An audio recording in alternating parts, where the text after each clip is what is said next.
Chapter 1, The Science of Deduction. Sherlock Holmes took his bottle from the corner of the mantelpiece and his hypodermic syringe from its neat morocco case. With his long, white, nervous fingers, he adjusted the delicate needle and rolled back his left shirt cuff. For some little time, his eyes rested thoughtfully upon the sinewy forearm and wrist, all dotted and scarred with innumerable puncture marks.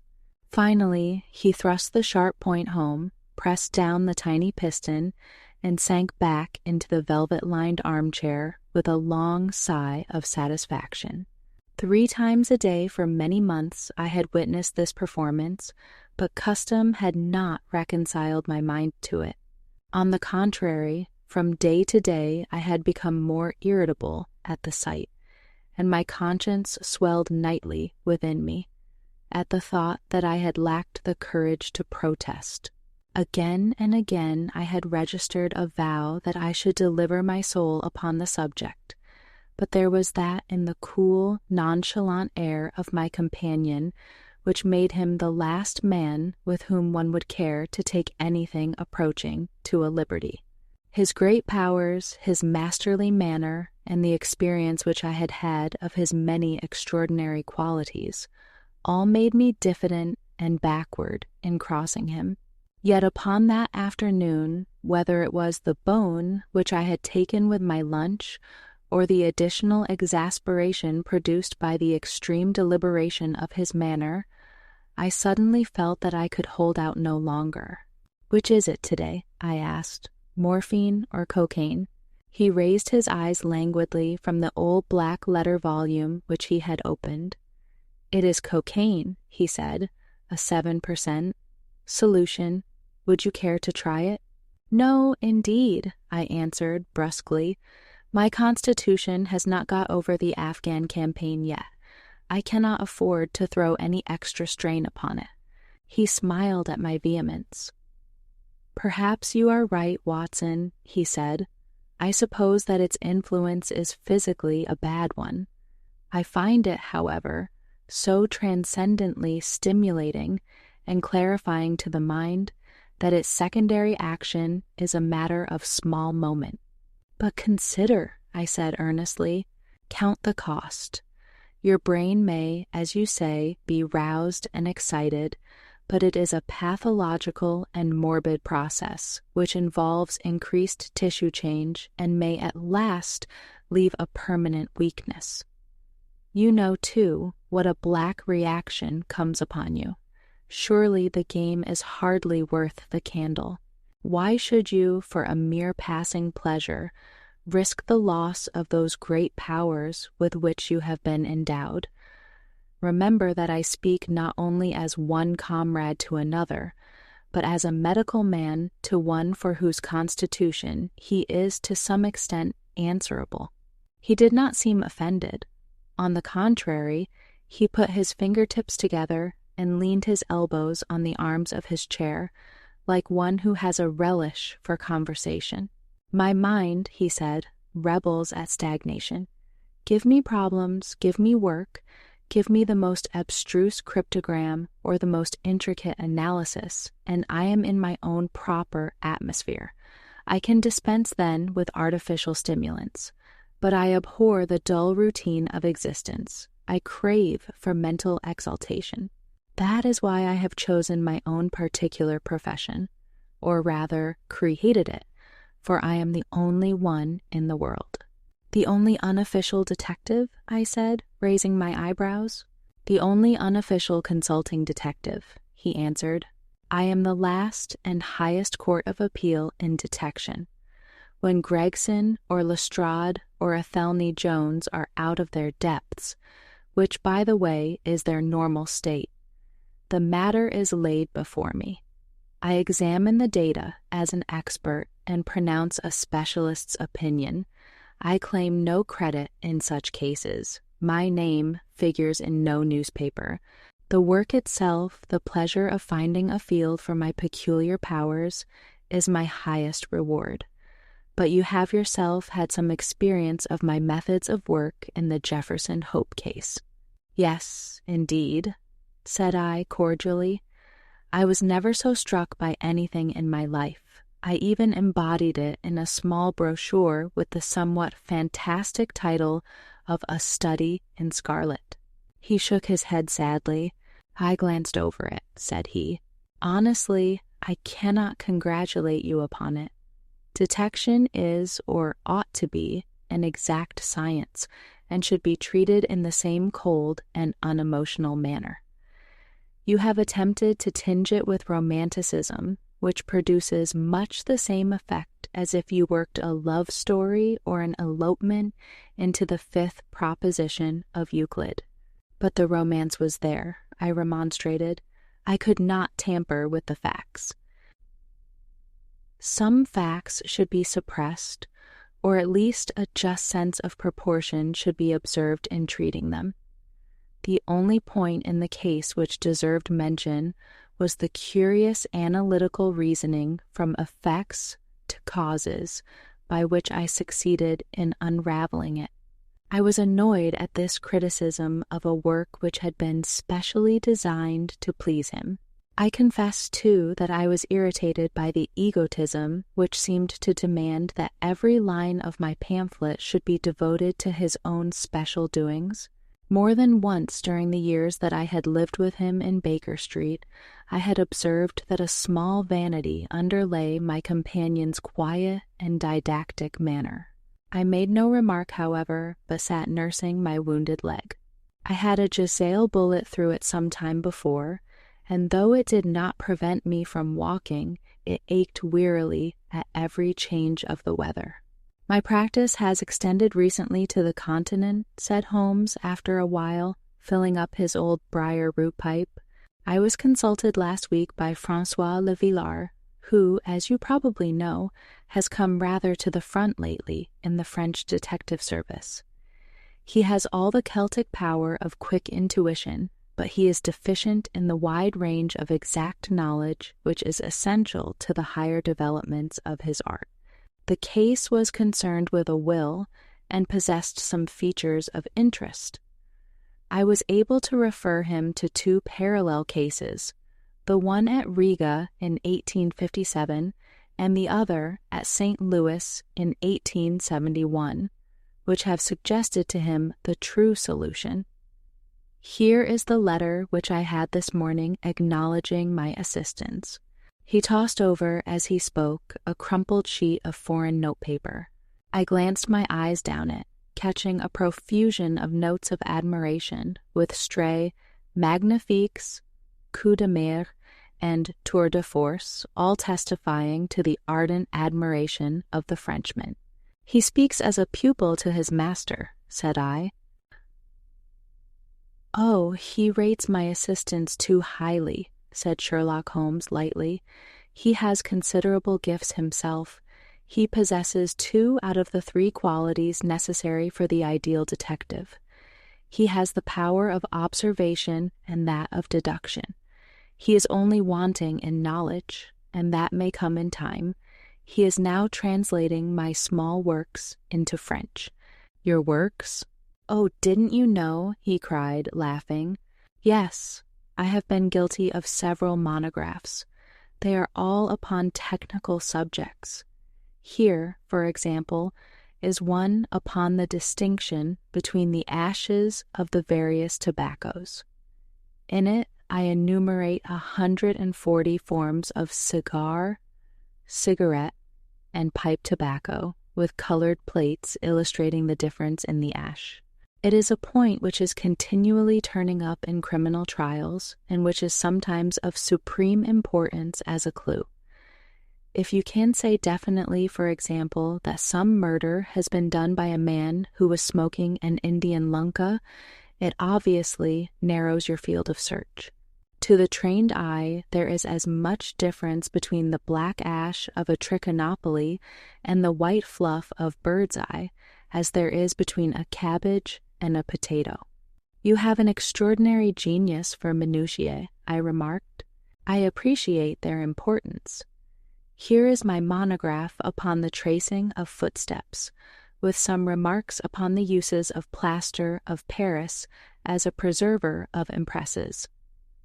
Here, too, is a curious little work upon the influence of a trade upon the form of the hand, with lithotypes of the hands of slaters, sailors, cork cutters, compositors, weavers, and diamond polishers. That is a matter of great practical interest to the scientific detective, especially in cases of unclaimed bodies or in discovering the antecedents of criminals. But I weary you with my hobby. Not at all, I answered earnestly. It is of the greatest interest to me, especially since I have had the opportunity of observing your practical application of it. But you spoke just now of observation and deduction. Surely the one to some extent implies the other. Why, hardly, he answered, leaning back luxuriously in his armchair and sending up thick blue wreaths from his pipe. For example, observation shows me that you have been to the Wigmore Street post office this morning, but deduction lets me know that when there you dispatched a telegram. Right, said I, right on both points, but I confess that I don't see how you arrived at it. It was a sudden impulse upon my part, and I have mentioned it to no one. It is simplicity itself, he remarked, chuckling at my surprise, so absurdly simple that an explanation is superfluous, and yet it may serve to define the limits of observation and of deduction. Observation tells me that you have a little reddish mold adhering to your instep. Just opposite the Wigmore Street office, they have taken up the pavement and thrown up some earth, which lies in such a way that it is difficult to avoid treading in it in entering. The earth is of this peculiar reddish tint, which is found, as far as I know, nowhere else in the neighborhood. So much is observation, the rest is deduction. How then did you deduce the telegram? Why, of course I knew that you had not written a letter, since I sat opposite to you all morning. I see also in your open desk there that you have a sheet of stamps and a thick bundle of postcards. What could you go into the post office for then but to send a wire? Eliminate all other factors, and the one which remains must be the truth. In this case, it certainly is so, I replied, after a little thought. The thing, however, is, as you say, of the simplest. Would you think me impertinent if I were to put your theories to a more severe test? On the contrary, he answered, it would prevent me from taking a second dose of cocaine. I should be delighted to look into any problem which you might submit to me. I have heard you say that it is difficult for a man to have any object in daily use without leaving the impress of his individuality upon it in such a way that a trained observer might read it. Now I have here a watch which has recently come into my possession. Would you have the kindness to let me have an opinion upon the character or habits of the late owner? I handed him over the watch with some slight feeling of amusement in my heart, for the test was, as I thought, an impossible one, and I intended it as a lesson against the somewhat dogmatic tone which he occasionally assumed. He balanced the watch in his hand, gazed hard at the dial, opened the back, and examined the works, first with his naked eyes and then with a powerful convex lens. I could hardly keep from smiling at his crestfallen face when he finally snapped the case to and handed it back. There are hardly any data, he remarked. The watch has been recently cleaned, which robs me of my most suggestive facts.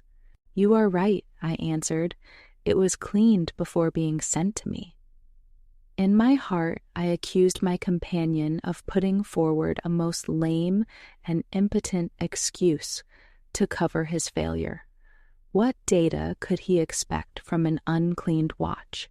Though unsatisfactory, my research has not been entirely barren, he observed, staring up at the ceiling with dreamy, lackluster eyes.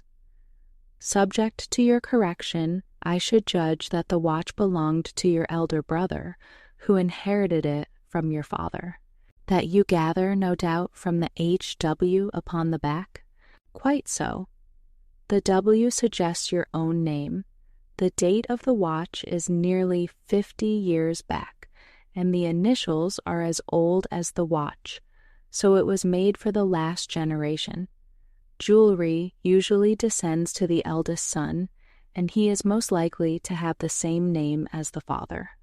Your father has, if I remember right, been dead many years. It has, therefore, been in the hands of your eldest brother. Right, so far, said I. Anything else? He was a man of untidy habits, very untidy and careless. He was left with good prospects, but he threw away his chances, lived for some time in poverty with occasional short intervals of prosperity, and finally, taking to drink, he died. That is all I can gather. I sprang from my chair and limped impatiently about the room with considerable bitterness in my heart. This is unworthy of you, Holmes, I said. You could not have believed that you would have descended to this. You have made inquiries into the history of my unhappy brother, and you now pretend to deduce this knowledge in some fanciful way. You cannot expect me to believe that you have read all this from his old watch. It is unkind and, to speak plainly, has a touch of charlatanism in it. My dear doctor, said he kindly, pray accept my apologies. Viewing the matter as an abstract problem, I had forgotten how personal and painful a thing it might be to you. I assure you, however, that I never even knew that you had a brother until you handed me the watch. Then how in the name of all that is wonderful did you get these facts? They are absolutely correct in every particular. Ah, that is good luck. I could only say what was the balance of probability. I did not at all expect to be so accurate. But it was not mere guesswork? No, I never guess. It is a shocking habit, destructive to the logical faculty. What seems strange to you is only so because you do not follow my train of thought or observe the small facts upon which large inferences may depend. For example, I began by stating that your brother was careless. When you observe the lower part of that watch case, you notice that it is not only dinted in 2 places, but it is cut and marked all over from the habit of keeping other hard objects, such as coins or keys, in the same pocket. Surely it is no great feat to assume that a man who treats a 50-guinea watch so cavalierly must be a careless man. Neither is it a very far-fetched inference that a man who inherits one article of such value is pretty well provided for in other respects. I nodded to show that I followed his reasoning. It is very customary for pawnbrokers in England, when they take a watch, to scratch the number of the ticket with a pinpoint upon the inside of the case. It is more handy than a label, as there is no risk of the number being lost or transposed. There are no less than 4 such numbers visible to my lens on the inside of this case. Inference that your brother was often at low water. Secondary inference that he had occasional bursts of prosperity, or he could not have redeemed the pledge. Finally, I ask you to look at the inner plate which contains the keyhole. Look at the thousands of scratches all round the hole, marks where the key has slipped. What sober man's key could have scored those grooves? But you will never see a drunkard's watch without them. He winds it at night, and he leaves these traces of his unsteady hand. Where is the mystery in all this? It is as clear as daylight, I answered. I regret the injustice which I did you. I should have had more faith in your marvelous faculty. May I ask whether you have any professional inquiry on foot at present? None. Hence the cocaine. I cannot live without brain work. What else is there to live for? Stand at the window here. Was ever such a dreary, dismal, unprofitable world? See how the yellow fog swirls down the street and drifts across the dun-colored houses. What could be more hopelessly prosaic and material? What is the use of having powers, doctor, when one has no field upon which to exert them? Crime is commonplace, existence is commonplace, and no qualities save those which are commonplace have any function upon earth. I had opened my mouth to reply to this tirade, when with a crisp knock our landlady entered, bearing a card upon the brass salver. "A young lady for you, sir," she said, addressing my companion.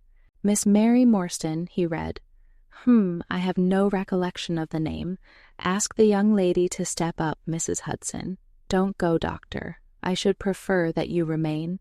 Chapter 2. The Statement of the Case. Miss Morstan entered the room with a firm step and an outward composure of manner. She was a blonde young lady, small, dainty, well-gloved, and dressed in the most perfect taste. There was, however, a plainness and simplicity about her costume which bore with it a suggestion of limited means. The dress was a somber grayish beige, untrimmed and unbraided, and she wore a small turban of the same dull hue, relieved only by a suspicion of white feather in the side. Her face had neither regularity of feature nor beauty of complexion, but her expression was sweet and amiable, and her large blue eyes were singularly spiritual and sympathetic. In an experience of women which extends over many nations and 3 separate continents, I have never looked upon a face which gave a clearer promise of a refined and sensitive nature. I could not but observe that as she took the seat which Sherlock Holmes placed for her, her lip trembled, her hand quivered, and she showed every sign of intense inward agitation. "I have come to you, Mr. Holmes," she said, "because you once enabled my employer, Mrs. Cecil Forrester, to unravel a little domestic complication. She was much impressed by your kindness and skill." "Mrs. Cecil Forrester," he repeated thoughtfully.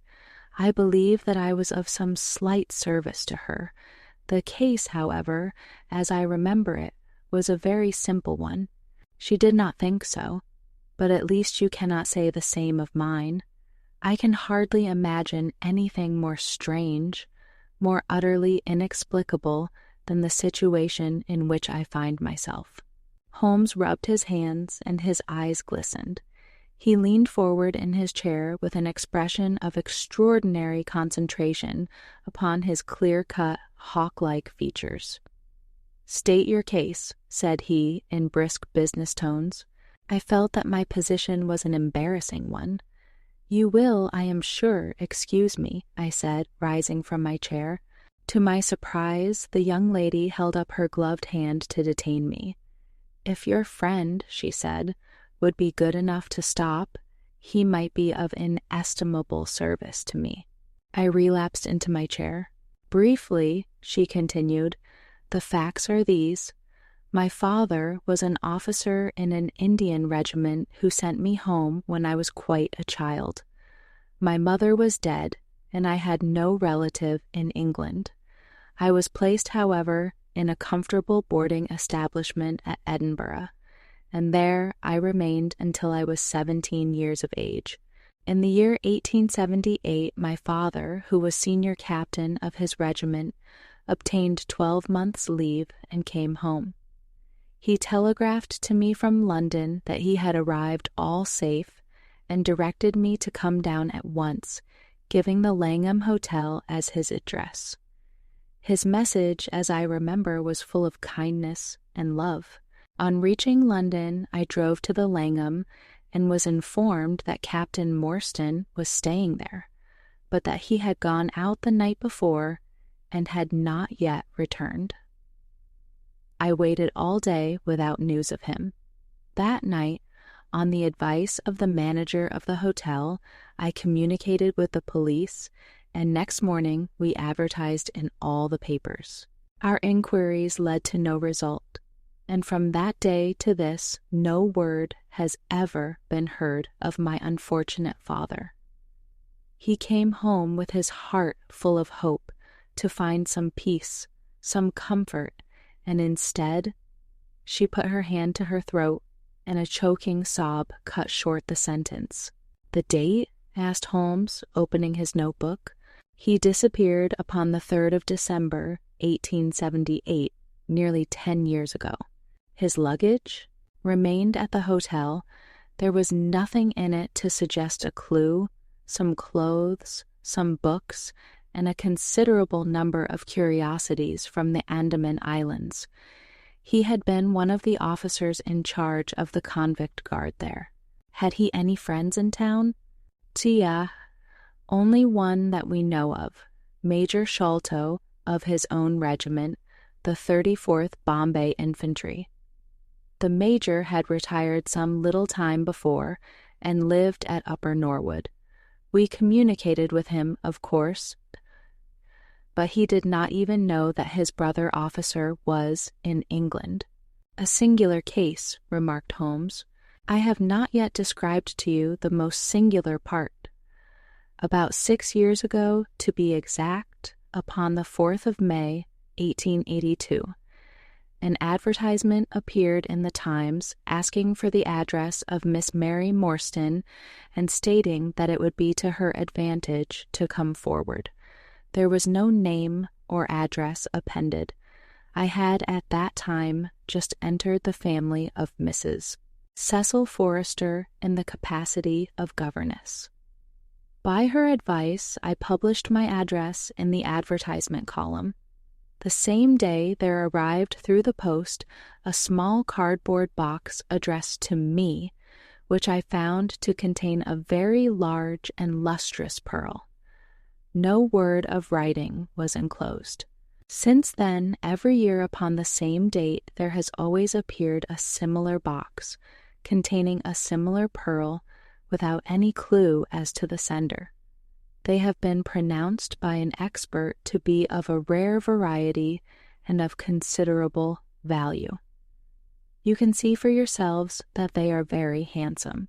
She opened a flat box as she spoke and showed me 6 of the finest pearls that I had ever seen. "Your statement is most interesting," said Sherlock Holmes. "Has anything else occurred to you?" "Yes, and no later than today. That is why I have come to you. This morning I received this letter, which you will perhaps read for yourself." "Thank you," said Holmes. "The envelope too, please. Postmark, London, SW date, July 7th. Man's thumb mark on corner, probably postman. Best quality paper. Envelopes at 6d a packet. Particular man in his stationery. No address. Be at the 3rd pillar from the left outside the Lyceum Theatre tonight at 7 o'clock.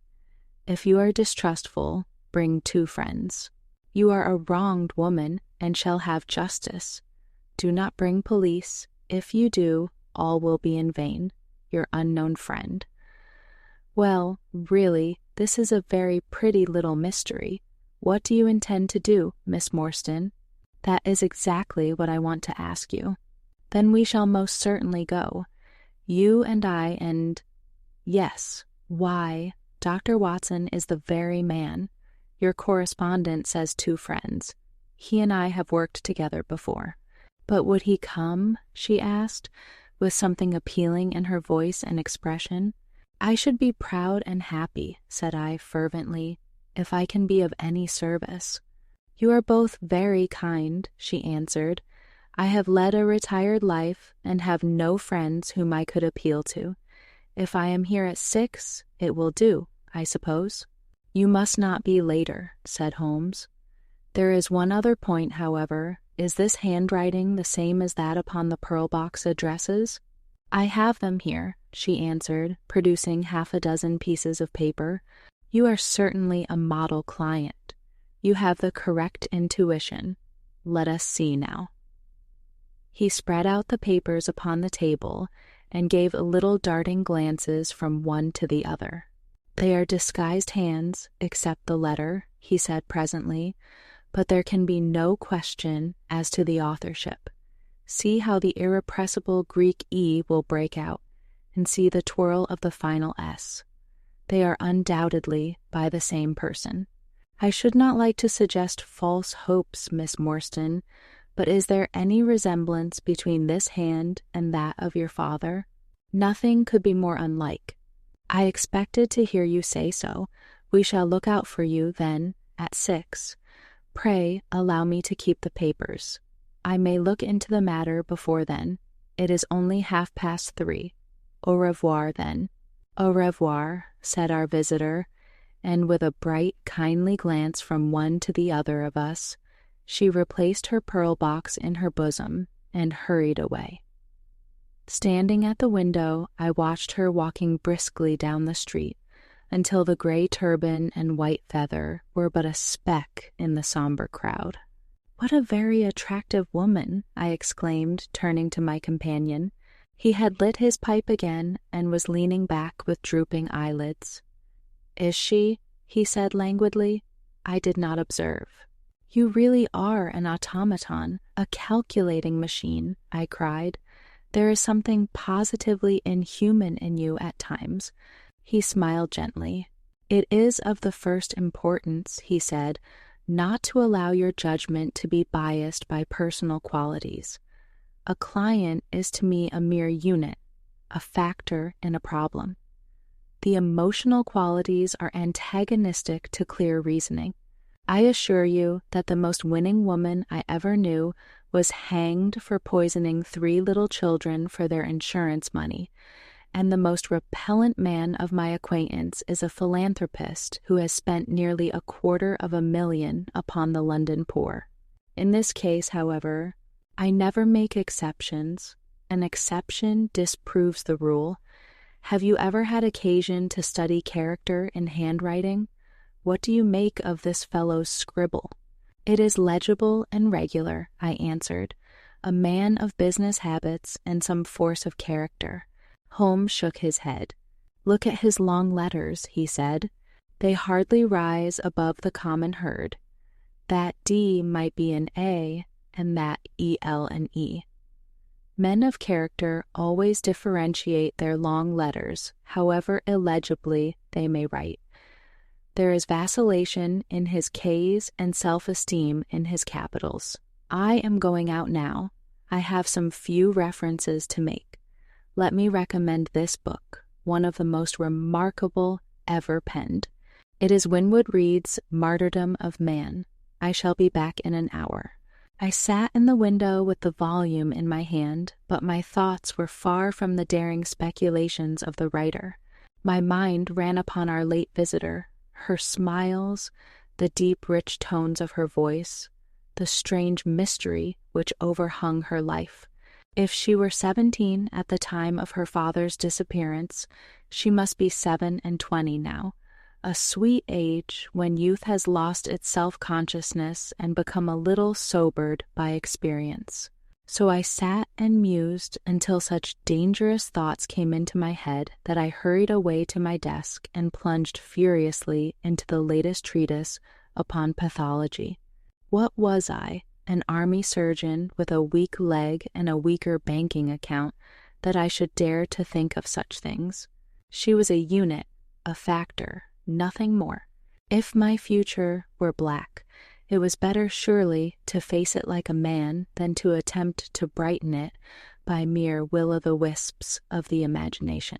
Chapter 3. In Quest of a Solution. It was 5:30 before Holmes returned.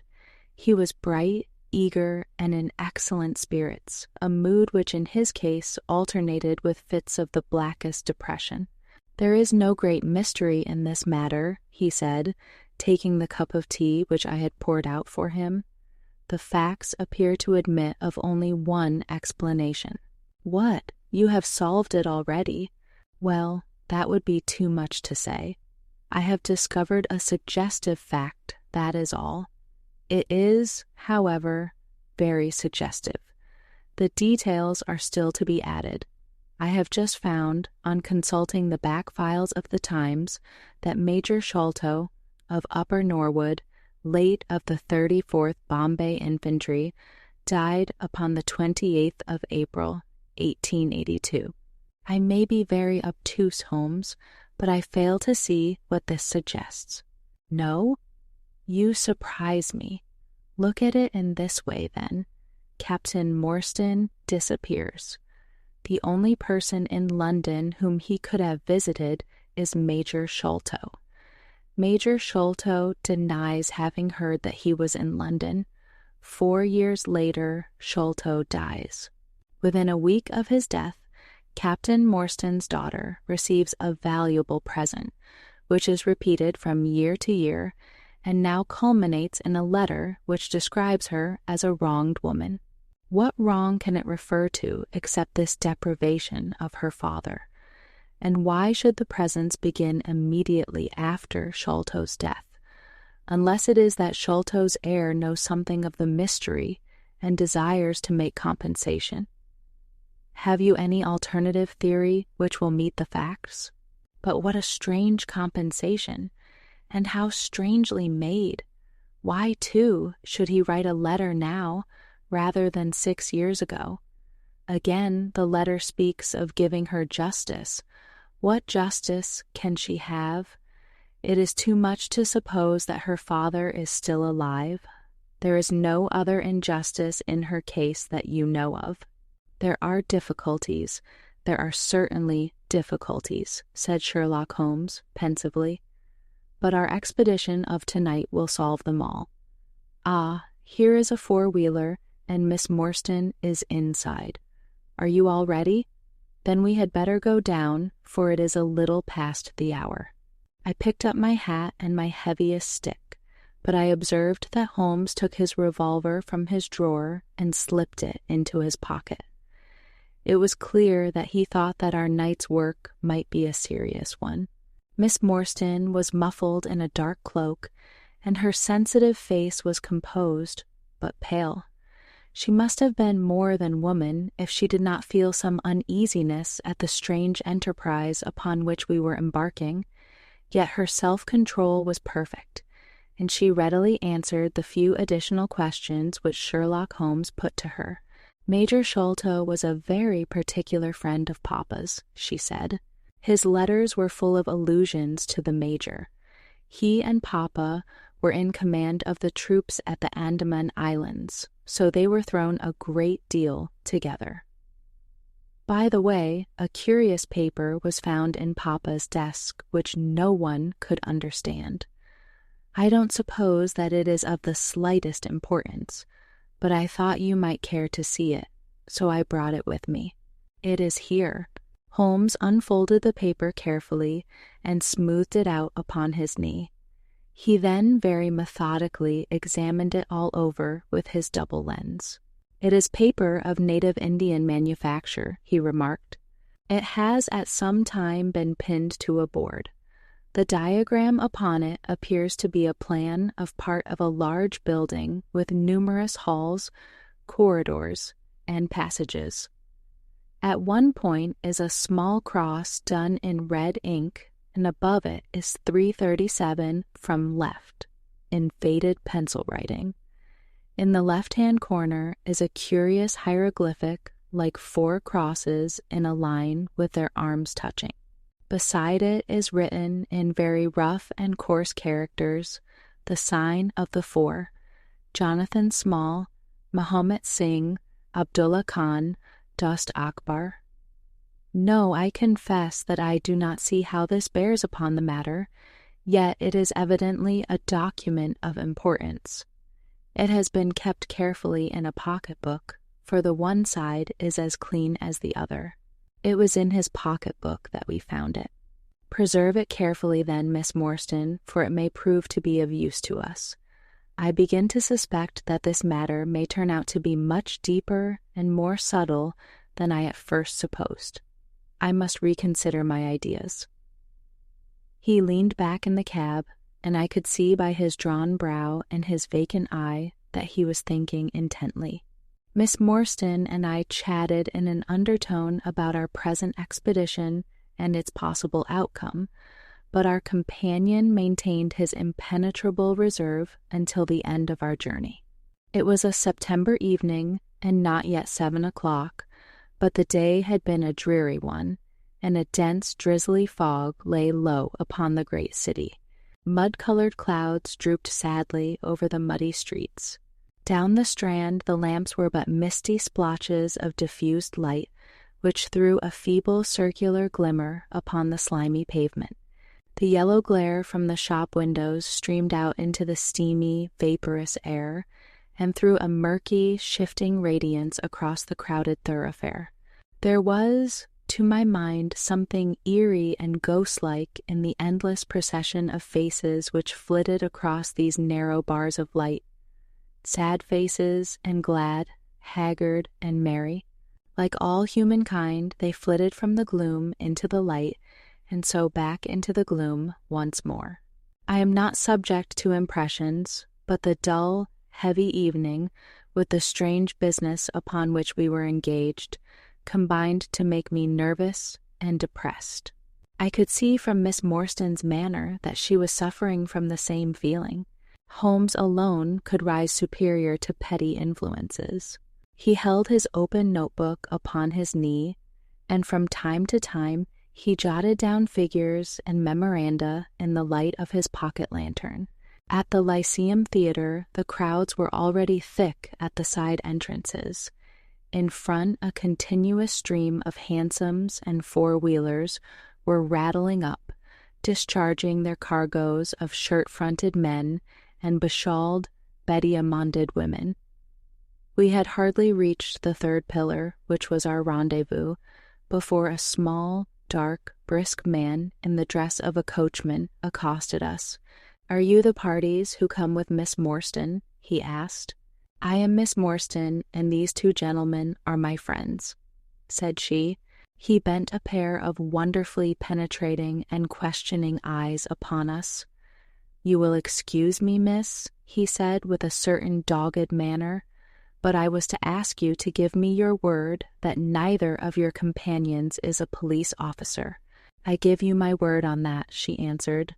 He gave a shrill whistle, on which a street Arab led across a four-wheeler and opened the door. The man who had addressed us mounted to the box, while we took our places inside. We had hardly done so before the driver whipped up his horse, and we plunged away at a furious pace through the foggy streets. The situation was a curious one. We were driving to an unknown place on an unknown errand. Yet our invitation was either a complete hoax, which was an inconceivable hypothesis, or else we had good reason to think that important issues might hang upon our journey. Miss Morstan's demeanor was as resolute and collected as ever. I endeavored to cheer and amuse her by reminiscences of my adventures in Afghanistan, but, to tell the truth, I was myself so excited at our situation and so curious as to our destination that my stories were slightly involved. To this day, she declares that I told her one moving anecdote as to how a musket looked into my tent at the dead of night, and how I fired a double-barreled tiger cub at it. At first, I had some idea as to the direction in which we were driving, but soon, what with our pace, the fog, and my own limited knowledge of London, I lost my bearings, and knew nothing, save that we seemed to be going a very long way. Sherlock Holmes was never at fault, however, and he muttered the names as the cab rattled through squares and in and out by tortuous by-streets. "Rochester Row," said he. "Now Vincent Square. Now we come out on the Vauxhall Bridge Road. We are making for the Surrey side, apparently. Yes, I thought so. Now we are on the bridge. You can catch glimpses of the river." We did indeed get a fleeting view of a stretch of the Thames with the lamps shining upon the broad, silent water, but our cab dashed on and was soon involved in a labyrinth of streets upon the other side. "Wordsworth Road," said my companion, Priory Road, Larkhall Lane, Stockwell Place, Robert Street, Cold Harbor Lane. Our quest does not appear to take us to very fashionable regions. We had indeed reached a questionable and forbidding neighborhood. Long lines of dull brick houses were only relieved by the coarse glare and tawdry brilliancy of public houses at the corner. Then came rows of two-storied villas, each with a fronting of miniature garden, and then again interminable lines of new staring brick buildings, the monster tentacles which the giant city was throwing out into the country. At last the cab drew up at the third house in a new terrace. None of the other houses were inhabited, and that at which we stopped was as dark as its neighbors, save for a single glimmer in the kitchen window. On our knocking, however, the door was instantly thrown open by a Hindu servant clad in a yellow turban, white loose-fitting clothes, and a yellow sash. There was something strangely incongruous in this oriental figure framed in the commonplace doorway of a third-rate suburban dwelling house. "The Sahib awaits you," said he, and even as he spoke, there came a high, piping voice from some inner room. "Show them in to me, Kit Mutgar," it cried. "Show them straight in to me." Chapter 4. The Story of the Bald-Headed Man. We followed the Indian down a sordid and common passage, ill-lit and worse furnished, until he came to a door upon the right, which he threw open. A blaze of yellow light streamed out upon us, and in the center of the glare there stood a small man with a very high head, a bristle of red hair all round the fringe of it, and a bald, shining scalp, which shot out from among it like a mountain peak from fir trees. He writhed his hands together as he stood, and his features were in a perpetual jerk, now smiling, now scowling, but never for an instant in repose. Nature had given him a pendulous lip and a too visible line of yellow and irregular teeth, which he strove feebly to conceal by constantly passing his hand over the lower part of his face. In spite of his obtrusive baldness, he gave the impression of youth.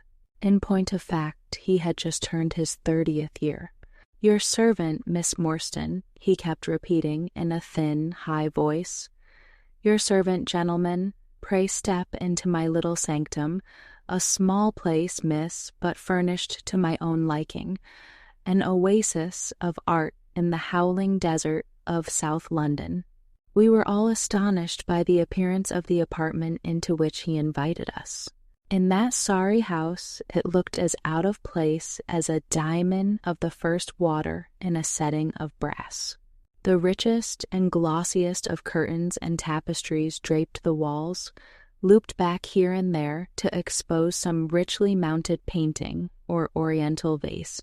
The carpet was of amber and black, so soft and so thick that the foot sank pleasantly into it, as into a bed of moss. Two great tiger skins thrown athwart it increased the suggestion of Eastern luxury, as did a huge hookah which stood upon a mat in the corner. A lamp in the fashion of a silver dove was hung from an almost invisible golden wire in the center of the room. As it burned, it filled the air with a subtle and aromatic odor. "Mr. Thaddeus Sholto," said the little man, still jerking and smiling. "That is my name. You are Miss Morstan, of course, and these gentlemen—" "This is Mr. Sherlock Holmes, and this is Dr. Watson." "A doctor, eh?" cried he, much excited. "Have you your stethoscope? Might I ask you, would you have the kindness? I have grave doubts as to my mitral valve, if you would be so very good. The aortic I may rely upon, but I should value your opinion upon the mitral." I listened to his heart, as requested, but was unable to find anything amiss, save indeed that he was in an ecstasy of fear, for he shivered from head to foot. "It appears to be normal," I said. "You have no cause for uneasiness." "You will excuse my anxiety, Miss Morstan," he remarked airily. "I am a great sufferer, and I have long had suspicions as to that valve. I am delighted to hear that they are unwarranted. Had your father, Miss Morstan, refrained from throwing a strain upon his heart, he might have been alive now. I could have struck the man across the face, so hot was I at this callous and offhand reference to so delicate a matter. Miss Morstan sat down, and her face grew white to the lips.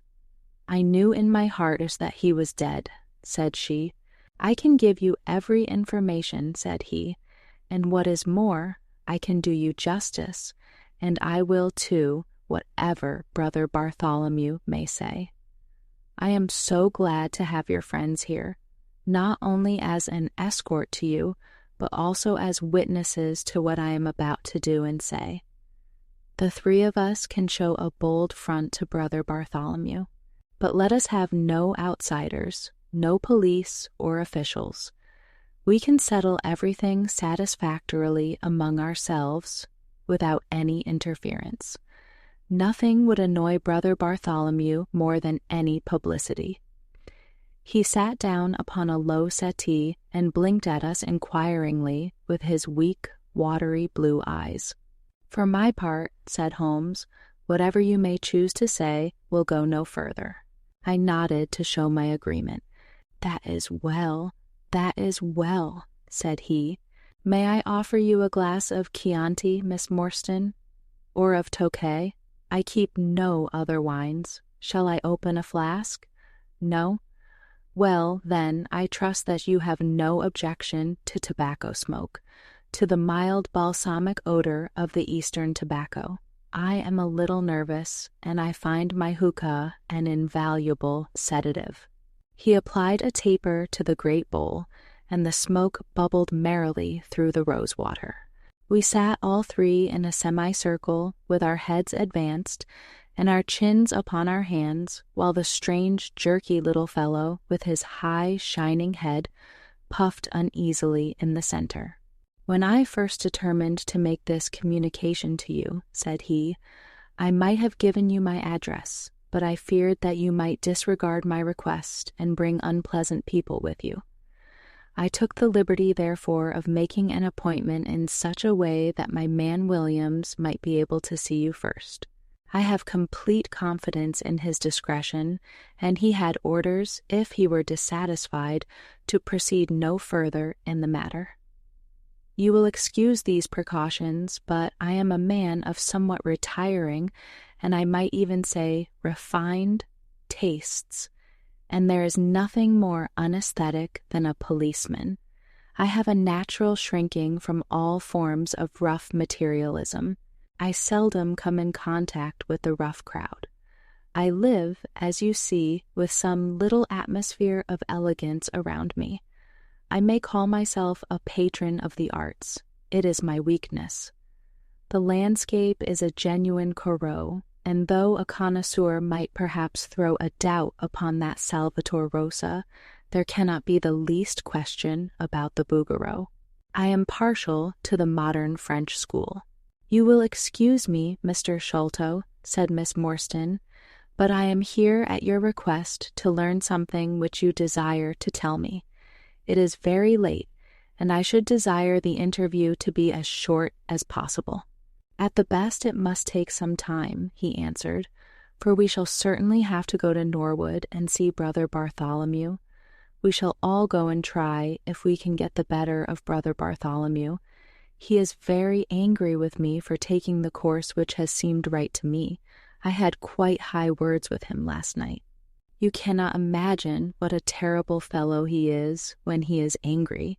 If we are to go to Norwood, it would perhaps be as well to start at once, I ventured to remark. He laughed until his ears were quite red. That would hardly do, he cried. I don't know what he would say if I brought you in that sudden way. No, I must prepare you by showing you how we all stand to each other. In the first place, I must tell you that there are several points in the story of which I am myself ignorant. I can only lay the facts before you as far as I know them myself. My father was, as you may have guessed, Major John Sholto, once of the Indian Army. He retired some 11 years ago and came to live at Pondicherry Lodge in Upper Norwood. He had prospered in India and brought back with him a considerable sum of money, a large collection of valuable curiosities, and a staff of native servants. With these advantages, he bought himself a house and lived in great luxury. My twin brother, Bartholomew, and I were the only children. I very well remember the sensation which was caused by the disappearance of Captain Morstan. We read the details in the papers, and knowing that he had been a friend of our father's, we discussed the case freely in his presence. He used to join in our speculations as to what could have happened. Never for an instant did we suspect that he had the whole secret hidden in his own breast, that of all men he alone knew the fate of Arthur Morstan. We did know, however, that some mystery, some positive danger overhung our father. He was very fearful of going out alone, and he always employed 2 prize fighters to act as porters at Pondicherry Lodge. Williams, who drove you tonight, was one of them. He was once lightweight champion of England. Our father would never tell us what it was he feared, but he had a most marked aversion to men with wooden legs. On one occasion, he actually fired his revolver at a wooden-legged man who proved to be a harmless tradesman canvassing for orders. We had to pay a large sum to hush the matter up. My brother and I used to think this a mere whim of my father's, but events have since led us to change our opinion. Early in 1882, my father received a letter from India which was a great shock to him. He nearly fainted at the breakfast table when he opened it, and from that day he sickened to his death. What was in the letter we could never discover, but I could see as he held it that it was short and written in a scrawling hand. He had suffered for years from an enlarged spleen, but he now became rapidly worse, and towards the end of April we were informed that he was beyond all hope, and that he wished to make a last communication to us. When we entered his room, he was propped up with pillows and breathing heavily. He besought us to lock the door and to come upon either side of the bed. Then, grasping our hands, he made a remarkable statement to us, in a voice which was broken as much by emotion as by pain. I shall try and give it to you in his own very words. I have only one thing, he said, which weighs upon my mind at this supreme moment. It is my treatment of poor Morstan's orphan. The cursed greed which has been my besetting sin through life has withheld from her the treasure, half at least of which should have been hers. And yet I have made no use of it myself.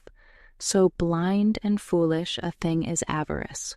The mere feeling of possession has been so dear to me that I could not bear to share it with another.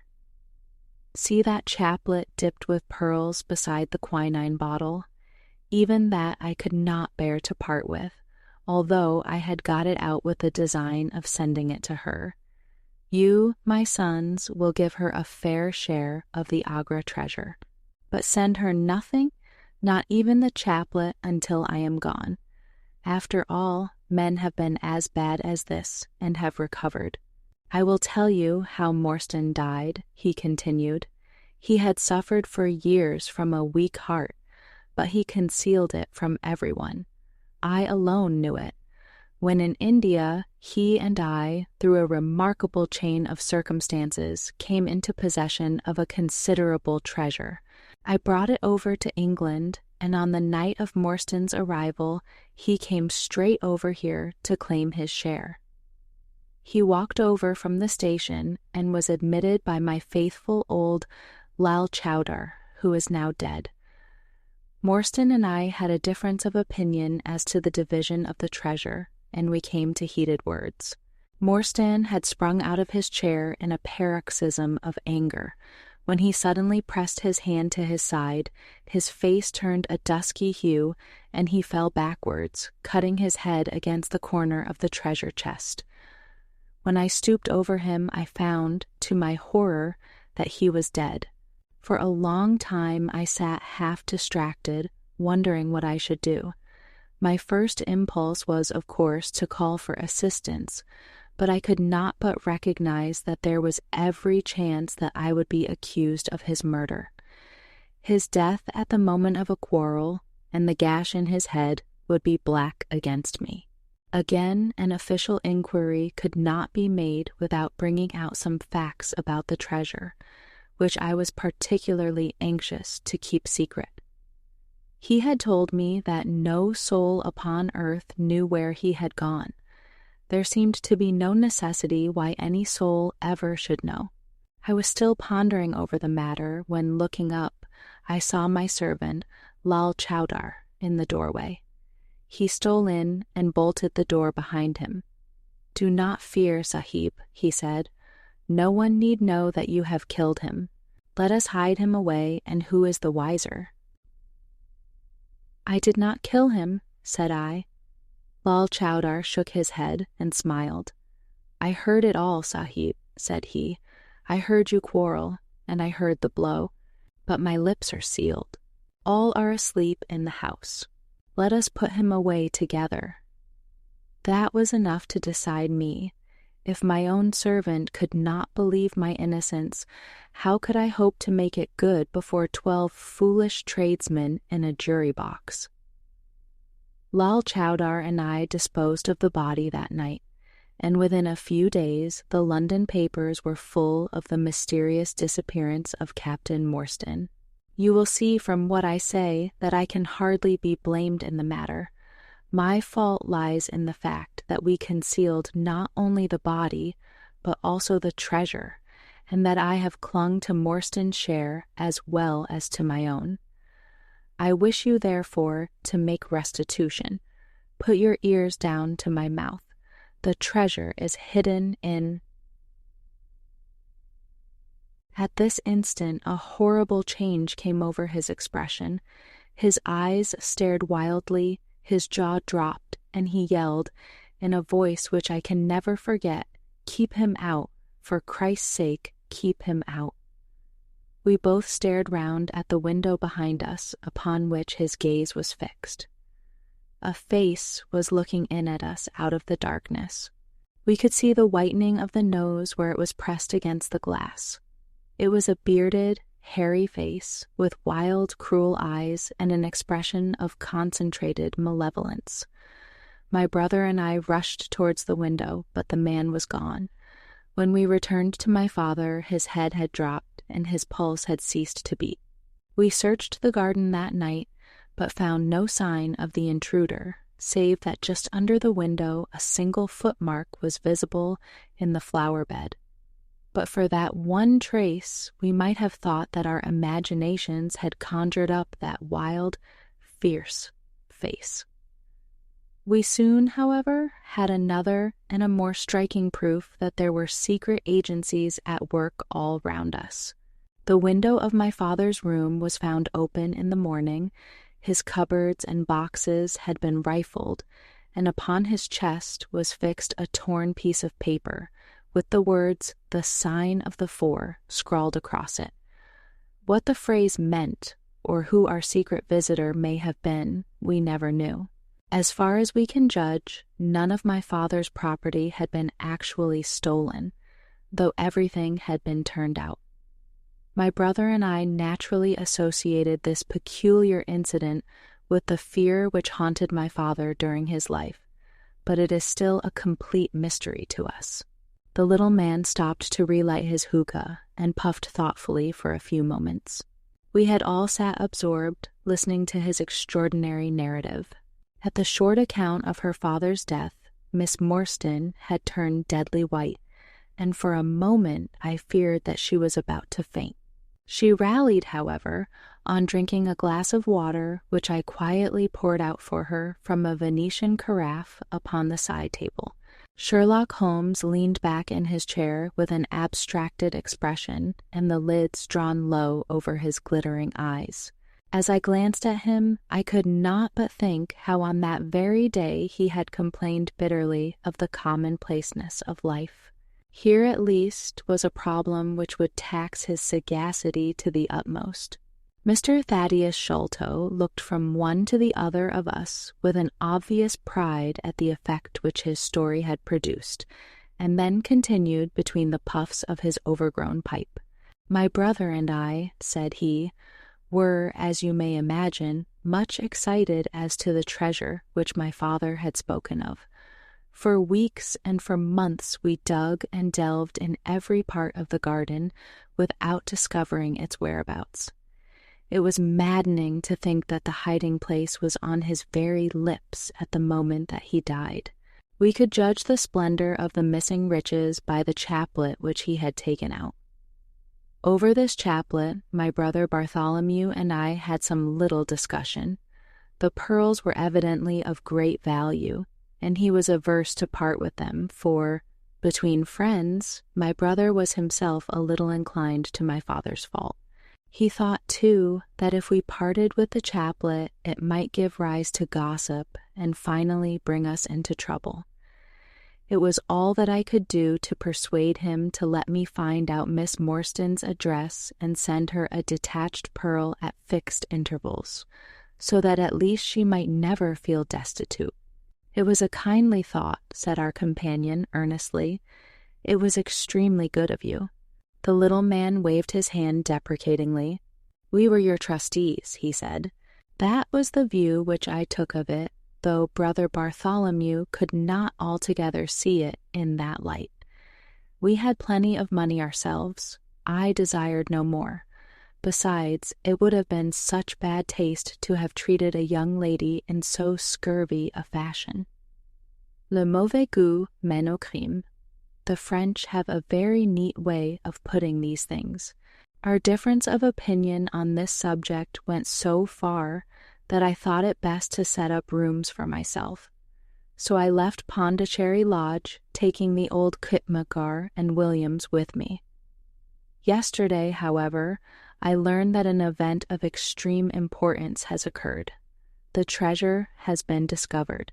I instantly communicated with Miss Morstan, and it only remains for us to drive out to Norwood and demand our share.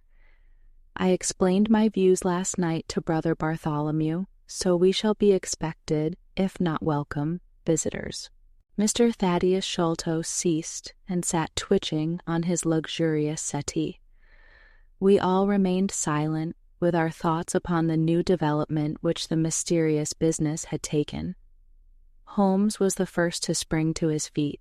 "You have done well, sir, from first to last," said he. "It is possible that we may be able to make you some small return by throwing some light upon that which is still dark to you. But, as Miss Morstan remarked just now, it is late, and we had best put the matter through without delay." Our new acquaintance very deliberately coiled up the tube of his hookah, and produced from behind a curtain a very long befrogged topcoat with astrakhan collar and cuffs. This he buttoned tightly up, in spite of the extreme closeness of the night, and finished his attire by putting on a rabbit-skin cap with hanging lappets which covered the ears so that no part of him was visible save his mobile and peaky face. "My health is somewhat fragile," he remarked as he led the way down the passage. "I am compelled to be a valetudinarian." Our cab was awaiting us outside, and our program was evidently prearranged, for the driver started off at once at a rapid pace. Thaddeus Sholto talked incessantly, in a voice which rose high above the rattle of the wheels. "Bartholomew is a clever fellow," said he. "How do you think he found out where the treasure was? He had come to the conclusion that it was somewhere indoors, so he worked out all the cubic space of the house, and made measurements everywhere, so that not 1 inch should be unaccounted for. Among other things, he found that the height of the building was 74 feet, but on adding together the heights of all the separate rooms, and making every allowance for the space between, which he ascertained by borings, he could not bring the total to more than 70 feet. There were 4 feet unaccounted for. These could only be at the top of the building. He knocked a hole, therefore, in the lath and plaster ceiling of the highest room, and there, sure enough, he came upon another little garret above it, which had been sealed up and was known to no one. In the center stood the treasure chest, resting upon 2 rafters. He lowered it through the hole, and there it lies. He computes the value of the jewels at not less than £500,000 sterling. At the mention of this gigantic sum, we all stared at one another, open-eyed. Miss Morstan, could we secure her rights, would change from a needy governess to the richest heiress in England. Surely it was the place of a loyal friend to rejoice at such news. Yet I am ashamed to say that selfishness took me by the soul, and that my heart turned as heavy as lead within me. I stammered out some few halting words of congratulation, and then sat downcast, with my head drooped, deaf to the babble of our new acquaintance. He was clearly a confirmed hypochondriac, and I was dreamily conscious that he was pouring forth interminable trains of symptoms and imploring information as to the composition and action of innumerable quack nostrums, some of which he bore about in a leather case in his pocket. I trust that he may not remember any of the answers which I gave him that night. Holmes declares that he overheard me caution him against the great danger of taking more than 2 drops of castor oil, while I recommended strychnine in large doses as a sedative. However that may be, I was certainly relieved when our cab pulled up with a jerk and the coachman sprang down to open the door. "This, Miss Morstan, is Pondicherry Lodge," said Mr. Thaddeus Sholto as he handed her out. Chapter B. The Tragedy of Pondicherry Lodge. It was nearly 11 o'clock when we reached this final stage of our night's adventures. We had left the damp fog of the great city behind us, and the night was fairly fine. A warm wind blew from the westward, and heavy clouds moved slowly across the sky, with half a moon peeping occasionally through the rifts. It was clear enough to see for some distance, but Thaddeus Sholto took down one of the side lamps from the carriage to give us a better light upon our way. Pondicherry Lodge stood in its own grounds, and was girt round with a very high stone wall topped with broken glass. A single narrow iron-clamped door formed the only means of entrance. On this our guide knocked with a peculiar postman-like rat-tat. "Who is there?" cried a gruff voice from within. "It is I, McMurdo. You surely know my knock by this time." There was a grumbling sound and a clanking and jarring of keys. The door swung heavily back, and a short, deep-chested man stood in the opening, with the yellow light of the lantern shining upon his protruded face and twinkling, distrustful eyes. "That you, Mr. Thaddeus? But who are the others? I had no orders about them from the master." "No, McMurdo, you surprise me. I told my brother last night that I should bring some friends.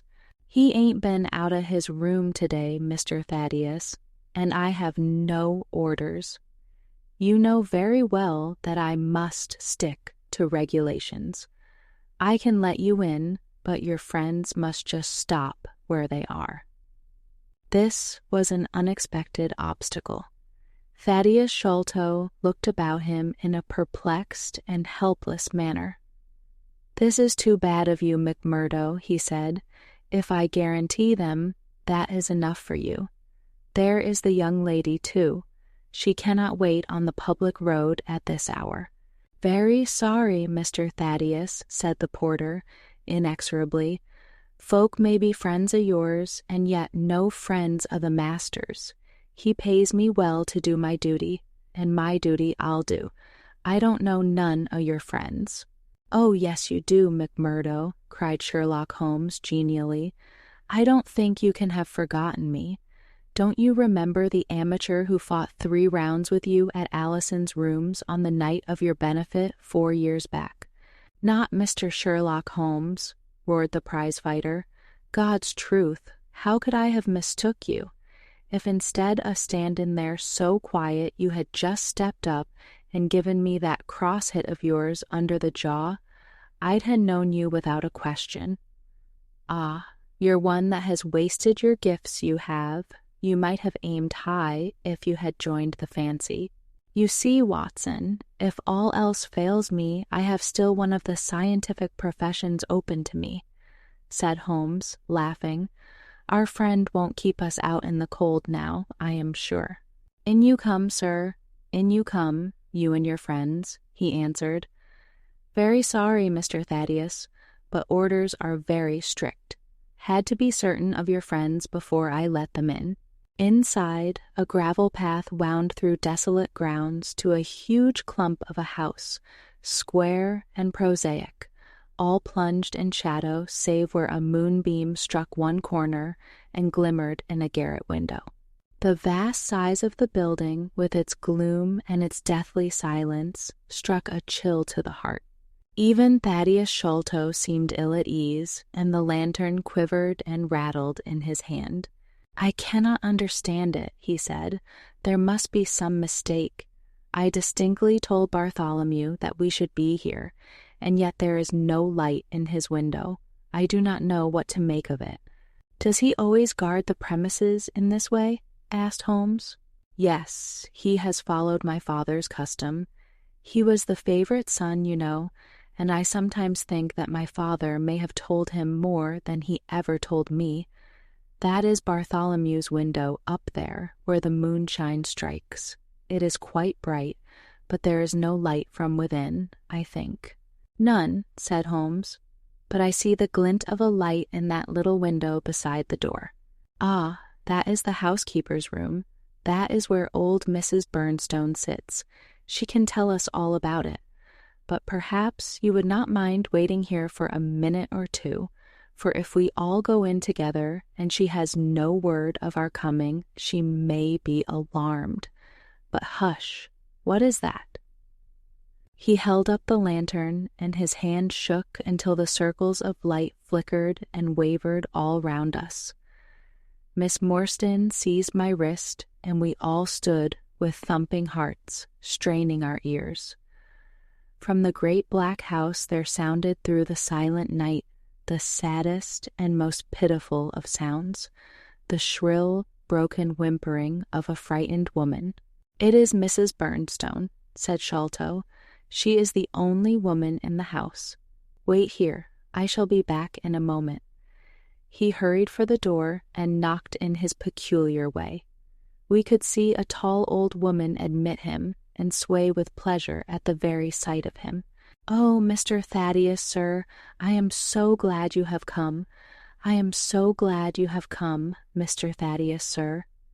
We heard her reiterated rejoicings until the door was closed, and her voice died away into a muffled monotone.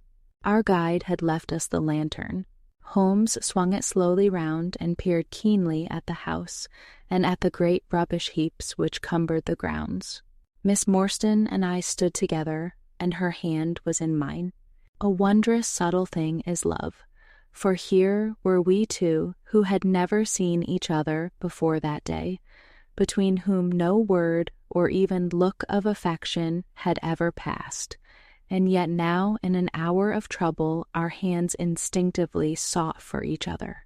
I have marveled at it since, but at the time it seemed the most natural thing that I should go out to her so, and as she has often told me, there was in her also the instinct to turn to me for comfort and protection. So we stood hand in hand like two children, and there was peace in our hearts for all the dark things that surrounded us. What a strange place, she said, looking round. It looks as though all the moles in England had been let loose in it. I have seen something of the sort on the side of a hill near Ballarat, where the prospectors had been at work. And from the same cause, said Holmes, these are the traces of the treasure-seekers. You must remember that they were 6 years looking for it. No wonder that the grounds look like a gravel pit. At that moment the door of the house burst open, and Thaddeus Sholto came running out, with his hands thrown forward and terror in his eyes. "There is something amiss with Bartholomew," he cried. "I am frightened. My nerves cannot stand it." He was, indeed, half blubbering with fear, and his twitching, feeble face peeping out from the great astrakhan collar had the helpless, appealing expression of a terrified child. "Come into the house," said Holmes in his crisp, firm way. "Yes, do," pleaded Thaddeus Sholto. "I really do not feel equal to giving directions." We all followed him into the housekeeper's room, which stood upon the left-hand side of the passage.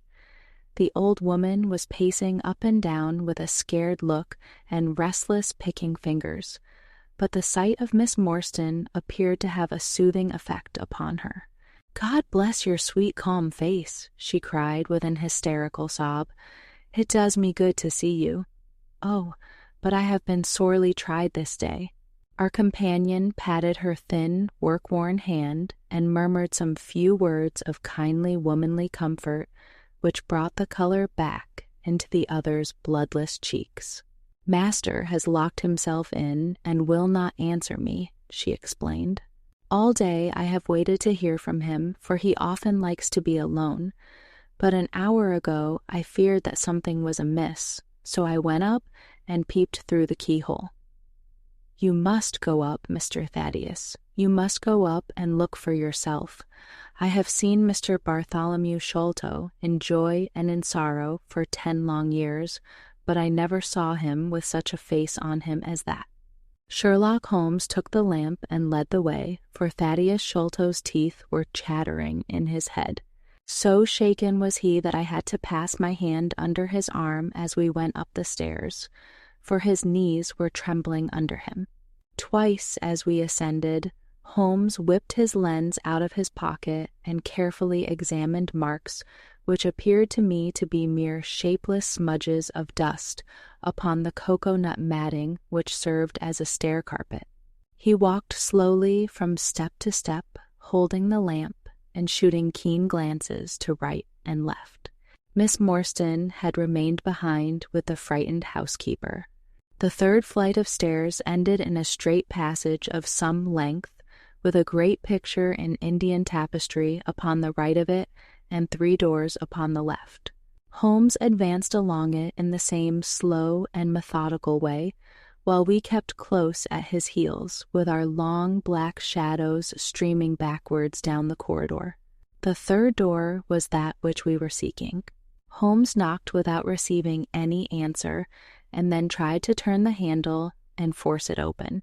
It was locked on the inside, however, and by a broad and powerful bolt, as we could see when we set our lamp up against it.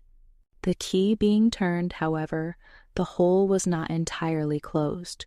Sherlock Holmes bent down to it and instantly rose again with a sharp intaking of the breath.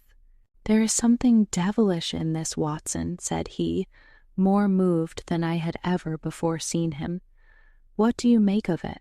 I stooped to the hole and recoiled in horror. Moonlight was streaming into the room, and it was bright with a vague and shifty radiance. Looking straight at me, and suspended as it were in the air, for all beneath was in shadow, there hung a face, the very face of our companion Thaddeus. There was the same high, shining head, the same circular bristle of red hair, the same bloodless countenance. The features were set, however, in a horrible smile, a fixed and unnatural grin, which in that still and moonlit room was more jarring to the nerves than any scowl or contortion. So like was the face to that of our little friend that I looked round at him to make sure that he was indeed with us. Then I recalled to mind that he had mentioned to us that his brother and he were twins. "This is terrible," I said to Holmes. "What is to be done?" "The door must come down," he answered, and springing against it, he put all his weight upon the lock. It creaked and groaned, but did not yield. Together we flung ourselves upon it once more, and this time it gave way with a sudden snap, and we found ourselves within Bartholomew Sholto's chamber. It appeared to have been fitted up as a chemical laboratory. A double line of glass-stoppered bottles was drawn up upon the wall opposite the door, and the table was littered over with Bunsen burners, test tubes, and retorts. In the corners stood carboys of acid in wicker baskets. One of these appeared to leak or to have been broken, for a stream of dark-colored liquid had trickled out from it, and the air was heavy with a peculiarly pungent, tar-like odor. A set of steps stood at one side of the room, in the midst of a litter of lath and plaster, and above them there was an opening in the ceiling large enough for a man to pass through. At the foot of the steps, a long coil of rope was thrown carelessly together. By the table, in a wooden armchair, the master of the house was seated all in a heap, with his head sunk upon his left shoulder, and that ghastly, inscrutable smile upon his face. He was stiff and cold, and had clearly been dead many hours. It seemed to me that not only his features, but all his limbs were twisted and turned in the most fantastic fashion. By his hand upon the table there lay a peculiar instrument, a brown, close-grained stick, with a stone head like a hammer, rudely lashed on with coarse twine. Beside it was a torn sheet of notepaper with some words scrawled upon it. Holmes glanced at it and then handed it to me. "You see," he said, with a significant raising of the eyebrows. In the light of the lantern I read, with a thrill of horror, the sign of the 4. "In God's name, what does it all mean?" I asked. "It means murder," said he, stooping over the dead man. "Ah, I expected it. Look here." He pointed to what looked like a long, dark thorn stuck in the skin just above the ear. "It looks like a thorn," said I. "It is a thorn. You may pick it out, but be careful, for it is poisoned." I took it up between my finger and thumb. It came away from the skin so readily that hardly any mark was left behind. One tiny speck of blood showed where the puncture had been. "This is all an insoluble mystery to me," said I. "It grows darker instead of clearer." "On the contrary," he answered, "it clears every instant. I only require a few missing links to have an entirely connected case." We had almost forgotten our companion's presence since we entered the chamber. He was still standing in the doorway, the very picture of terror, wringing his hands and moaning to himself. Suddenly, however, he broke out into a sharp, querulous cry. "The treasure is gone," he said. "They have robbed him of the treasure. There is the hole through which we lowered it. I helped him to do it. I was the last person who saw him. I left him here last night, and I heard him lock the door as I came downstairs." "What time was that?" "It was 10 o'clock, and now he is dead, and the police will be called in, and I shall be suspected of having had a hand in it." "Oh, yes, I am sure I shall." "But you don't think so, gentlemen? Surely you don't think that it was I? Is it likely that I would have brought you here if it were I? Oh dear, I know that I shall go mad." He jerked his arms and stamped his feet in a kind of convulsive frenzy. "You have no reason for fear, Mr. Sholto," said Holmes kindly, putting his hand upon his shoulder. "Take my advice and drive down to the station to report this matter to the police. Offer to assist them in every way. We shall wait here until your return." The little man obeyed in a half-stupefied fashion, and we heard him stumbling down the stairs in the dark. Chapter 6. Sherlock Holmes gives a demonstration. "Now, Watson," said Holmes, rubbing his hands, "we have half an hour to ourselves. Let us make good use of it. My case is, as I have told you, almost complete, but we must not err on the side of overconfidence. Simple as the case seems now, there may be something deeper underlying it." "Simple?" I ejaculated. "Surely," said he, with something of the air of a clinical professor expounding to his class. "Just sit in the corner there, that your footprints may not complicate matters. Now to work. In the first place, how did these folk come, And how did they go? The door has not been opened since last night. How of the window? He carried the lamp across to it, muttering his observations aloud the while, but addressing them to himself rather than to me. Window is snibbed on the inner side. Framework is solid. No hinges at the side. Let us open it. No water pipe near. Roof quite out of reach. Yet a man has mounted by the window. It rained a little last night. Here is the print of a foot in mold upon the sill, and here is a circular muddy mark, and here again upon the floor, and here again by the table. See here, Watson, this is really a very pretty demonstration. I looked at the round, well-defined muddy discs. This is not a footmark, said I. It is something much more valuable to us. It is the impression of a wooden stump. You see here on the sill is the boot mark, a heavy boot with a broad metal heel, and beside it is the mark of the timber toe. It is the wooden-legged man. Quite so, but there has been someone else, a very able and efficient ally. Could you scale that wall, Doctor? I looked out of the open window. The moon still shone brightly on that angle of the house. We were a good 60 feet from the ground, and look where I would, I could see no foothold, nor as much as a crevice, in the brickwork. It is absolutely impossible, I answered. Without aid, it is so. But suppose you had a friend up here who lowered you this good stout rope which I see in the corner, securing one end of it to this great hook in the wall. Then, I think, if you were an active man, you might swarm up, wooden leg and all. You would depart, of course, in the same fashion, and your ally would draw up the rope, untie it from the hook, shut the window, snib it on the inside, and get away in the way that he originally came.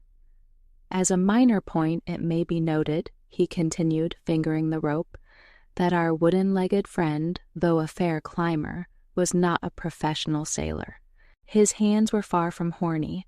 My lens discloses more than one blood mark, especially towards the end of the rope, from which I gather that he slipped down with such velocity that he took the skin off his hand. This is all very well, said I, but the thing becomes more unintelligible than ever. How about this mysterious ally? How came he into the room? Yes, the ally, repeated Holmes pensively. There are features of interest about this ally. He lifts the case from the regions of the commonplace. I fancy that this ally breaks fresh ground in the annals of crime in this country, though parallel cases suggest themselves from India, and, if my memory serves me, from Senegambia. How came he, then? I reiterated. The door is locked, the window is inaccessible. Was it through the chimney?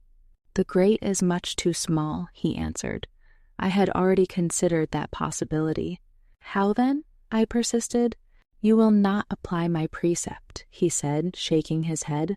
How often have I said to you that when you have eliminated the impossible, whatever remains, however improbable, must be the truth. We know that he did not come through the door, the window, or the chimney. We also know that he could not have been concealed in the room, as there is no concealment possible. Whence, then, did he come? He came through the hole in the roof, I cried. Of course he did. He must have done so. If you will have the kindness to hold the lamp for me, we shall now extend our researches to the room above, the secret room in which the treasure was found. He mounted the steps, and seizing a rafter with either hand, he swung himself up into the garret. Then, lying on his face, he reached down for the lamp and held it while I followed him. The chamber in which we found ourselves was about 10 feet one way and 6 the other. The floor was formed by the rafters, with thin lath and plaster between, so that in walking one had to step from beam to beam. The roof ran up to an apex and was evidently the inner shell of the true roof of the house. There was no furniture of any sort, and the accumulated dust of years lay thick upon the floor. "Here you are, you see," said Sherlock Holmes, putting his hand against the sloping wall. "This is a trapdoor which leads out onto the roof. I can press it back, and here is the roof itself, sloping at a gentle angle. This, then, is the way by which number 1 entered. Let us see if we can find any other traces of his individuality." He held down the lamp to the floor, and as he did so, I saw for the second time that night a startled, surprised look come over his face. For myself, as I followed his gaze, my skin was cold under my clothes. The floor was covered thickly with the prints of a naked foot, clear, well-defined, perfectly formed, but scarce half the size of those of an ordinary man. "Holmes," I said in a whisper, "a child has done the horrid thing." He had recovered his self-possession in an instant. "I was staggered for the moment," he said, "but the thing is quite natural. My memory failed me, or I should have been able to foretell it. There is nothing more to be learned here. Let us go down." "What is your theory, then, as to those footmarks?" I asked eagerly, when we had regained the lower room once more. "My dear Watson, try a little analysis yourself," said he, with a touch of impatience. "You know my methods. Apply them, and it will be instructive to compare results." "I cannot conceive anything which will cover the facts," I answered. "It will be clear enough to you soon," he said in an offhand way. "I think that there is nothing else of importance here, but I will look." He whipped out his lens and a tape measure and hurried about the room on his knees, measuring, comparing, examining, with his long thin nose only a few inches from the planks, and his beady eyes gleaming and deep-set like those of a bird. So swift, silent, and furtive were his movements, like those of a trained bloodhound picking out a scent, that I could not but think what a terrible criminal he would have made had he turned his energy and sagacity against the law, instead of exerting them in its defense. As he hunted about, he kept muttering to himself, and finally he broke out into a loud crow of delight. "We are certainly in luck," said he. "We ought to have very little trouble now. Number 1 has had the misfortune to tread in the creosote. You can see the outline of the edge of his small foot here at the side of this evil-smelling mess. The carboy has been cracked, you see, and the stuff has leaked out." "What then?" I asked. "Why, we have got him, that's all," said he. "I know a dog that would follow that scent to the world's end. If a pack can track a trailed herring across a shire, how far can a specially trained hound follow so pungent a smell as this? It sounds like a sum in the rule of 3. The answer should give us but hullo, here are the accredited representatives of the law." Heavy steps and the clamor of loud voices were audible from below, and the hall door shut with a loud crash. "Before they come," said Holmes, "just put your hand here on this poor fellow's arm and here on his leg. What do you feel?" "The muscles are as hard as a board," I answered. "Quite so. They are in a state of extreme contraction, far exceeding the usual rigor mortis. Coupled with this distortion of the face, this Hippocratic smile, or risus sardonicus, as the old writers called it, what conclusion would it suggest to your mind?" "Death from some powerful vegetable alkaloid," I answered, "some strychnine-like substance which would produce tetanus." That was the idea which occurred to me the instant I saw the drawn muscles of the face. On getting into the room, I at once looked for the means by which the poison had entered the system. As you saw, I discovered a thorn which had been driven, or shot, with no great force into the scalp. You observe that the part struck was that which would be turned towards the hole in the ceiling if the man were erect in his chair. Now examine the thorn. I took it up gingerly and held it in the light of the lantern. It was long, sharp, and black, with a glazed look near the point as though some gummy substance had dried upon it. The blunt end had been trimmed and rounded off with a knife. "Is that an English thorn?" he asked. "No, it certainly is not. With all these data, you should be able to draw some just inference. But here are the regulars, so the auxiliary forces may beat a retreat." As he spoke, the steps which had been coming nearer sounded loudly on the passage, and a very stout, portly man in a gray suit strode heavily into the room. He was red-faced, burly, and plethoric, with a pair of very small twinkling eyes which looked keenly out from between swollen and puffy pouches. He was closely followed by an inspector in uniform and by the still palpitating Thaddeus Sholto. "Here's a business," he cried in a muffled, husky voice. "Here's a pretty business. But who are all these? Why, the house seems to be as full as a rabbit warren." "I think you must recollect me, Mr. Athelney Jones," said Holmes quietly. "Why, of course I do," he wheezed. "It's Mr. Sherlock Holmes, the theorist. Remember you? I'll never forget how you lectured us all on causes and inferences and effects in the Bishopgate jewel case. It's true you set us on the right track, but you'll own now that it was more by good luck than good guidance." "It was a piece of very simple reasoning." "Oh, come now, come. Never be ashamed to own up. But what is all this? Bad business? Bad business? Stern facts here, no room for theories. How lucky that I happened to be out at Norwood over another case. I was at the station when the message arrived. What do you think the man died of?" "Oh, this is hardly a case for me to theorize over," said Holmes dryly. No, still, we can't deny that you hit the nail on the head sometimes. Dear me, door locked, I understand. Jewels worth $500,000 missing. How was the window?" "Fastened, but there are steps on the sill." Well, if it was fastened, the steps could have nothing to do with the matter. That's common sense. Man might have died in a fit, but then the jewels are missing. Ha! I have a theory. These flashes come upon me at times. Just step outside, Sergeant, and you, Mr. Sholto, your friend can remain. What do you think of this, Holmes?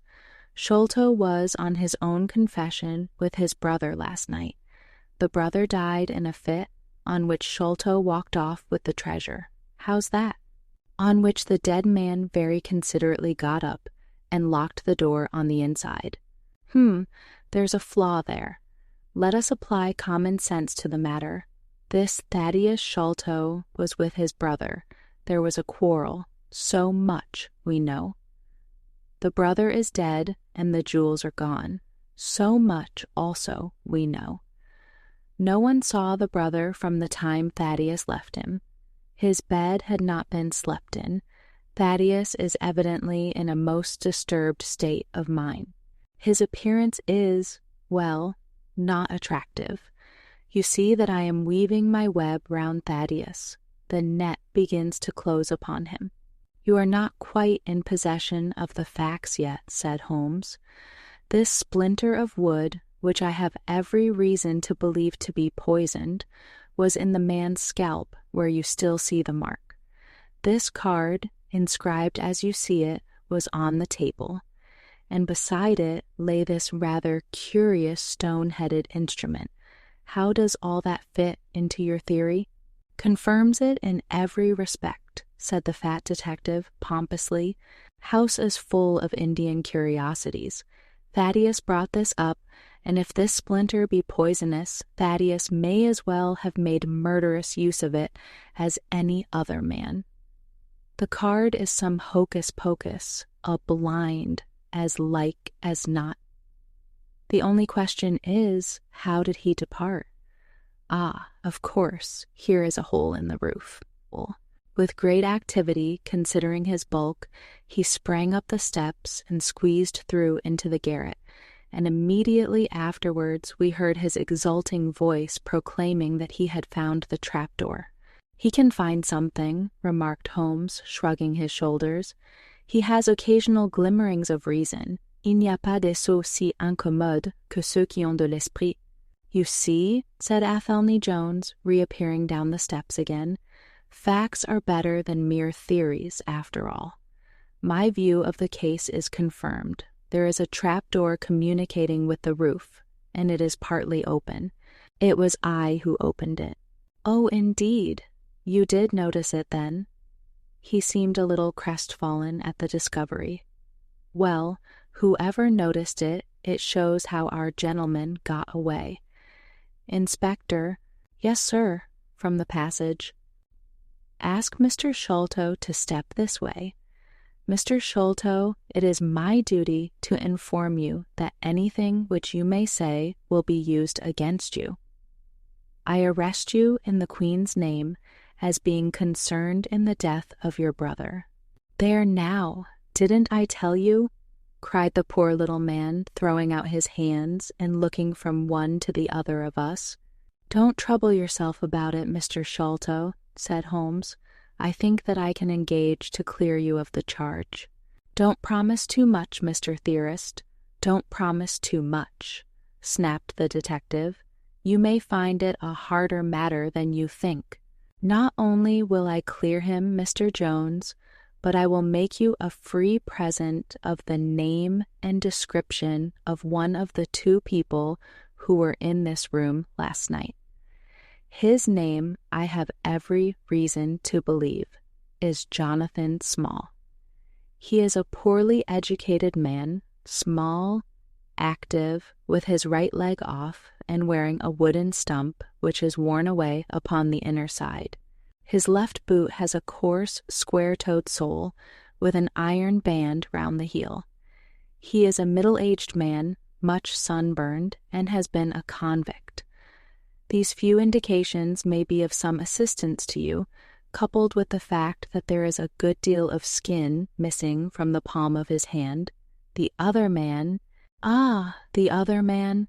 asked Athelney Jones in a sneering voice, but impressed none the less, as I could easily see by the precision of the other's manner, "is a rather curious person," said Sherlock Holmes, turning upon his heel. "I hope before very long to be able to introduce you to the pair of them. A word with you, Watson." He led me out to the head of the stair. "This unexpected occurrence," he said, "has caused us rather to lose sight of the original purpose of our journey." "I have just been thinking so," I answered. "It is not right that Miss Morstan should remain in this stricken house. No, you must escort her home.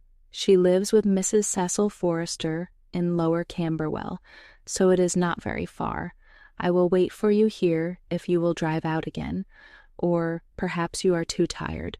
"By no means. I don't think I could rest until I know more of this fantastic business. I have seen something of the rough side of life, but I give you my word that this quick succession of strange surprises tonight has shaken my nerve completely. I should like, however, to see the matter through with you, now that I have got so far." "Your presence will be of great service to me," he answered. "We shall work the case out independently, and leave this fellow Jones to exult over any mare's nest which he may choose to construct. When you have dropped Miss Morstan, I wish you to go on to number 3, Pinchin Lane, down near the water's edge at Lambeth. The third house on the right-hand side is a bird stuffer's. Sherman is the name. You will see a weasel holding a young rabbit in the window. Knock old Sherman up and tell him, with my compliments, that I want Toby at once. You will bring Toby back in the cab with you. A dog, I suppose?" "Yes, a queer mongrel with a most amazing power of scent. I would rather have Toby's help than that of the whole detective force of London." "I shall bring him then," said I. "It is 1 now. I ought to be back before 3, if I can get a fresh horse." "And I," said Holmes, "shall see what I can learn from Mrs. Burnstone and from the Indian servant, who Mr. Thaddeus tell me sleeps in the next garret. Then I shall study the great Jones's methods and listen to his not too delicate sarcasms. Wir sind gewohnt, dass die Menschen verhöhnen, was sie nicht verstehen. Goethe is always pity." Chapter 7. The Episode of the Barrel. The police had brought a cab with them, and in this I escorted Miss Morstan back to her home. After the angelic fashion of women, she had borne trouble with a calm face as long as there was someone weaker than herself to support, and I had found her bright and placid by the side of the frightened housekeeper. In the cab, however, she first turned faint, and then burst into a passion of weeping. So sorely had she been tried by the adventures of the night. She has told me since that she thought me cold and distant upon that journey. She little guessed the struggle within my breast, or the effort of self-restraint which held me back. My sympathies and my love went out to her, even as my hand had in the garden. I felt that years of the conventionalities of life could not teach me to know her sweet, brave nature as had this one day of strange experiences. Yet there were two thoughts which sealed the words of affection upon my lips. She was weak and helpless, shaken in mind and nerve. It was to take her at a disadvantage to obtrude love upon her at such a time. Worse still, she was rich. If Holmes's researches were successful, she would be an heiress. Was it fair, was it honorable, that a half-pay surgeon should take such advantage of an intimacy which chance had brought about? Might she not look upon me as a mere vulgar fortune-seeker? I could not bear to risk that such a thought should cross her mind. This Agra treasure intervened like an impassable barrier between us. It was nearly 2 o'clock when we reached Mrs. Cecil Forrester's. The servants had retired hours ago, but Mrs. Forrester had been so interested by the strange message which Miss Morstan had received that she had sat up in the hope of her return. She opened the door herself, a middle-aged, graceful woman, and it gave me joy to see how tenderly her arm stole round the other's waist, and how motherly was the voice in which she greeted her. She was clearly no mere paid dependent, but an honored friend. I was introduced, and Mrs. Forrester earnestly begged me to step in and tell her our adventures. I explained, however, the importance of my errand, and promised faithfully to call and report any progress which we might make with the case. As we drove away, I stole a glance back, and I still seemed to see that little group on the step, the two graceful, clinging figures, the half-open door, the hall light shining through stained glass, the barometer, and the bright stair rods. It was soothing to catch even that passing glimpse of a tranquil English home in the midst of the wild, dark business which had absorbed us. And the more I thought of what had happened, the wilder and darker it grew. I reviewed the whole extraordinary sequence of events as I rattled on through the silent gas-lit streets. There was the original problem. That, at least, was pretty clear now. The death of Captain Morstan, the sending of the pearls, the advertisement, the letter, we had had light upon all those events. They had only led us, however, to a deeper and far more tragic mystery. The Indian treasure, the curious plan found among Morstan's baggage, the strange scene at Major Sholto's death, the rediscovery of the treasure immediately followed by the murder of the discoverer, the very singular accompaniments to the crime, the footsteps, the remarkable weapons, the words upon the card, corresponding with those upon Captain Morstan's chart. Here was indeed a labyrinth in which a man less singularly endowed than my fellow lodger might well despair of ever finding the clue. Pinchin Lane was a row of shabby 2-storied brick houses in the lower quarter of Lambeth. I had to knock for some time at number 3 before I could make my impression. At last, however, there was the glint of a candle behind the blind, and a face looked out at the upper window. "Go on, you drunken vagabond," said the face. "If you kick up any more row, I'll open the kennels and let out 43 dogs upon you." "If you'll let one out, it's just what I have come for," said I. "Go on," yelled the voice.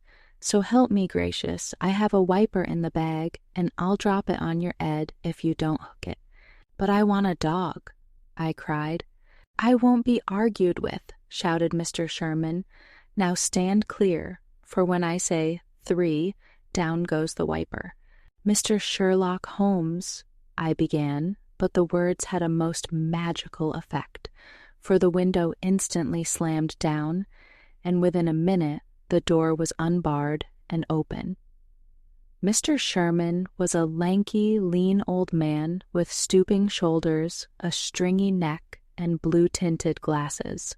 "A friend of Mr. Sherlock is always welcome," said he. "Step in, sir. Keep clear of the badger, for he bites." "Ah, naughty, naughty. Would you take a nip at the gentleman?" This to a stoat which thrust its wicked head and red eyes between the bars of its cage. "Don't mind that, sir. It's only a slow worm. It hain't got no fangs, so I gives it the run o' the room, for it keeps the beetles down. You must not mind my bein' just a little short wi' you at first, for I'm guyed at by the children, and there's many a one just comes down this lane to knock me up. What was it that Mr. Sherlock Holmes wanted, sir?" "He wanted a dog of yours." "Ah, that would be Toby." Yes, Toby was the name. "Toby lives at number 7 on the left here."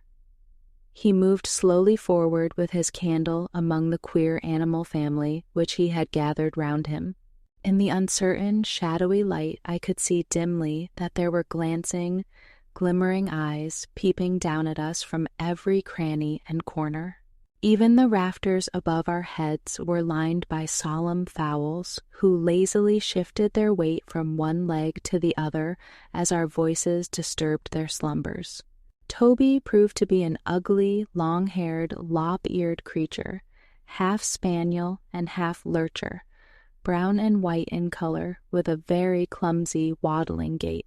It accepted, after some hesitation, a lump of sugar which the old naturalist handed to me, and, having thus sealed an alliance, it followed me to the cab, and made no difficulties about accompanying me. It had just struck 3 on the palace clock when I found myself back once more at Pondicherry Lodge. The ex-prize-fighter McMurdo had, I found, been arrested as an accessory, and both he and Mr. Sholto had been marched off to the station. 2 constables guarded the narrow gate, but they allowed me to pass with the dog on my mentioning the detective's name. Holmes was standing on the doorstep with his hands in his pockets, smoking his pipe. "Ah, you have him there," said he. "Good dog, then. Athelney Jones has gone. We have had an immense display of energy since you left. He has arrested not only friend Thaddeus, but the gatekeeper, the housekeeper, and the Indian servant. We have the place to ourselves, but for a sergeant upstairs, leave the dog here and come up."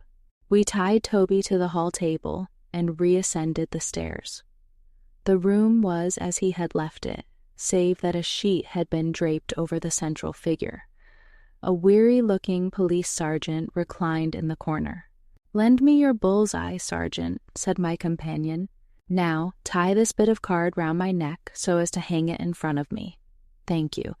Now I must kick off my boots and stockings. Just you carry them down with you, Watson. I am going to do a little climbing, and dip my handkerchief into the creosote. That will do. Now come up into the garret with me for a moment." We clambered up through the hole. Holmes turned his light once more upon the footsteps in the dust. "I wish you particularly to notice these footmarks," he said. "Do you observe anything noteworthy about them?" "They belong," I said, "to a child or a small woman. Apart from their size, though, is there nothing else?" They appear to be much as other footmarks. Not at all. Look here. This is the print of a right foot in the dust. Now I make one with my naked foot beside it. What is the chief difference? Your toes are all cramped together. The other print has each toe distinctly divided. Quite so. That is the point. Bear that in mind. Now, would you kindly step over to that flap window and smell the edge of the woodwork? I shall stay here, as I have this handkerchief in my hand. I did as he directed and was instantly conscious of a strong terry smell. That is where he put his foot in getting out. If you can trace him, I should think that Toby will have no difficulty. Now run downstairs, loose the dog, and look out for Blondin. By the time that I got out into the grounds, Sherlock Holmes was on the roof, and I could see him like an enormous glowworm crawling very slowly along the ridge. I lost sight of him behind a stack of chimneys, but he presently reappeared, and then vanished once more upon the opposite side. When I made my way round there, I found him seated at one of the corner eaves. "That you, Watson?" he cried. "Yes. This is the place. What is that black thing down there?" "A water barrel." "Top on it?" "Yes." "No sign of a ladder?" "No."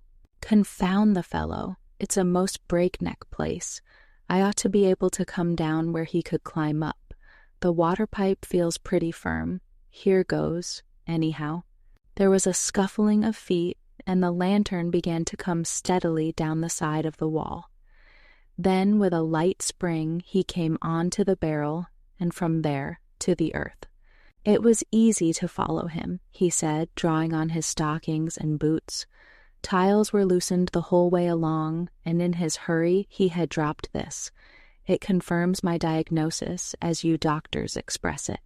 The object which he held up to me was a small pocket or pouch woven out of colored grasses and with a few tawdry beads strung round it.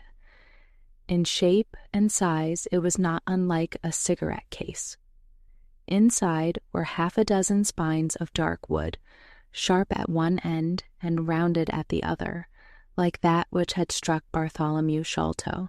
"They are hellish things," said he. "Look out that you don't prick yourself. I'm delighted to have them, for the chances are that they are all he has. There is the less fear of you or me finding one in our skin before long. I would sooner face a martini bullet myself. Are you game for a 6-mile trudge, Watson?" "Certainly," I answered. "Your leg will stand it?" "Oh, yes. Here you are, doggy. Good old Toby. Smell it, Toby. Smell it." He pushed the creosote handkerchief under the dog's nose, while the creature stood with its fluffy legs separated, and with a most comical cock to its head, like a connoisseur sniffing the bouquet of a famous vintage. Holmes then threw the handkerchief to a distance, fastened a stout cord to the mongrel's collar, and led him to the foot of the water barrel. The creature instantly broke into a succession of high, tremulous yelps, and with his nose on the ground and his tail in the air, pattered off upon the trail at a pace which strained his leash and kept us at the top of our speed. The east had been gradually whitening, and we could now see some distance in the cold gray light. The square, massive house, with its black, empty windows and high, bare walls, towered up, sad and forlorn, behind us. Our course led right across the grounds, in and out among the trenches and pits with which they were scarred and intersected. The whole place, with its scattered dirt heaps and ill-grown shrubs, had a blighted, ill-omened look which harmonized with the black tragedy which hung over it. On reaching the boundary wall, Toby ran along, whining eagerly underneath its shadow, and stopped finally in a corner screened by a young beech. Where the two walls joined, several bricks had been loosened, and the crevices left were worn down and rounded upon the lower side, as though they had frequently been used as a ladder. Holmes clambered up, and taking the dog from me, he dropped it over upon the other side. "There's the print of Woodenleg's hand," he remarked as I mounted up beside him. "You see the slight smudge of blood upon the white plaster. What a lucky thing it is that we have had no very heavy rain since yesterday. The scent will lie upon the road in spite of their 28 hours' start." I confess that I had my doubts myself when I reflected upon the great traffic which had passed along the London road in the interval. My fears were soon appeased, however. Toby never hesitated or swerved, but waddled on in his peculiar rolling fashion. Clearly, the pungent smell of the creosote rose high above all other contending scents. "Do not imagine," said Holmes, "that I depend for my success in this case upon the mere chance of one of these fellows having put his foot in the chemical. I have knowledge now which would enable me to trace them in many different ways. This, however, is the readiest, and since fortune has put it into our hands, I should be culpable if I neglected it. It has, however, prevented the case from becoming the pretty little intellectual problem which it at one time promised to be.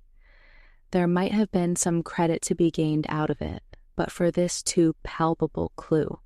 "There is credit, and to spare," said I.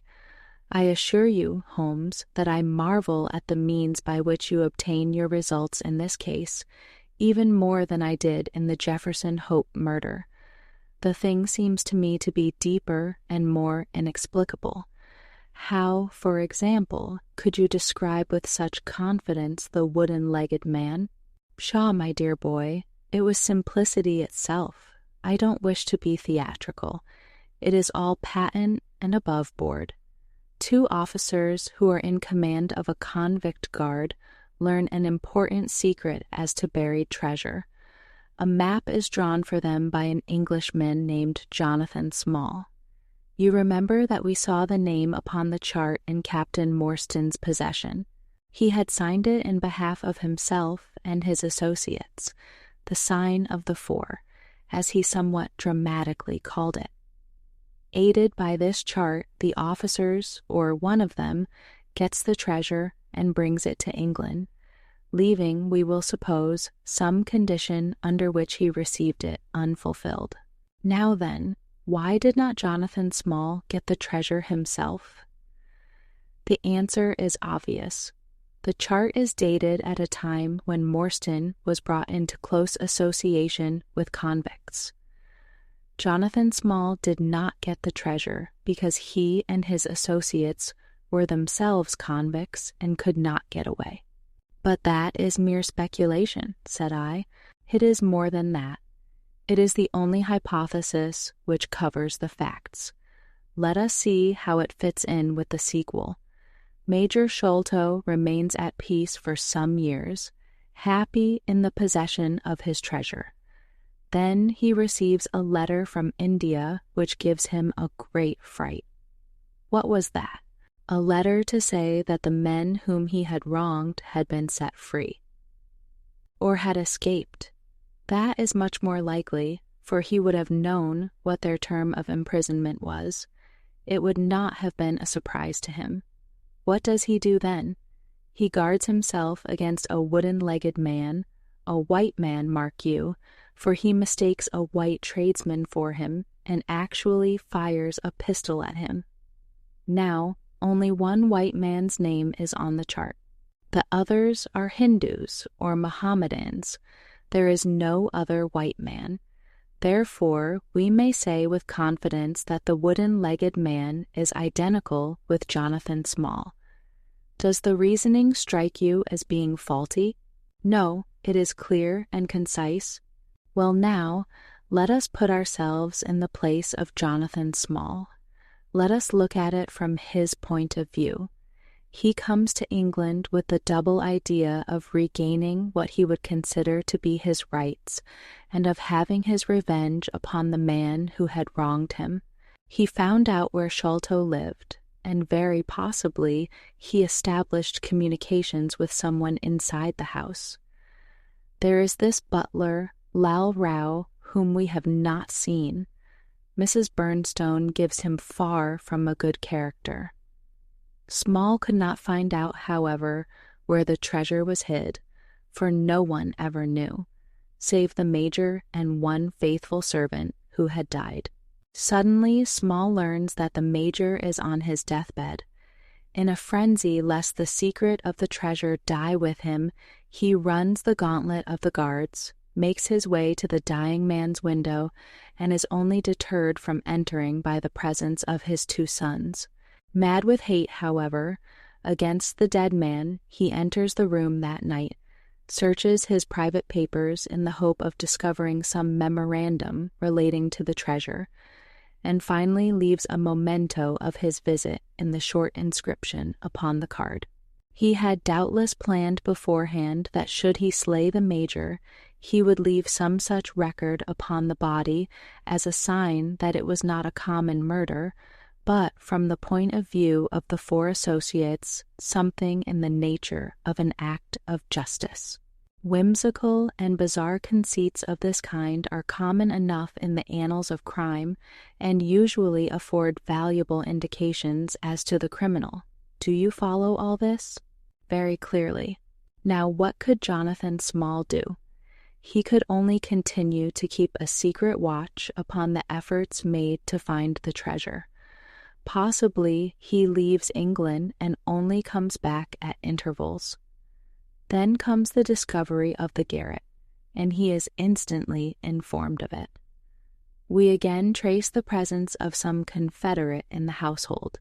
Jonathan, with his wooden leg, is utterly unable to reach the lofty room of Bartholomew Sholto.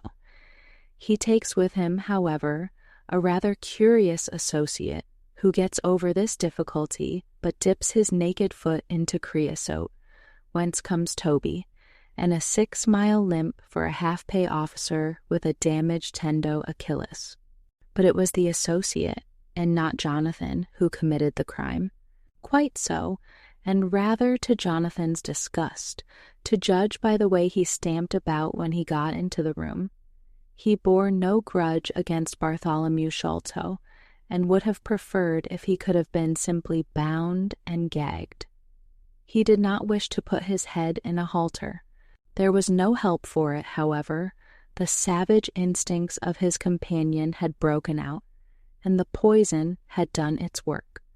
So Jonathan Small left his record, lowered the treasure box to the ground, and followed it himself. That was the train of events as far as I can decipher them. Of course, as to his personal appearance, he must be middle-aged, and must be sunburned after serving his time in such an oven as the Andamans. His height is readily calculated from the length of his stride, and we know that he was bearded. His hairiness was the one point which impressed itself upon Thaddeus Sholto when he saw him at the window. I don't know that there is anything else. The associate? Ah, well, there is no great mystery in that, but you will know all about it soon enough. How sweet the morning air is. See how that one little cloud floats like a pink feather from some gigantic flamingo. Now the red rim of the sun pushes itself over the London cloud bank. It shines on a good many folk, but on none, I dare bet, who are on a stranger errand than you and I. How small we feel with our petty ambitions and strivings in the presence of the great elemental forces of nature. Are you well up in your Jean-Paul? Fairly so. I worked back to him through Carlisle. That was like following the brook to the parent lake.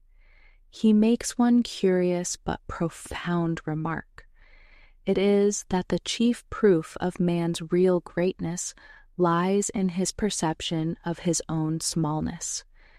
It argues, you see, a power of comparison and of appreciation, which is in itself a proof of nobility.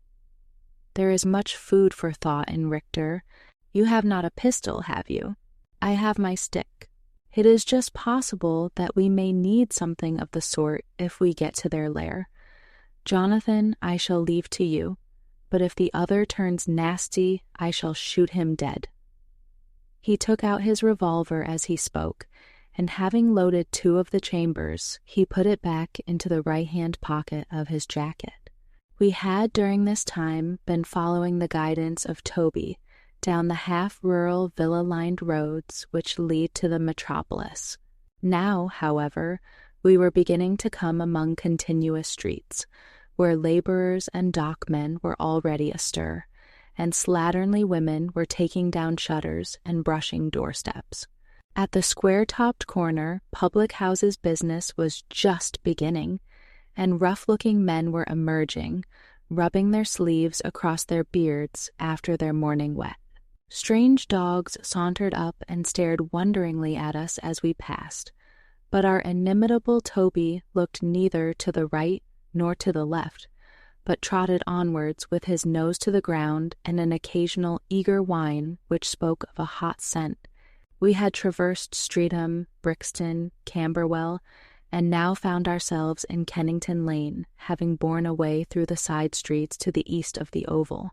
The men whom we pursued seemed to have taken a curiously zigzag road, with the idea probably of escaping observation. They had never kept to the main road if a parallel side street would serve their turn. At the foot of Kennington Lane they had edged away to the left through Bond Street and Miles Street. Where the latter street turns into Knight's Place, Toby ceased to advance, but began to run backwards and forwards with one ear cocked and the other drooping, the very picture of canine indecision. Then he waddled round in circles, looking up to us from time to time, as if to ask for sympathy in his embarrassment. "What the deuce is the matter with the dog?" growled Holmes. "They surely would not take a cab or go off in a balloon." "Perhaps they stood here for some time," I suggested. "Ah, it's all right. He's off again," said my companion in a tone of relief. He was indeed off, for after sniffing round again he suddenly made up his mind and darted away with an energy and determination such as he had not yet shown. The scent appeared to be much hotter than before, for he had not even to put his nose on the ground, but tugged at his leash and tried to break into a run. I could see by the gleam in Holmes's eyes that he thought we were nearing the end of our journey. Our course now ran down 9 Elms until we came to Broderick and Nelson's large timber yard, just past the White Eagle Tavern. Here the dog, frantic with excitement, turned down through the side gate into the enclosure, where the sawyers were already at work. On the dog raced through sawdust and shavings, down an alley, round a passage, between 2 woodpiles, and finally, with a triumphant yelp, sprang upon a large barrel which still stood upon the hand trolley on which it had been brought. With lolling tongue and blinking eyes, Toby stood upon the cask, looking from one to the other of us for some sign of appreciation. The staves of the barrel and the wheels of the trolley were smeared with a dark liquid, and the whole air was heavy with the smell of creosote. Sherlock Holmes and I looked blankly at each other, and then burst simultaneously into an uncontrollable fit of laughter. Chapter 8. The Baker Street Irregulars. "What now?" I asked. "Toby has lost his character for infallibility. He acted according to his lights," said Holmes, lifting him down from the barrel and walking him out of the timber yard. "If you consider how much creosote is carted about London in one day, it is no great wonder that our trail should have been crossed. It is much used now, especially for the seasoning of wood. Poor Toby is not to blame. We must get on the main scent again, I suppose." "Yes, and, fortunately, we have no distance to go." Evidently, what puzzled the dog at the corner of Knight's Place was that there were 2 different trails running in opposite directions. We took the wrong one. It only remains to follow the other. There was no difficulty about this. On leading Toby to the place where he had committed his fault, he cast about in a wide circle and finally dashed off in a fresh direction. "We must take care that he does not now bring us to the place where the creosote barrel came from," I observed. "I had thought of that, but you notice that he keeps on the pavement. whereas the barrel passed down the roadway. No, we are on the true scent now. It tended down towards the riverside, running through Belmont Place and Prince's Street. At the end of Broad Street, it ran right down to the water's edge, where there was a small wooden wharf. Toby led us to the very edge of this, and there stood, whining, looking out on the dark current beyond. "We are out of luck," said Holmes. "They have taken to a boat here." Several small punts and skiffs were lying about in the water and on the edge of the wharf. We took Toby round to each in turn, but, though he sniffed earnestly, he made no sign. Close to the rude landing stage was a small brick house, with a wooden placard slung out through the second window. Mordecai Smith was printed across it in large letters, and underneath, boats to hire by the hour or day. A second inscription above the door informed us that a steam launch was kept, a statement which was confirmed by a great pile of coke upon the jetty. Sherlock Holmes looked slowly round, and his face assumed an ominous expression. "This looks bad," said he. "These fellows are sharper than I expected. They seem to have covered their tracks. There has, I fear, been preconcerted management here." He was approaching the door of the house when it opened, and a little, curly-headed lad of 6 came running out, followed by a stoutish, red-faced woman with a large sponge in her hand. "You come back and be washed, Jack," she shouted. "Come back, you young imp, for if your father comes home and finds you like that, he'll let us hear of it." "Dear little chap," said Holmes strategically. "What a rosy-cheeked young rascal. Now, Jack, is there anything you would like?" The youth pondered for a moment. "I'd like a shillin'," said he. "Nothing you would like better?" "I'd like 2 shillin' better," the prodigy answered, after some thought. "Here you are, then. Catch. A fine child, Mrs. Smith." "Lor bless you, sir, he is that, and forward. He gets a most too much for me to manage, specially when my man is away days at a time." "Away, is he?" said Holmes in a disappointed voice. "I am sorry for that, for I wanted to speak to Mr. Smith." "He's been away since yesterday mornin', sir, and truth to tell, I am beginning to feel frightened about him. But if it was about a boat, sir, maybe I could serve as well." "I wanted to hire his steam launch." "Why, bless you, sir, it is in the steam launch that he has gone. That's what puzzles me, for I know there ain't more coals in her than would take her to about Woolwich and back. If he'd been away in the barge, I'd have thought nothing, for many a time a job has taken him as far as Gravesend, and then, if there was much doing there, he might have stayed over. But what good is a steam launch without coals? He might have bought some at a wharf down the river." "He might, sir, but it weren't his way. Many a time I've heard him call out at the prices they charge for a few odd bags. Besides, I don't like that wooden-legged man with his ugly face and outlandish talk. What did he want always knocking about here for?" "A wooden-legged man?" said Holmes with bland surprise. "Yes, sir, a brown monkey-faced chap that's called more'n once for my old man. It was him that roused him up yesternight, and what's more, my man knew he was comin', for he had steam up in the launch. I tell you straight, sir, I don't feel easy in my mind about it."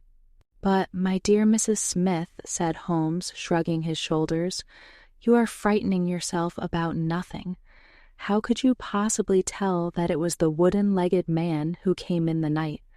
I don't quite understand how you can be so sure. His voice, sir, I knew his voice, which is kinda thick and foggy. He tapped at the winder, about 3 it would be. 'Show a leg, matey,' says he. 'Time to turn out guard.'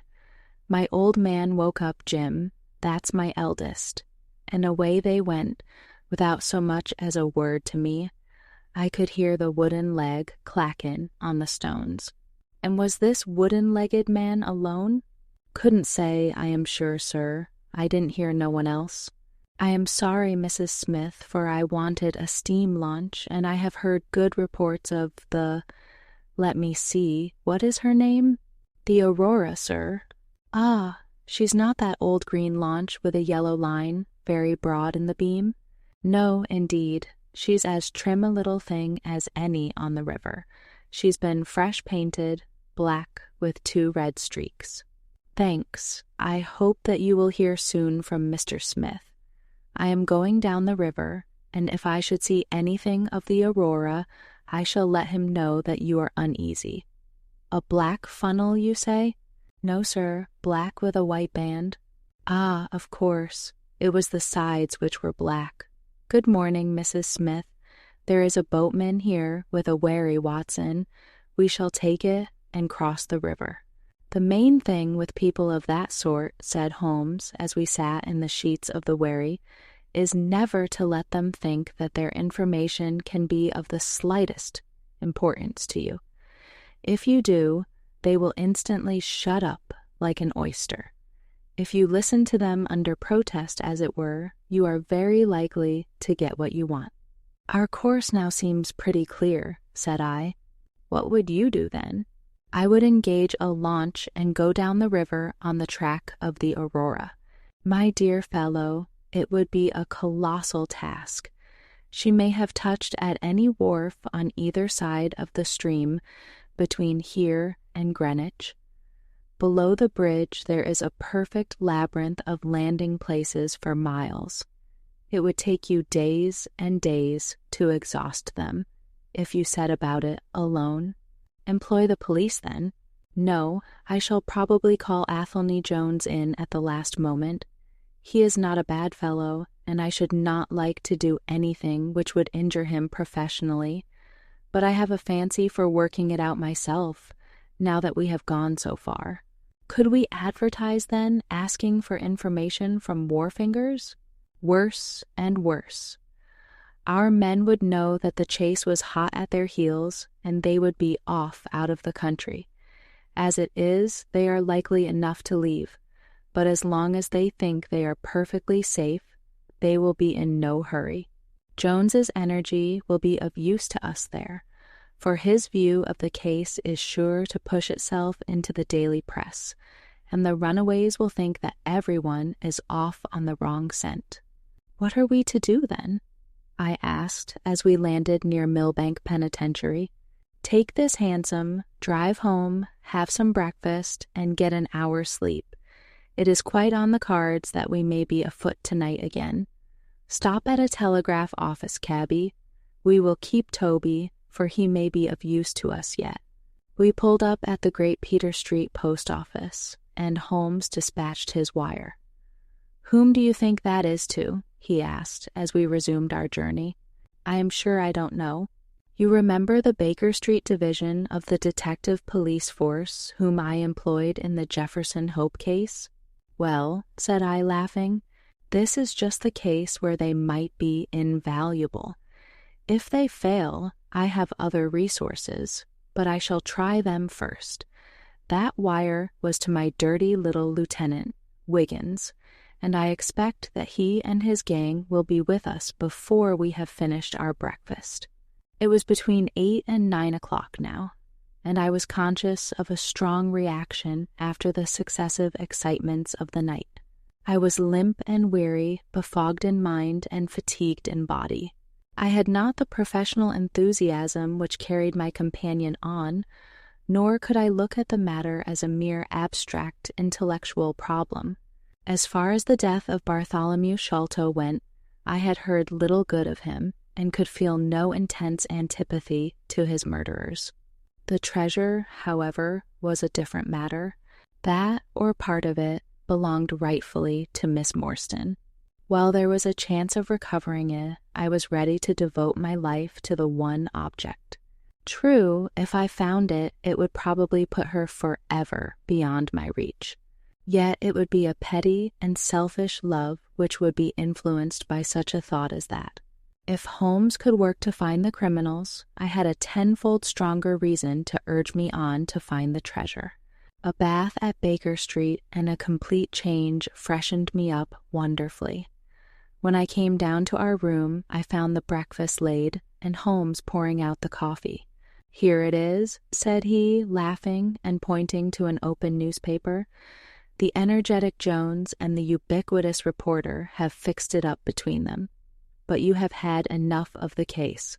Better have your ham and eggs first." I took the paper from him and read the short notice, which was headed "Mysterious Business at Upper Norwood." "About 12 o'clock last night," said the Standard, "Mr. Bartholomew Sholto of Pondicherry Lodge, Upper Norwood, was found dead in his room under circumstances which point to foul play. As far as we can learn, no actual traces of violence were found upon Mr. Sholto's person, but a valuable collection of Indian gems which the deceased gentleman had inherited from his father has been carried off. The discovery was first made by Mr. Sherlock Holmes and Dr. Watson, who had called at the house with Mr. Thaddeus Sholto, brother of the deceased. By a singular piece of good fortune, Mr. Athelney Jones, the well-known member of the detective police force, happened to be at the Norwood police station and was on the ground within half an hour of the first alarm. His trained and experienced faculties were at once directed towards the detection of the criminals, with the gratifying result that the brother, Thaddeus Sholto, has already been arrested, together with the housekeeper, Mrs. Burnstone, an Indian butler named Lal Rao, and a porter, or gatekeeper, named McMurdo. It is quite certain that the thief or thieves were well acquainted with the house, for Mr. Jones's well-known technical knowledge and his powers of minute observation have enabled him to prove conclusively that the miscreants could not have entered by the door or by the window, but must have made their way across the roof of the building, and so through a trap-door into a room which communicated with that in which the body was found. This fact, which has been very clearly made out, proves conclusively that it was no mere haphazard burglary. The prompt and energetic action of the officers of the law shows the great advantage of the presence on such occasions of a single, vigorous, and masterful mind. We cannot but think that it supplies an argument to those who would wish to see our detectives more decentralized, and so brought into closer and more effective touch with the cases which it is their duty to investigate. "Isn't it gorgeous?" said Holmes, grinning over his coffee cup. "What do you think of it?" "I think that we have had a close shave ourselves of being arrested for the crime." "So do I.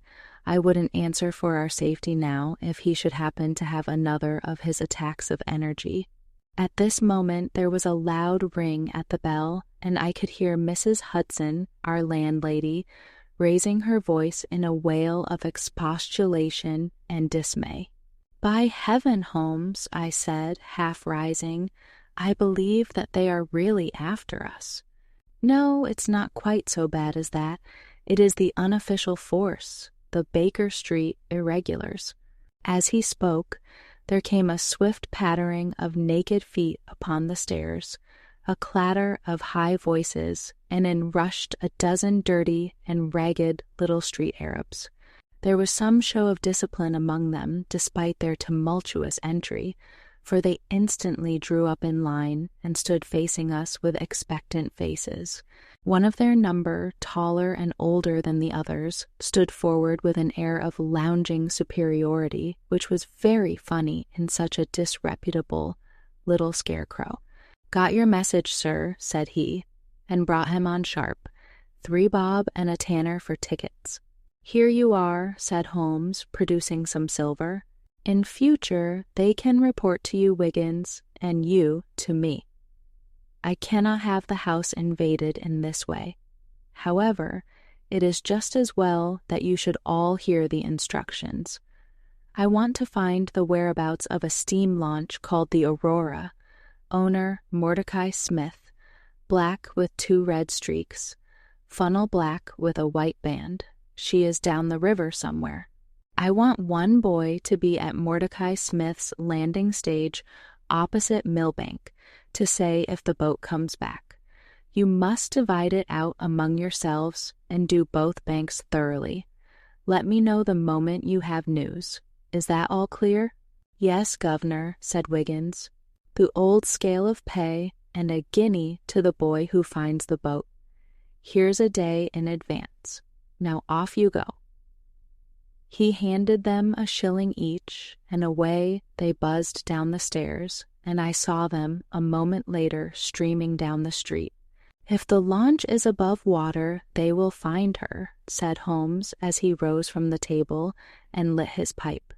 "They can go everywhere, see everything, overhear everyone.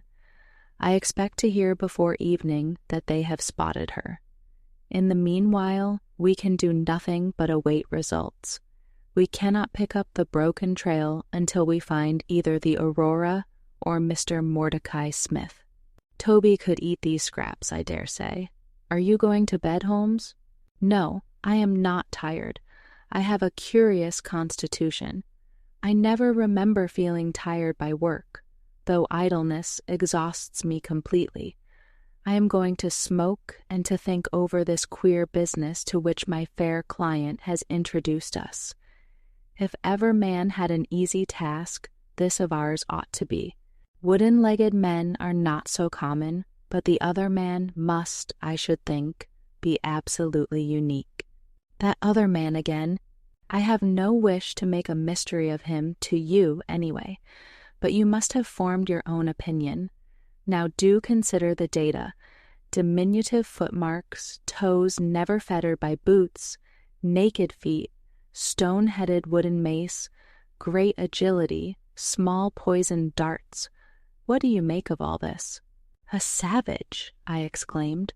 "Perhaps one of those Indians who were the associates of Jonathan Small." "Hardly that," said he.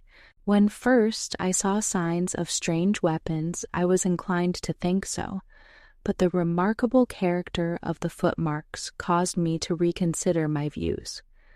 Some of the inhabitants of the Indian Peninsula are small men, but none could have left such marks as that. The Hindu proper has long and thin feet.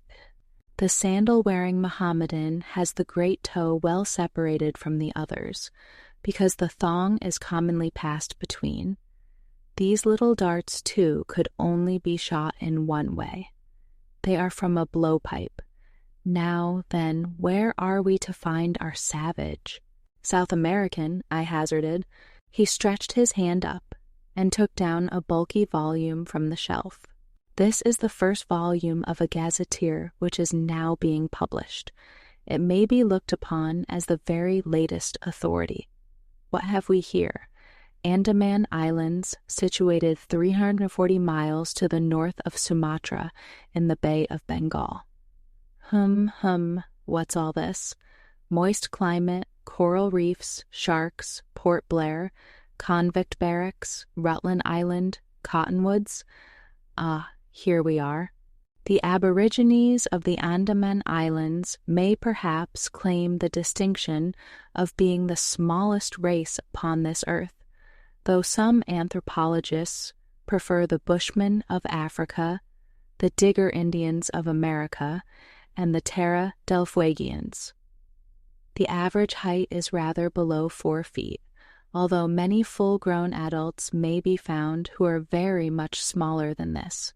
They are a fierce, morose, and intractable people, though capable of forming most devoted friendships when their confidence has once been gained. Mark that, Watson. Now, then, listen to this.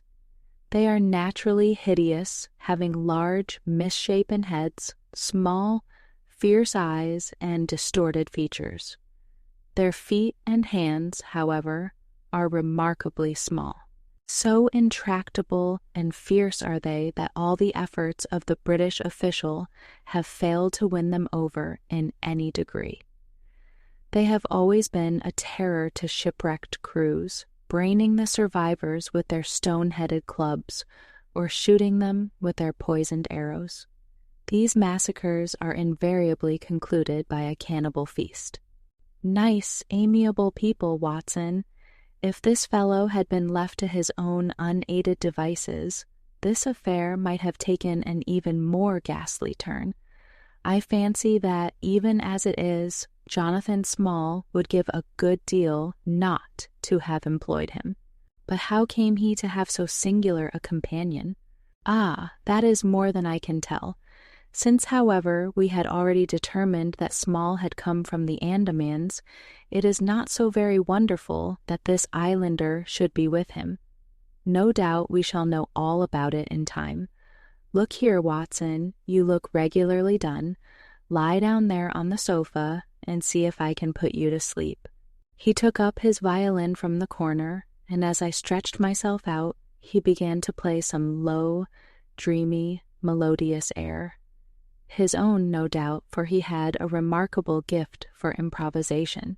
I have a vague remembrance of his gaunt limbs, his earnest face, and the rise and fall of his bow. Then I seemed to be floated peacefully away upon a soft sea of sound, until I found myself in dreamland, with the sweet face of Mary Morstan looking down upon me. Chapter 9. A Break in the Chain. It was late in the afternoon before I woke, strengthened and refreshed. Sherlock Holmes still sat exactly as I had left him, save that he had laid aside his violin and was deep in a book. He looked across at me as I stirred, and I noticed that his face was dark and troubled. "You have slept soundly," he said. "I feared that our talk would wake you." "I heard nothing," I answered. "Have you had fresh news, then?" "Unfortunately, no. I confess that I am surprised and disappointed. I expected something definite by this time. Wiggins has just been up to report. He says that no trace can be found of the launch. It is a provoking check, for every hour is of importance. Can I do anything? I am perfectly fresh now and quite ready for another night's outing." "No, we can do nothing. We can only wait. If we go ourselves, the message might come in our absence and delay be caused. You can do what you will, but I must remain on guard. Then I shall run over to Camberwell and call upon Mrs. Cecil Forrester. She asked me to yesterday." "On Mrs. Cecil Forrester?" asked Holmes, with the twinkle of a smile in his eyes. "Well, of course, Miss Morstan, too. They were anxious to hear what happened." "I would not tell them too much," said Holmes. "Women are never to be entirely trusted, not the best of them." I did not pause to argue over this atrocious sentiment. "I shall be back in an hour or two," I remarked. "All right. Good luck. But, I say, if you are crossing the river, you may as well return Toby, for I don't think it is at all likely that we shall have any use for him now." I took our mongrel accordingly and left him, together with a half-sovereign, at the old naturalist's in Pinchin Lane. At Camberwell I found Miss Morstan a little weary after her night's adventures, but very eager to hear the news. Mrs. Forrester, too, was full of curiosity. I told them all that we had done, suppressing, however, the more dreadful parts of the tragedy. Thus, although I spoke of Mr. Sholto's death, I said nothing of the exact manner and method of it. With all my omissions, however, there was enough to startle and amaze them. "It is a romance," cried Mrs. Forrester. "An injured lady, 500,000 in treasure, a black cannibal, and a wooden-legged ruffian. They take the place of the conventional dragon or wicked earl. And 2 knight-errants to the rescue," added Miss Morstan, with a bright glance at me. "Why, Mary, your fortune depends upon the issue of this search. I don't think that you are nearly excited enough. Just imagine what it must be to be so rich and to have the world at your feet." It sent a little thrill of joy to my heart to notice that she showed no sign of elation at the prospect. On the contrary, she gave a toss of her proud head, as though the matter were one in which she took small interest. "It is for Mr. Thaddeus Sholto that I am anxious," she said. "Nothing else is of any consequence, but I think that he has behaved most kindly and honorably throughout. It is our duty to clear him of this dreadful and unfounded charge." It was evening before I left Camberwell, and quite dark by the time I reached home. My companion's book and pipe lay by his chair, but he had disappeared. I looked about in the hope of seeing a note, but there was none. "I suppose that Mr. Sherlock Holmes has gone out," I said to Mrs. Hudson as she came up to lower the blinds. "No, sir. He has gone to his room, sir. Do you know, sir," sinking her voice into an impressive whisper, "I am afraid for his health." "Why so, Mrs. Hudson?" "Well, he's that strange, sir. After you was gone, he walked, up and down, until I was weary of the sound of his footstep. Then I heard him talking to himself and muttering, and every time the bell rang out, he came on the stairhead with, 'What is that, Mrs. Hudson?' And now he has slammed off to his room, but I can hear him walking away the same as ever. I hope he's not going to be ill, sir. I ventured to say something to him about cooling medicine, but he turned on me, sir, with such a look that I don't know how ever I got out of the room. I don't think that you have any cause to be uneasy, Mrs. Hudson," I answered. "I have seen him like this before. He has some small matter upon his mind which makes him restless." I tried to speak lightly to our worthy landlady, but I was myself somewhat uneasy when through the long night I still from time to time heard the dull sound of his tread, and knew how his keen spirit was chafing against this involuntary inaction. At breakfast time he looked worn and haggard, with a little fleck of feverish color upon either cheek. "You are knocking yourself up, old man," I remarked. "I heard you marching about in the night." "No, I could not sleep," he answered. "This infernal problem is consuming me. It is too much to be balked by so petty an obstacle when all else had been overcome. I know the men, the launch, everything, and yet I can get no news. I have set other agencies at work and used every means at my disposal. The whole river has been searched on either side, but there is no news, nor has Mrs. Smith heard of her husband. I shall come to the conclusion soon that they have scuttled the craft, but there are objections to that, or that Mrs. Smith has put us on a wrong scent. No, I think that may be dismissed. I had inquiries made, and there is a launch of that description. Could it have gone up the river? I have considered that possibility too, and there is a search party who will work up as far as Richmond. If no news comes today, I shall start off myself tomorrow, and go for the men rather than the boat. But surely, we shall hear something." We did not, however. Not a word came to us either from Wiggins or from the other agencies. There were articles in most of the papers upon the Norwood tragedy. They all appeared to be rather hostile to the unfortunate Thaddeus Sholto. No fresh details were to be found, however, in any of them, save that an inquest was to be held upon the following day. I walked over to Camberwell in the evening to report our ill success to the ladies, and on my return I found Holmes dejected and somewhat morose. He would hardly reply to my questions, and busied himself all evening in an abstruse chemical analysis, which involved much heating of retorts and distilling of vapors, ending at last in a smell which fairly drove me out of the apartment. Up to the small hours of the morning I could hear the clinking of his test tubes, which told me that he was still engaged in his malodorous experiment. In the early dawn I woke with a start, and was surprised to find him standing by my bedside, clad in a rude sailor dress with a pea-jacket, and a coarse red scarf round his neck. "I am off down the river, Watson," said he. "I have been turning it over in my mind, and I can see only one way out of it. It is worth trying, at all events. Surely I can come with you then, said I. No, you can be much more useful if you will remain here as my representative. I am loath to go, for it is quite on the cards that some message may come during the day, though Wiggins was despondent about it last night.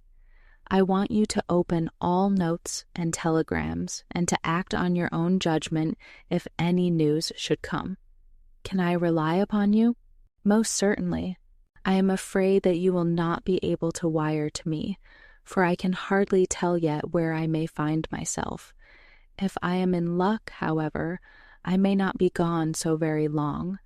I shall have news of some sort or other before I get back. I had heard nothing of him by breakfast time. On opening the Standard, however, I found that there was a fresh allusion to the business. With reference to the Upper Norwood tragedy, it remarked, we have reason to believe that the matter promises to be even more complex and mysterious than was originally supposed. Fresh evidence has shown that it is quite impossible that Mr. Thaddeus Sholto could have been in any way concerned in the matter. He and the housekeeper, Mrs. Burnstone, were both released yesterday evening. It is believed, however, that the police have a clue as to the real culprits, and that it is being prosecuted by Mr. Athelney Jones of Scotland Yard with all his well-known energy and sagacity. Further arrests may be expected at any moment. That is satisfactory so far as it goes, thought I. Friend Sholto is safe at any rate. I wonder what the fresh clue may be, though it seems to be a stereotyped form whenever the police have made a blunder. I tossed the paper down upon the table, but at that moment my eye caught an advertisement in the agony column. It ran in this way: lost, whereas Mordecai Smith, boatman, and his son Jim left Smith's Wharf at or about 3 o'clock last Tuesday morning in the steam launch. Aurora, black with 2 red stripes, funnel black with a white band. The sum of £5 will be paid to anyone who can give information to Mrs. Smith at Smith's Wharf or at 221B Baker Street as to the whereabouts of the said Mordecai Smith and the launch Aurora. This was clearly Holmes's doing. The Baker Street address was enough to prove that. It struck me as rather ingenious, because it might be read by the fugitives without their seeing in it more than the natural anxiety of a wife for her missing husband. It was a long day. Every time that a knock came to the door, or a sharp step passed in the street, I imagined that it was either Holmes returning or an answer to his advertisement. I tried to read, but my thoughts would wander off to our strange quest, and to the ill-assorted and villainous pair whom we were pursuing. Could there be, I wondered, some radical flaw in my companion's reasoning? Might he be suffering from some huge self-deception? Was it not possible that his nimble and speculative mind had built up this wild theory upon faulty premises? I had never known him to be wrong, and yet the keenest reasoner may occasionally be deceived. He was likely, I thought, to fall into error through the over-refinement of his logic, his preference for a subtle and bizarre explanation when a plainer and more commonplace one lay ready to his hand. Yet, on the other hand, I had myself seen the evidence, and I had heard the reasons for his deductions.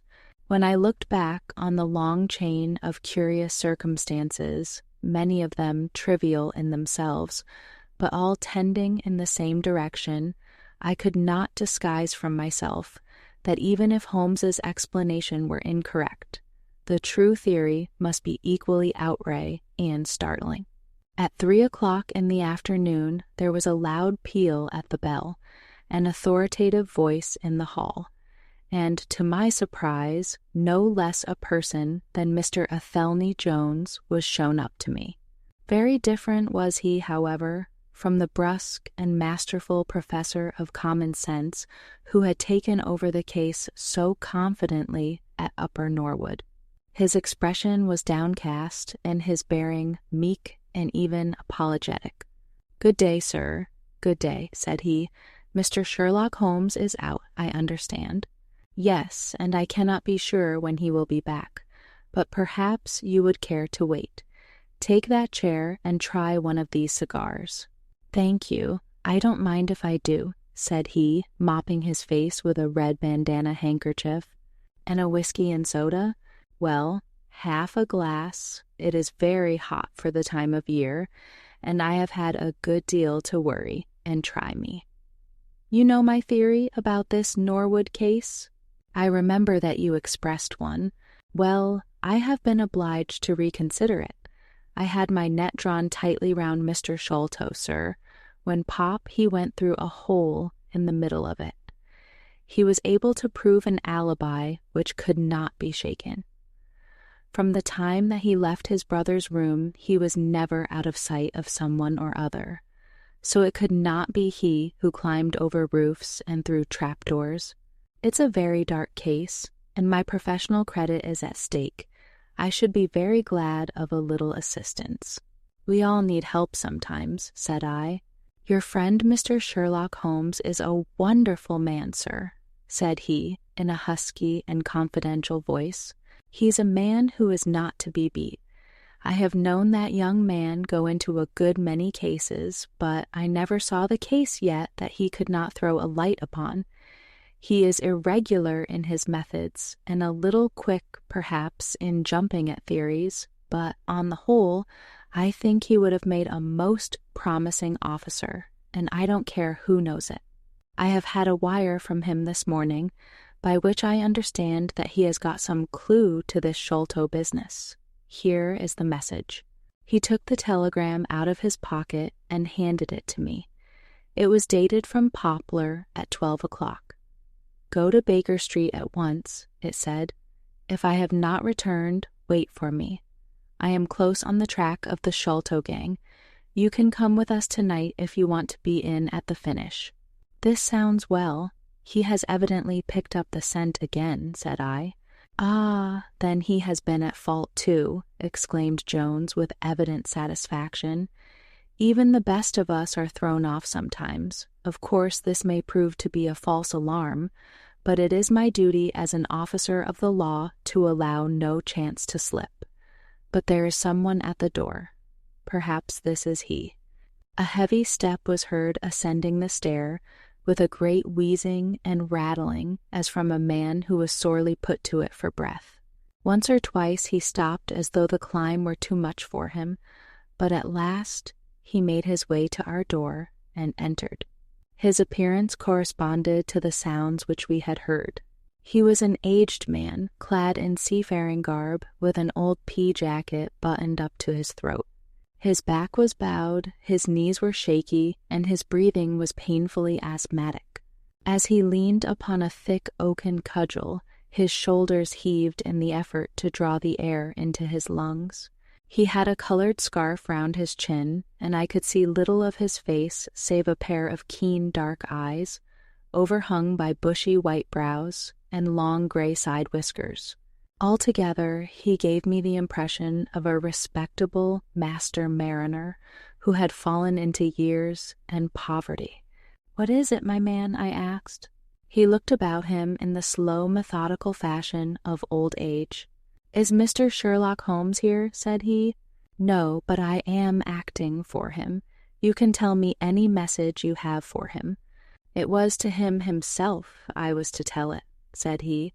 "But I tell you that I am acting for him. Was it about Mordecai Smith's boat?" "Yes, I knows well where it is, and I knows where the men he is after are, and I knows where the treasure is. I knows all about it." "Then tell me, and I shall let him know." "It was to him I was to tell it," he repeated, with the petulant obstinacy of a very old man. "Well, you must wait for him." No, I ain't going to lose a whole day to please no one. If Mr. Holmes ain't here, then Mr. Holmes must find it all out for himself.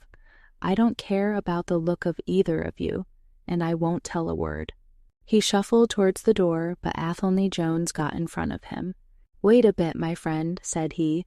"You have important information, and you must not walk off. We shall keep you, whether you like or not, until our friend returns." The old man made a little run towards the door, but as Athelney Jones put his broad back up against it, he recognized the uselessness of resistance. "Pretty sort of treatment this," he cried, stamping his stick. "I come here to see a gentleman, and you two, who I never saw in my life, seize me and treat me in this fashion. You will be none the worse," I said. "We shall recompense you for the loss of your time. Sit over here on the sofa, and you will not have long to wait." He came across sullenly enough and seated himself with his face resting on his hands. Jones and I resumed our cigars and our talk. Suddenly, however, Holmes's voice broke in upon us.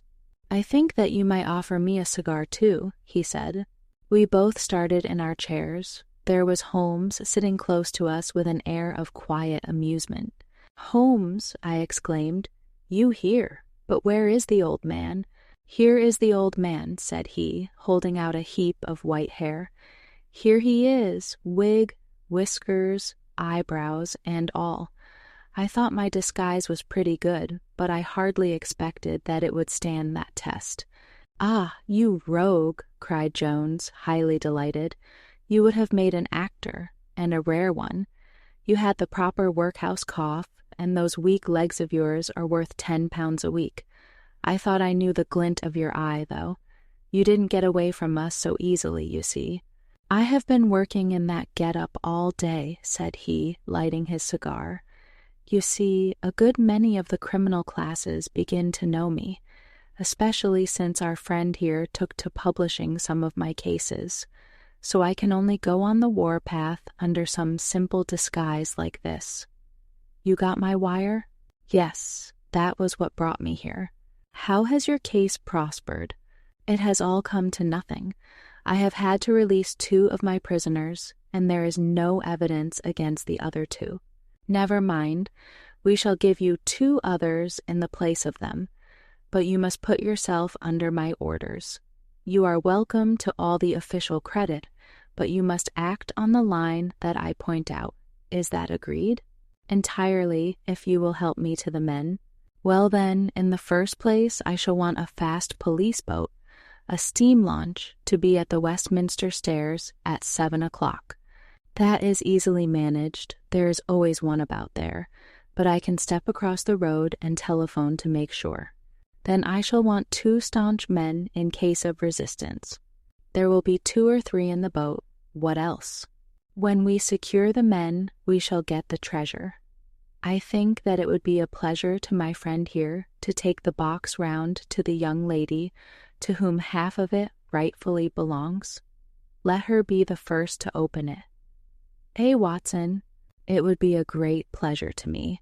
Rather an irregular proceeding," said Jones, shaking his head.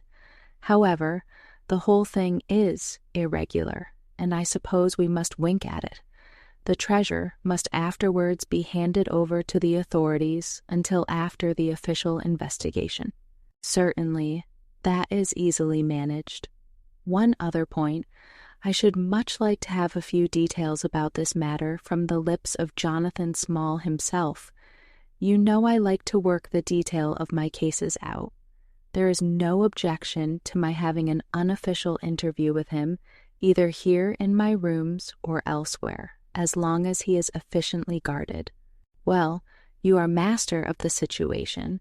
I have had no proof yet of the existence of this Jonathan Small. However, if you can catch him, I don't see how I can refuse you an interview with him." "That is understood, then?" "Perfectly. Is there anything else?" "Only that I insist upon your dining with us. It will be ready in half an hour. I have oysters and a brace of grouse, with something a little choice in white wines. Watson, you have never yet recognized my merits as a housekeeper. Chapter X. The End of the Islander. Our meal was a merry one. Holmes could talk exceedingly well when he chose, and that night he did choose. He appeared to be in a state of nervous exaltation. I have never known him so brilliant. He spoke on a quick succession of subjects, on miracle plays, on medieval pottery, on Stradivarius violins, on the Buddhism of Ceylon, and on the warships of the future, handling each as though he had made a special study of it. His bright humor marked the reaction from his black depression of the preceding days. Athelney Jones proved to be a sociable soul in his hours of relaxation, and faced his dinner with the air of a bon vivant. For myself, I felt elated at the thought that we were nearing the end of our task, and I caught something of Holmes's gaiety. None of us alluded during dinner to the cause which had brought us together. When the cloth was cleared, Holmes glanced at his watch and filled up 3 glasses with port. "One bumper," said he, "to the success of our little expedition, and now it is high time we were off. Have you a pistol, Watson?" "I have my old service revolver in my desk." "You had best take it, then. It is well to be prepared. I see that the cab is at the door. I ordered it for 6:30. It was a little past 7 before we reached the Westminster Wharf and found our launch awaiting us. Holmes eyed it critically. "Is there anything to mark it as a police boat?" "Yes, that green lamp at the side." "Then take it off." The small change was made, we stepped on board, and the ropes were cast off. Jones, Holmes, and I sat in the stern. There was one man at the rudder, one to tend the engines, and 2 burly police inspectors forward. "Where to?" asked Jones. "To the Tower. Tell them to stop opposite Jacobson's yard." Our craft was evidently a very fast one. We shot past the long lines of loaded barges as though they were stationary. Holmes smiled with satisfaction as we overhauled a river steamer and left her behind us. "We ought to be able to catch anything on the river," he said. "Well, hardly that, but there are not many launches to beat us. We shall have to catch the Aurora, and she has a name for being a clipper. I will tell you how the land lies, Watson. You recollect how annoyed I was at being balked by so small a thing?" "Yes. Well, I gave my mind a thorough rest by plunging into a chemical analysis. One of our greatest statesmen has said that a change of work is the best rest. So it is. When I had succeeded in dissolving the hydrocarbon which I was at work at, I came back to our problem of the Sholtos and thought the whole matter out again. My boys had been up the river and down the river without result.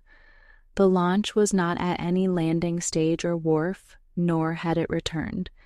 Yet it could hardly have been scuttled to hide their traces, though that always remained as a possible hypothesis if all else failed. I knew this man Small had a certain degree of low cunning, but I did not think him capable of anything in the nature of delicate finesse. That is usually a product of higher education. I then reflected that since he had certainly been in London some time, as we had evidence that he maintained a continual watch over Pondicherry Lodge, he could hardly leave at a moment's notice, but would need some little time, if it were only a day, to arrange his affairs. That was the balance of probability, at any rate. "It seems to me to be a little weak," said I. "It is more probable that he had arranged his affairs before ever he set out upon his expedition." "No, I hardly think so. This lair of his would be too valuable a retreat in case of need for him to give it up until he was sure that he could do without it." But a second consideration struck me. Jonathan Small must have felt that the peculiar appearance of his companion, however much he may have top-coated him, would give rise to gossip, and possibly be associated with this Norwood tragedy. He was quite sharp enough to see that. They had started from their headquarters under cover of darkness, and he would wish to get back before it was broad light. Now it was past 3 o'clock, according to Mrs. Smith, when they got the boat. It would be quite bright, and people would be about in an hour or so. Therefore, I argued, they did not go very far. They paid Smith well to hold his tongue, reserved his launch for the final escape, and hurried to their lodgings with the treasure box. In a couple of nights, when they had time to see what view the papers took and whether there was any suspicion, they would make their way under cover of darkness to some ship at Gravesend or in the Downs, where no doubt they had already arranged for passages to America or the colonies. But the launch? They could not have taken that to their lodgings. Quite so. I argued that the launch must be no great way off in spite of its invisibility. I then put myself in the place of Small and looked at it as a man of his capacity would. He would probably consider that to send back the launch or to keep it at a wharf would make pursuit easy if the police did happen to get on his track. How, then, could he conceal the launch and yet have her at hand when wanted? I wondered what I should do myself if I were in his shoes. I could only think of one way of doing it. I might hand the launch over to some boat builder or repairer with directions to make a trifling change in her. She would then be removed to his shed or yard and so be effectually concealed, while at the same time I could have her at a few hours' notice. That seems simple enough. It is just these very simple things which are extremely liable to be overlooked. However, I determined to act on the idea. I started at once in this harmless seaman's rig and inquired at all the yards down the river. I drew blank at 15, but at the 16, Jacobson's I learned that the Aurora had been handed over to them 2 days ago by a wooden-legged man with some trivial directions as to her rudder.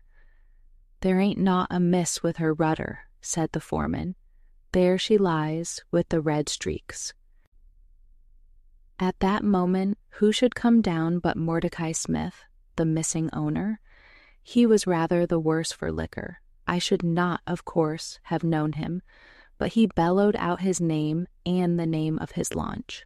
"I want her tonight at 8 o'clock, said he. 8 o'clock sharp, mind, for I have 2 gentlemen who won't be kept waiting. They had evidently paid him well, for he was very flush of money, chucking shillings about to the men. I followed him some distance, but he subsided into an alehouse. So I went back to the yard, and happening to pick up one of my boys on the way, I stationed him as a sentry over the launch. He is to stand at water's edge and wave his handkerchief to us when they start. We shall be lying off in the stream, and it will be a strange thing if we do not take men, treasure, and all. You have planned it all very neatly, whether they are the right men or not, said Jones.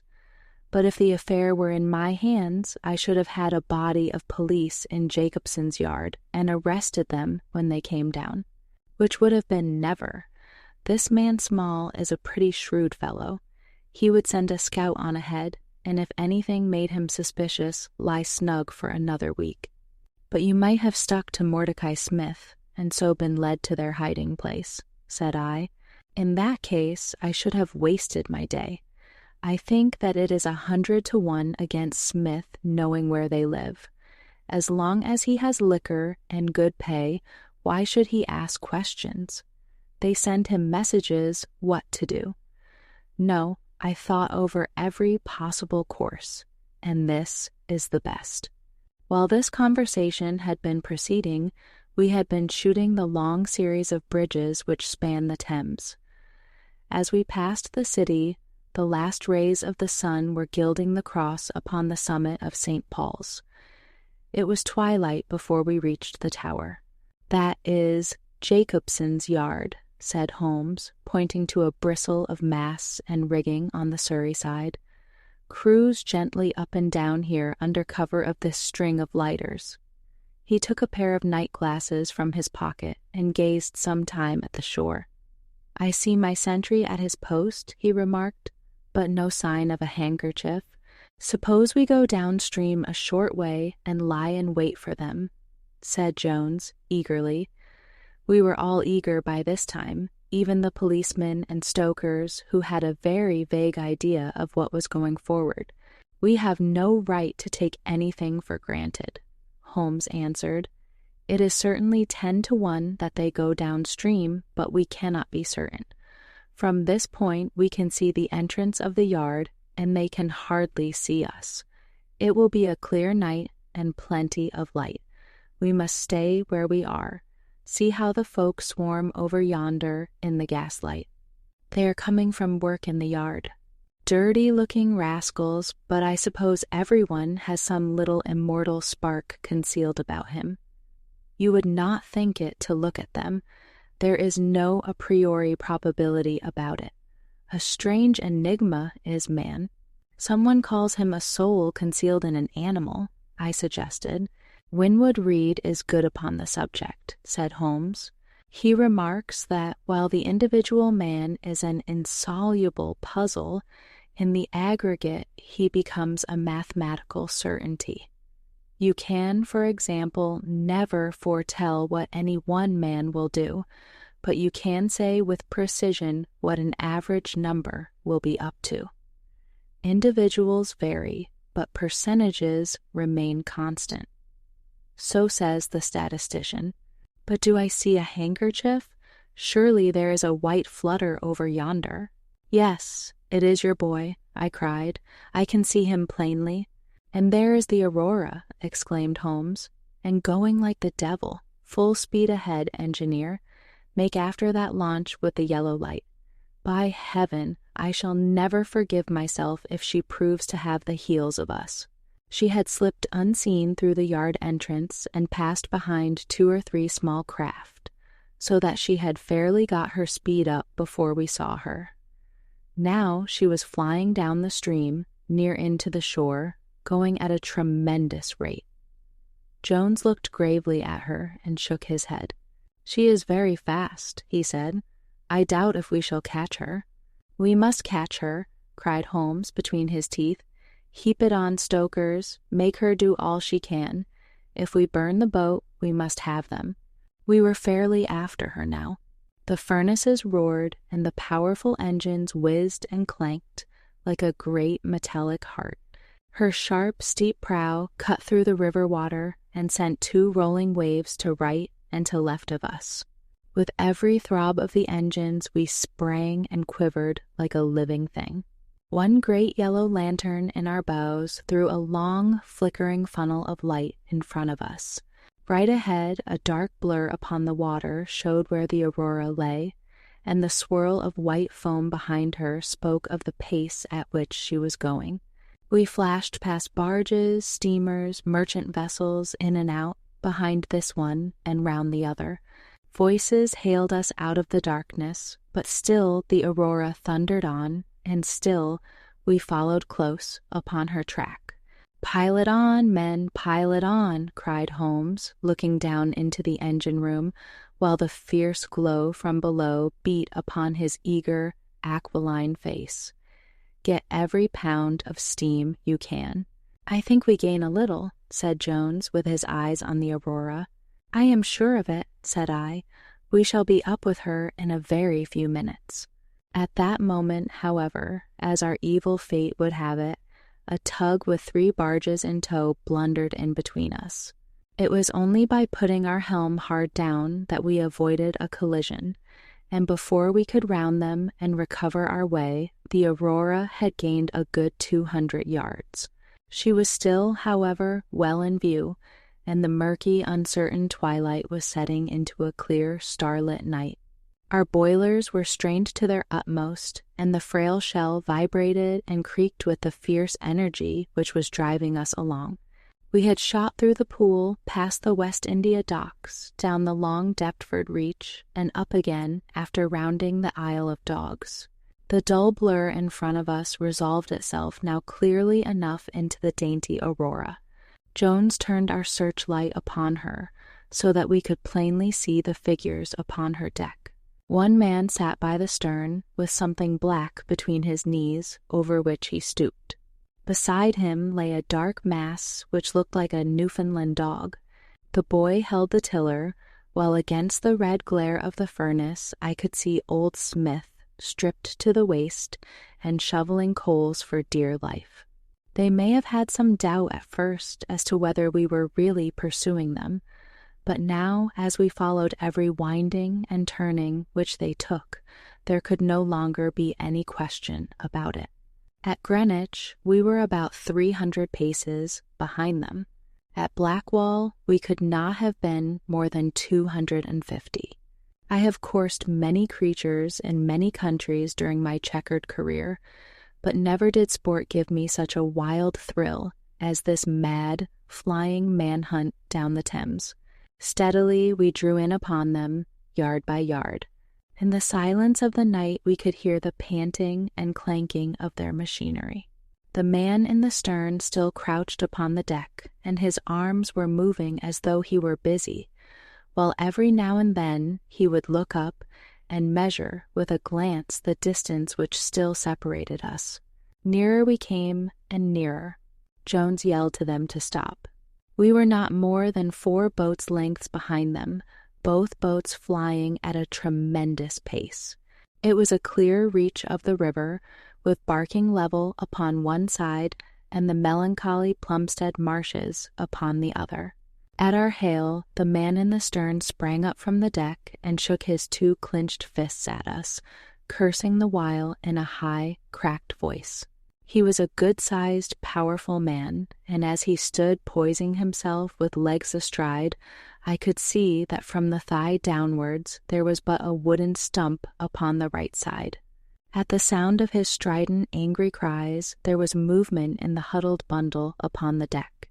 It straightened itself into a little black man, the smallest I have ever seen, with a great misshapen head, and a shock of tangled, disheveled hair. Holmes had already drawn his revolver, and I whipped out mine at the sight of this savage, distorted creature. He was wrapped in some sort of dark ulster or blanket, which left only his face exposed, but that face was enough to give a man a sleepless night. Never have I seen features so deeply marked with all bestiality and cruelty. His small eyes glowed and burned with a somber light, and his thick lips were writhed back from his teeth, which grinned and chattered at us with a half-animal fury. "Fire if he raises his hand," said Holmes quietly. We were within a boat's length by this time, and almost within touch of our quarry. I can see the 2 of them now as they stood, the white man with his legs far apart, shrieking out curses, and the unhallowed dwarf with his hideous face, and his strong yellow teeth gnashing at us in the light of our lantern. It was well that we had so clear a view of him. Even as we looked, he plucked out from under his covering a short, round piece of wood like a school ruler and clapped it to his lips. Our pistols rang out together. He whirled round, threw up his arms, and with a kind of choking cough fell sideways into the stream. I caught one glimpse of his venomous, menacing eyes amid the white swirl of the waters. At the same moment the wooden-legged man threw himself upon the rudder and put it hard down, so that his boat made straight in for the southern bank, while we shot past her stern, only clearing her by a few feet. We were round after her in an instant, but she was already nearly at the bank. It was a wild and desolate place where the moon glimmered upon a wide expanse of marshland, with pools of stagnant water and beds of decaying vegetation. The launch with a dull thud ran up upon the mud bank, with her bow in the air and her stern flush with the water. The fugitive sprang out, but his stump instantly sank its whole length into the sodden soil. In vain he struggled and writhed. Not one step could he possibly take either forwards or backwards. He yelled in impotent rage and kicked frantically into the mud with his other foot, but his struggles only bored his wooden pin the deeper into the sticky bank. When we brought our launch alongside, he was so firmly anchored that it was only by throwing the end of a rope over his shoulders that we were able to haul him out and to drag him like some evil fish over our side. The two Smiths, father and son, sat sullenly in their launch, but came aboard meekly enough when commanded. The Aurora herself we hauled off and made fast to our stern. A solid iron chest of Indian workmanship stood upon the deck. This, there could be no question, was the same that had contained the ill-omened treasure of the Sholtos. There was no key, but it was of considerable weight, so we transferred it carefully to our own little cabin. As we steamed slowly upstream again, we flashed our searchlight in every direction, but there was no sign of the islander. Somewhere in the dark ooze at the bottom of the Thames lie the bones of that strange visitor to our shores. "See here," said Holmes, pointing to the wooden hatchway. We were hardly quick enough with our pistols. There, sure enough, just behind where we had been standing, stuck one of those murderous darts which we knew so well. It must have whizzed between us at the instant that we fired. Holmes smiled at it and shrugged his shoulders in his easy fashion, but I confess that it turned me sick to think of the horrible death which had passed so close to us that night. Chapter IX. The Great Agra Treasure. Our captive sat in the cabin opposite to the iron box which he had done so much and waited so long to gain. He was a sunburned, reckless-eyed fellow, with a network of lines and wrinkles all over his mahogany features, which told of a hard, open-air life. There was a singular prominence about his bearded chin which marked a man who was not to be easily turned from his purpose. His age may have been 50 or thereabouts, for his black, curly hair was thickly shot with gray. His face in repose was not an unpleasing one, though his heavy brows and aggressive chin gave him, as I had lately seen, a terrible expression when moved to anger. He sat now with his handcuffed hands upon his lap, and his head sunk upon his breast, while he looked with his keen, twinkling eyes at the box which had been the cause of his ill-doings.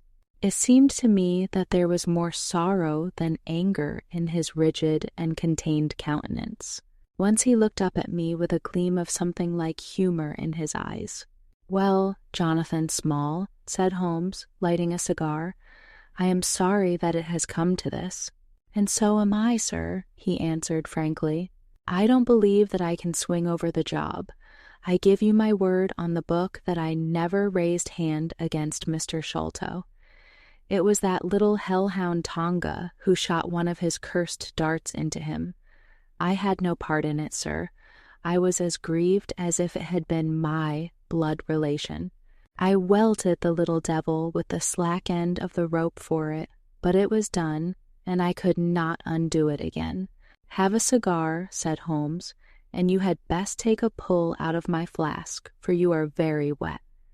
How could you expect so small and weak a man as this black fellow to overpower Mr. Sholto and hold him while you were climbing the rope?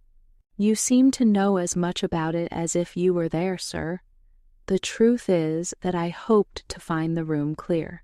I knew the habits of the house pretty well, and it was the time when Mr. Sholto usually went down to his supper. I shall make no secret of the business. The best defense that I can make is just the simple truth. Now, if it had been the old Major, I would have swung for him with a light heart. I would have thought no more of knifing him than of smoking this cigar.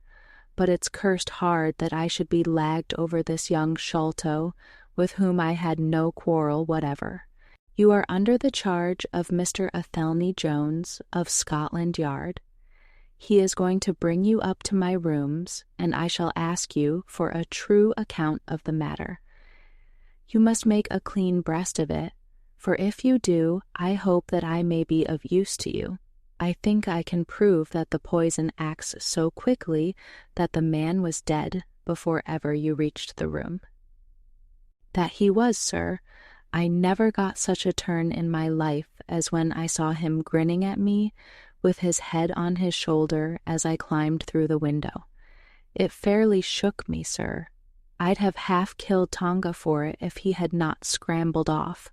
That was how he came to leave his club, and some of his darts too, as he tells me, which I dare say helped to put you on our track, though how you kept on it is more than I can tell. I don't feel no malice against you for it. But it does seem a queer thing, he added with a bitter smile, that I who have a fair claim to nigh upon $500,000 of money should spend the first half of my life building a breakwater in the Andamans, and am like to spend the other half digging drains at Dartmoor. It was an evil day for me when first I clapped eyes upon the merchant Achmet, and had to do with the Agra treasure, which never brought anything but a curse, yet upon the man who owned it. To him it brought murder, to Major Sholto it brought fear and guilt, to me it has meant slavery for life. At this moment Athelney Jones thrust his broad face and heavy shoulders into the tiny cabin. "Quite a family party," he remarked. "I think I shall have a pull at that flask, Holmes.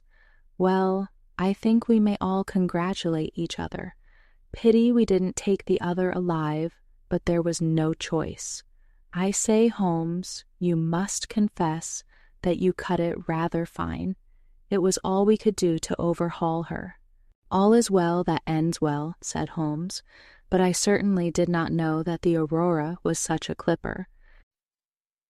Smith says she is one of the fastest launches on the river, and that if he had had another man to help him with the engines, we should never have caught her. He swears he knew nothing of this Norwood business." "Neither he did," cried our prisoner. "Not a word. I chose his launch because I heard that she was a flyer. We told him nothing, but we paid him well, and he was to get something handsome if we reached our vessel, the Esmeralda, at Gravesend, outward bound for the Brazils. Well, if he has done no wrong, we shall see that no wrong comes to him. If we are pretty quick in catching our men, we are not so quick in condemning them." It was amusing to notice how the consequential Jones was already beginning to give himself airs on the strength of the capture. From the slight smile which played over Sherlock Holmes's face, I could see that the speech had not been lost upon him. "We will be at Vauxhall Bridge presently," said Jones, "and shall land you, Dr. Watson, with the treasure box. I need hardly tell you that I am taking a very grave responsibility upon myself in doing this. It is most irregular, but of course an agreement is an agreement. I must, however, as a matter of duty, send an inspector with you since you have so valuable a charge. You will drive, no doubt?" "Yes, I shall drive. It is a pity there is no key that we may make an inventory first. You will have to break it open. Where is the key, my man?" "At the bottom of the river," said Small shortly. There was no use your giving this unnecessary trouble. We have had work enough already through you. However, Doctor, I need not warn you to be careful. Bring the box back with you to the Baker Street rooms. You will find us there, on our way to the station." They landed me at Vauxhall with my heavy iron box and with a bluff, genial inspector as my companion. A quarter of an hour's drive brought us to Mrs. Cecil Forrester's. The servant seemed surprised at so late a visitor. Mrs. Cecil Forrester was out for the evening, she explained, and likely to be very late. Miss Morstan, however, was in the drawing-room, so to the drawing-room I went, box in hand, leaving the obliging inspector in the cab. She was seated by the open window, dressed in some sort of white diaphanous material, with a little touch of scarlet at the neck and waist. The soft light of a shaded lamp fell upon her as she leaned back in the basket chair, playing over her sweet, grave face and tinting with a dull, metallic sparkle the rich coils of her luxuriant hair. One white arm and hand drooped over the side of the chair, and her whole pose and figure spoke of an absorbing melancholy. At the sound of my footfall, she sprang to her feet, however, and a bright flush of surprise and of pleasure colored her pale cheeks. "I heard a cab drive up," she said. "I thought that Mrs. Forrester had come back very early, but I never dreamed that it might be you. What news have you brought me?" "I have brought something better than news," said I, putting down the box upon the table and speaking jovially and boisterously, though my heart was heavy within me. "I have brought you something which is worth all the news in the world. I have brought you a fortune." She glanced at the iron box. "Is that the treasure, then?" she asked, coolly enough. "Yes, this is the great Agra treasure.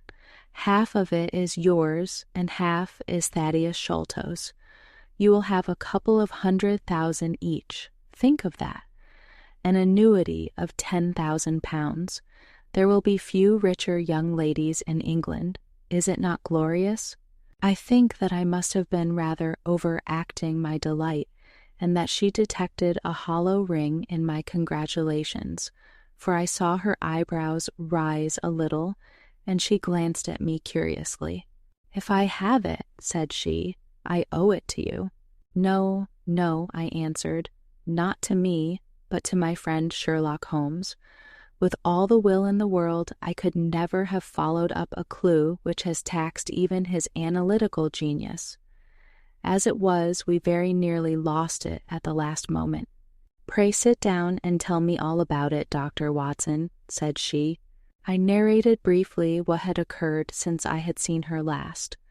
Holmes's new method of search, the discovery of the Aurora, the appearance of Athelney Jones, our expedition in the evening, and the wild chase down the Thames. She listened with parted lips and shining eyes to my recital of our adventures. When I spoke of the dart which had so narrowly missed us, she turned so white that I feared that she was about to faint. "It is nothing," she said, as I hastened to pour her out some water. "I am all right again. It was a shock to me to hear that I had placed my friends in such horrible peril." "That is all over," I answered. "It was nothing. I will tell you no more gloomy details. Let us turn to something brighter. There is the treasure. What could be brighter than that? I got leave to bring it with me, thinking that it would interest you to be the first to see it." "It would be of the greatest interest to me," she said. There was no eagerness in her voice, however. It had struck her, doubtless, that it might seem ungracious upon her part to be indifferent to a prize which had cost so much to win. "What a pretty box," she said, stooping over it. "This is Indian work, I suppose?" "Yes, it is Benares metalwork." "And so heavy," she exclaimed, trying to raise it. "The box alone must be of some value. Where is the key?" "Small threw it into the Thames," I answered. "I must borrow Mrs. Forrester's poker." There was in the front a thick and broad hasp, wrought in the image of a sitting Buddha. Under this I thrust the end of the poker and twisted it outward as a lever. The hasp sprang open with a loud snap. With trembling fingers I flung back the lid. We both stood gazing in astonishment. The box was empty. No wonder that it was heavy. The ironwork was 2/3 of an inch thick all round. It was massive, well made, and solid, like a chest constructed to carry things of great price, but not one shred or crumb of metal or jewelry lay within it. It was absolutely and completely empty. "The treasure is lost," said Miss Morstan calmly. As I listened to the words and realized what they meant, a great shadow seemed to pass from my soul. I did not know how this Agra treasure had weighed me down until now that it was finally removed. It was selfish, no doubt, disloyal, wrong, but I could realize nothing save that the golden barrier was gone from between us. "Thank God," I ejaculated from my very heart. She looked at me with a quick, questioning smile. "Why do you say that?" she asked. Because you are within my reach again, I said, taking her hand. She did not withdraw it. Because I love you, Mary, as truly as ever a man loved a woman. Because this treasure, these riches, sealed my lips. Now that they are gone, I can tell you how I love you. That is why I said, thank God. Then I say, thank God, too, she whispered as I drew her to my side. Whoever had lost a treasure, I knew that night that I had gained one. Chapter 20. The Strange Story of Jonathan Small. A very patient man was that inspector in the cab, for it was a weary time before I rejoined him. His face clouded over when I showed him the empty box. There goes the reward, said he gloomily. Where there is no money, there is no pay. This night's work would have been worth a tenner each to Sam Brown and me if the treasure had been there. Mr. Thaddeus Sholto is a rich man, I said. He will see that you are rewarded, treasure or no. The inspector shook his head despondently, however. It's a bad job, he repeated, and so Mr. Athelney Jones will think. His forecast proved to be correct, for the detective looked blank enough when I got to Baker Street and showed him the empty box. They had only just arrived, Holmes, the prisoner, and he, for they had changed their plans so far as to report themselves at a station upon the way. My companion lounged in his armchair with his usual listless expression, while Small sat stolidly opposite to him with his wooden leg cocked over his sound one. As I exhibited the empty box, he leaned back in his chair and laughed aloud. "This is your doing, Small," said Athelney Jones angrily. "Yes, I have put it away where you shall never lay hand upon it," he cried exultantly. "It is my treasure, and if I can't have the loot, I'll take darned good care that no one else does. I tell you that no living man has any right to it, unless it is 3 men who are in the Andaman convict barracks and myself. I know now that I cannot have the use of it, and I know that they cannot. I have acted all through for them as much as for myself. It's been the sign of 4 with us always. Well, I know that they would have had me do just what I have done, and throw the treasure into the Thames rather than let it go to kith or kin of Sholto or of Morstan. It was not to make them rich that we did for Achmet. You'll find the treasure where the key is, and where little Tonga is. When I saw that your launch must catch us, I put the loot away in a safe place. There are no rupees for you this journey."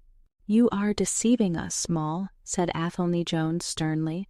"If you had wished to throw the treasure into the Thames, it would have been easier for you to have thrown box and all." "Easier for me to throw, and easier for you to recover," he answered with a shrewd, sidelong look. "The man that was clever enough to hunt me down is clever enough to pick an iron box from the bottom of a river. Now that they are scattered over 5 miles or so, it may be a harder job. It went to my heart to do it, though. I was half mad when you came up with us. However, there's no good grieving over it. I've had ups in my life, and I've had downs, but I've learned not to cry over spilled milk."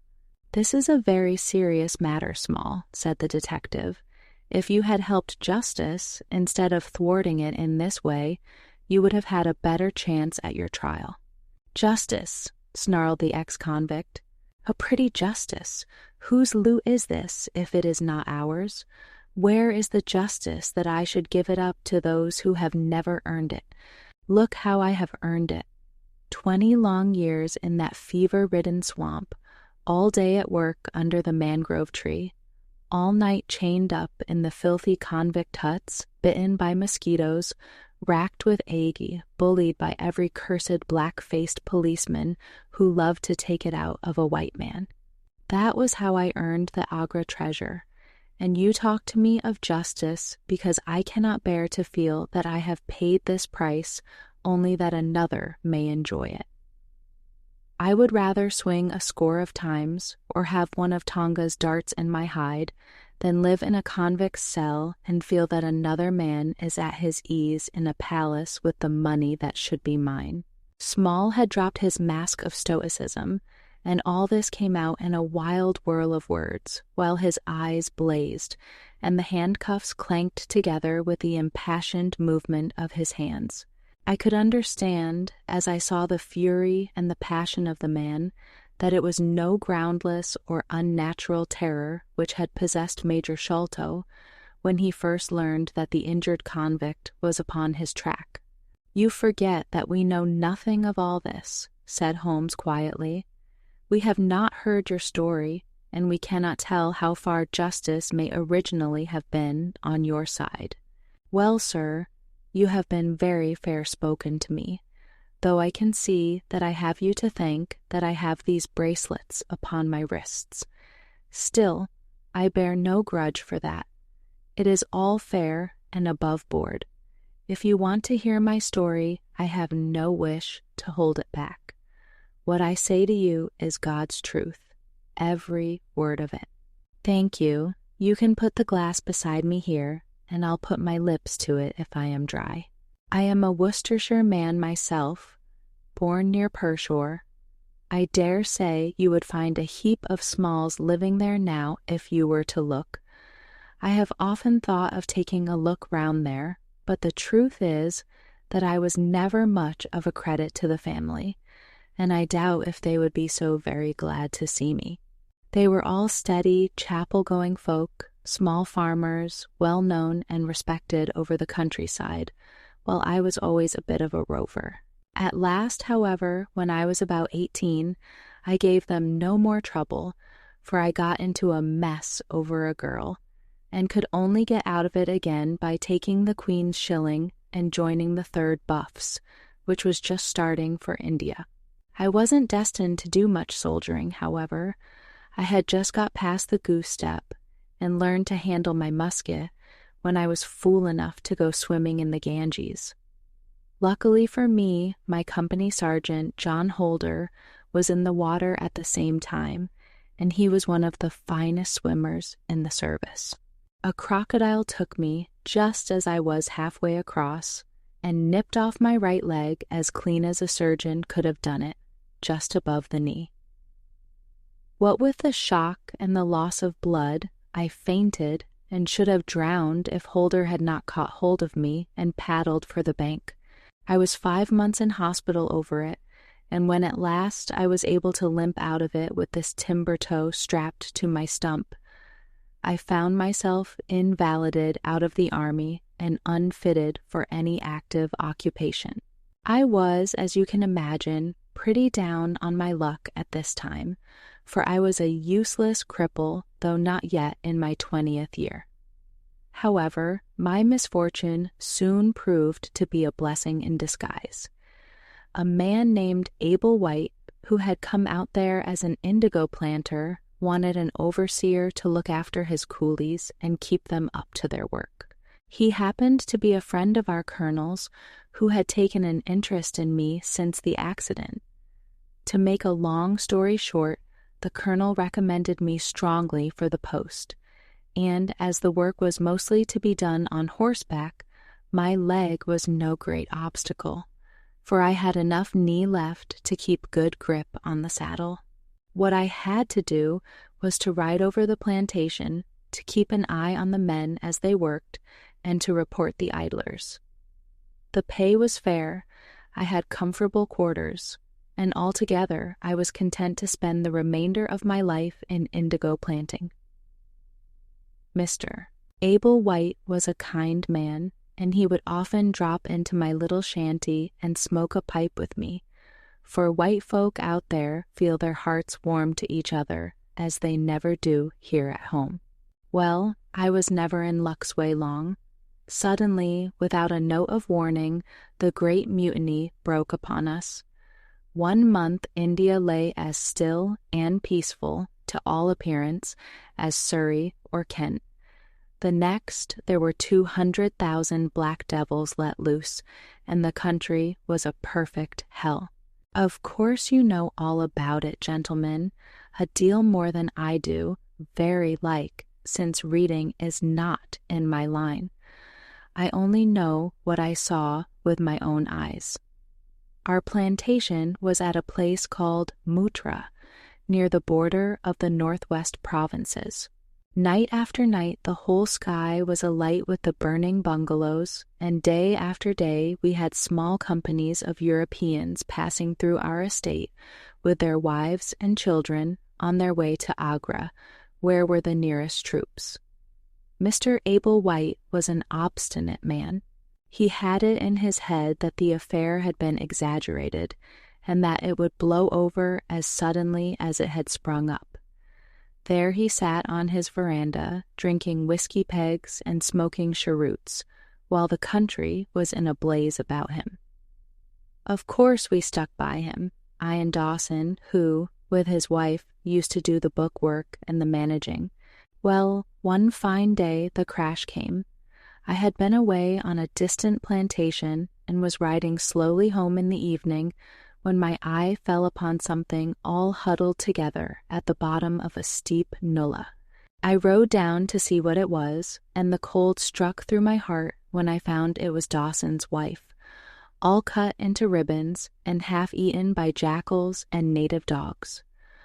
A little further up the road Dawson himself was lying on his face, quite dead, with an empty revolver in his hand and 4 sepoys lying across each other in front of him. I reined up my horse, wondering which way I should turn, but at that moment I saw thick smoke curling up from Abel White's bungalow and the flames beginning to burst through the roof.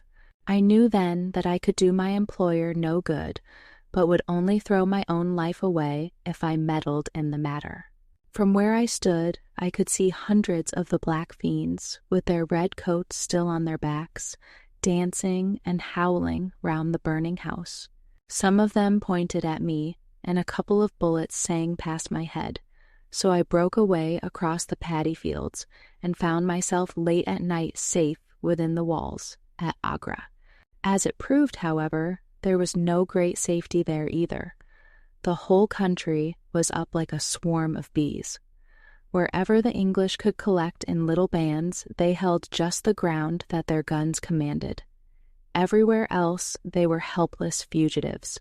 It was a fight of the millions against the hundreds, and the cruelest part of it was that these men that we fought against, foot, horse, and gunners, were our own picked troops, whom we had taught and trained, handling our own weapons and blowing our own bugle calls. At Agra, there were the 3rd Bengal Fusiliers, some Sikhs, 2 troops of horse, and a battery of artillery. A volunteer corps of clerks and merchants had been formed, and this I joined, wooden leg and all. We went out to meet the rebels at Shagunge early in July, and we beat them back for a time, but our powder gave out, and we had to fall back upon the city. Nothing but the worst news came to us from every side, which is not to be wondered at, for if you look at the map, you will see that we were right in the heart of it. Lucknow is rather better than 100 miles to the east, and Kanpur about as far to the south. From every point on the compass there was nothing but torture and murder and outrage. The city of Agra is a great place, swarming with fanatics and fierce devil worshippers of all sorts. Our handful of men were lost among the narrow, winding streets. Our leader moved across the river, therefore, and took up his position in the old fort at Agra. I don't know if any of you gentlemen have ever read or heard anything of that old fort. It is a very queer place, the queerest that ever I was in, and I have been in some rum corners too. First of all, it is enormous in size. I should think that the enclosure must be acres and acres. There is a modern part which took all our garrison, women, children, stores, and everything else, with plenty of room over. But the modern part is nothing like the size of the old quarter, where nobody goes, and which is given over to the scorpions and the centipedes. It is all full of great deserted halls and winding passages and long corridors twisting in and out, so that it is easy enough for folk to get lost in it. For this reason, it was seldom that anyone went into it, though now and again a party with torches might go exploring. The river washes along the front of the old fort and so protects it, but on the sides and behind there are many doors, and these had to be guarded, of course, in the old quarter, as well as in that which was actually held by our troops. We were short-handed, with hardly men enough to man the angles of the building and to serve the guns. It was impossible for us, therefore, to station a strong guard at every one of the innumerable gates. What we did was to organize a central guardhouse in the middle of the fort, and to leave each gate under the charge of one white man and 2 or 3 natives. I was selected to take charge during certain hours of the night of a small isolated door upon the southwest side of the building. 2 Sikh troopers were placed under my command, and I was instructed if anything went wrong to fire my musket, when I might rely upon help coming at once from the central guard. As the guard was a good 200 paces away, however, and as the space between was cut up into a labyrinth of passages and corridors, I had great doubts as to whether they could arrive in time to be of any use in case of an actual attack. Well, I was pretty proud at having this small command given me, since I was a raw recruit, and a game-legged one at that. For 2 nights I kept the watch with my Punjabis. They were tall, fierce-looking chaps, Muhammad Singh and Abdullah Khan by name, both old fighting men who had borne arms against us at Chilianwala. They could talk English pretty well, but I could get little out of them. They preferred to stand together and jabber all night in their queer Sikh lingo.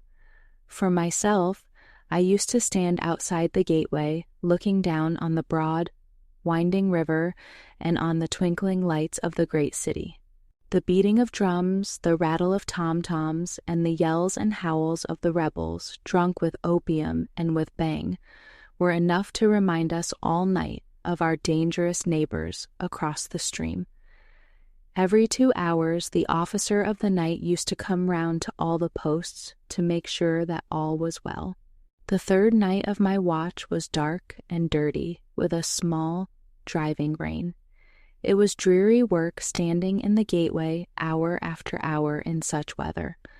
I tried again and again to make my Sikhs talk, but without much success. At 2 in the morning the rounds passed, and broke for a moment the weariness of the night. Finding that my companions would not be led into conversation, I took out my pipe and laid down my musket to strike the match. In an instant the 2 Sikhs were upon me. One of them snatched my firelock up and leveled it at my head, while the other held a great knife to my throat and swore between his teeth that he would plunge it into me if I moved a step. My first thought was that these fellows were in league with the rebels, and that this was the beginning of an assault. If our door were in the hands of the sepoys, the place must fall, and the women and children be treated as they were in Cawnpore. Maybe you gentlemen think that I am just making out a case for myself, but I give you my word that when I thought of that, though I felt the point of the knife at my throat, I opened my mouth with the intention of giving a scream, if it was my last one, which might alarm the main guard. The man who held me seemed to know my thoughts, for even as I braced myself to it, he whispered, "Don't make a noise. The fort is safe enough. There are no rebel dogs on this side of the river." There was the ring of truth in what he said, and I knew that if I raised my voice I was a dead man. I could read it in the fellow's brown eyes. I waited, therefore, in silence to see what it was that they wanted from me. "Listen to me, Sahib," said the taller and fiercer of the pair, the one whom they called Abdullah Khan. You must either be with us now, or you must be silenced forever. The thing is too great a one for us to hesitate. Either you are heart and soul with us on your oath on the cross of the Christians, or your body this night shall be thrown into the ditch, and we shall pass over to our brothers in the rebel army. There is no middle way. Which is it to be, death or life? We can only give you 3 minutes to decide, for the time is passing, and all must be done before the rounds come again. How can I decide? Said I. You have not told me what you want of me, but I tell you now that if it is anything against the safety of the fort, I will have no truck with it, so you can drive home your knife and welcome. It is nothing against the fort, said he. We only ask you to do that which your countrymen come to this land for. We ask you to be rich. If you will be one of us this night, we will swear to you upon the naked knife, and by the threefold oath which no Sikh was ever known to break, that you shall have your fair share of the loot. 1/4 of the treasure shall be yours. We can say no fairer. But what is the treasure then? I asked. I am as ready to be rich as you can be, if you will but show me how it can be done. You will swear then, said he, by the bones of your father, by the honor of your mother, by the cross of your faith, to raise no hand and speak no word against us, either now or afterwards. I will swear it, I answered, provided that the fort is not endangered. Then my comrade and I will swear that you shall have 1/4 of the treasure, which shall be equally divided among the 4 of us. There are but 3, said I. No, Dost Akbar must have his share. We can tell the tale to you while we await them. Do you stand at the gate, Mahomet Singh, and give notice of their coming. The thing stands thus, Sahib, and I tell it to you because I know that an oath is binding upon a Farangi, and that we may trust you. Had you been a lying Hindu, though you had sworn by all the gods in their false temples, your blood would have been upon the knife, and your body in the water. But the Sikh knows the Englishman, and the Englishman knows the Sikh. Hearken, then, to what I have to say. There is a Raja in the northern provinces who has much wealth, though his lands are small. Much has come to him from his father, and more still he has set by himself, for he is of a low nature, and hoards his gold rather than spend it. When the troubles broke out, he would be friends both with the lion and the tiger, with the sepoy and with the company's Raj. Soon, however, it seemed to him that the white men's day was come, for through all the land he could hear of nothing but of their death and their overthrow. Yet, being a careful man, he made such plans that, come what might, half at least of his treasure should be left to him. That which was in gold and silver he kept by him in the vaults of his palace, but the most precious stones and the choicest pearls that he had, he put in an iron box and sent it by a trusty servant who, under the guise of a merchant, should take it to the fort at Agra, there to lie until the land is at peace. Thus, if the rebels won, he would have his money, but if the company conquered, his jewels would be saved to him. Having thus divided his hoard, he threw himself into the cause of the sepoys, since they were strong upon his borders. By doing this, mark you, Sahib, his property becomes the due of those who have been true to their salt. This pretended merchant who travels under the name of Achmet is now in the city of Agra and desires to gain his way into the fort. He has with him as traveling companion my foster brother, Dost Akbar, who knows his secret. Dost Akbar has promised this night to lead him to a side postern of the fort, and has chosen this one for his purpose. Here he will come presently, and here he will find Mahomet Singh and myself awaiting him. The place is lonely, and none shall know of his coming. The world shall know of the merchant Achmet no more, but the great treasure of the Raja shall be divided among us. What say you to it, Sahib? In Worcestershire, the life of a man seems a great and a sacred thing, but it is very different when there is fire and blood all round you, and you have been used to meeting death at every turn. Whether Achmet the merchant lived or died was a thing as light as air to me, but at the talk about the treasure my heart turned to it, and I thought of what I might do in the old country with it, and how my folk would stare when they saw their ne'er-do-well coming back with his pockets full of gold moidores. I had, therefore, already made up my mind. Abdullah Khan, however, thinking that I hesitated, pressed the matter more closely. "Consider, Sahib," said he, "that if this man is taken by the commandant, he will be hung or shot, and his jewels taken by the government, so that no man will be a rupee the better for them. Now, since we do the taking of him, why should we not do the rest as well? The jewels will be as well with us as in the company's coffers. There will be enough to make every one of us rich men and great chiefs. No one can know about the matter, for here we are cut off from all men. What could be better for the purpose? Say again then, Sahib, whether you are with us, or if we must look upon you as an enemy." "I am with you heart and soul," said I. "It is well," he answered, handing me back my firelock. "You see that we trust you, for your word, like ours, is not to be broken. We have now only to wait for my brother and the merchant." "Does your brother know, then, of what you will do?" I asked. "The plan is his. He has devised it. We will go to the gate and share the watch with Muhammad Singh."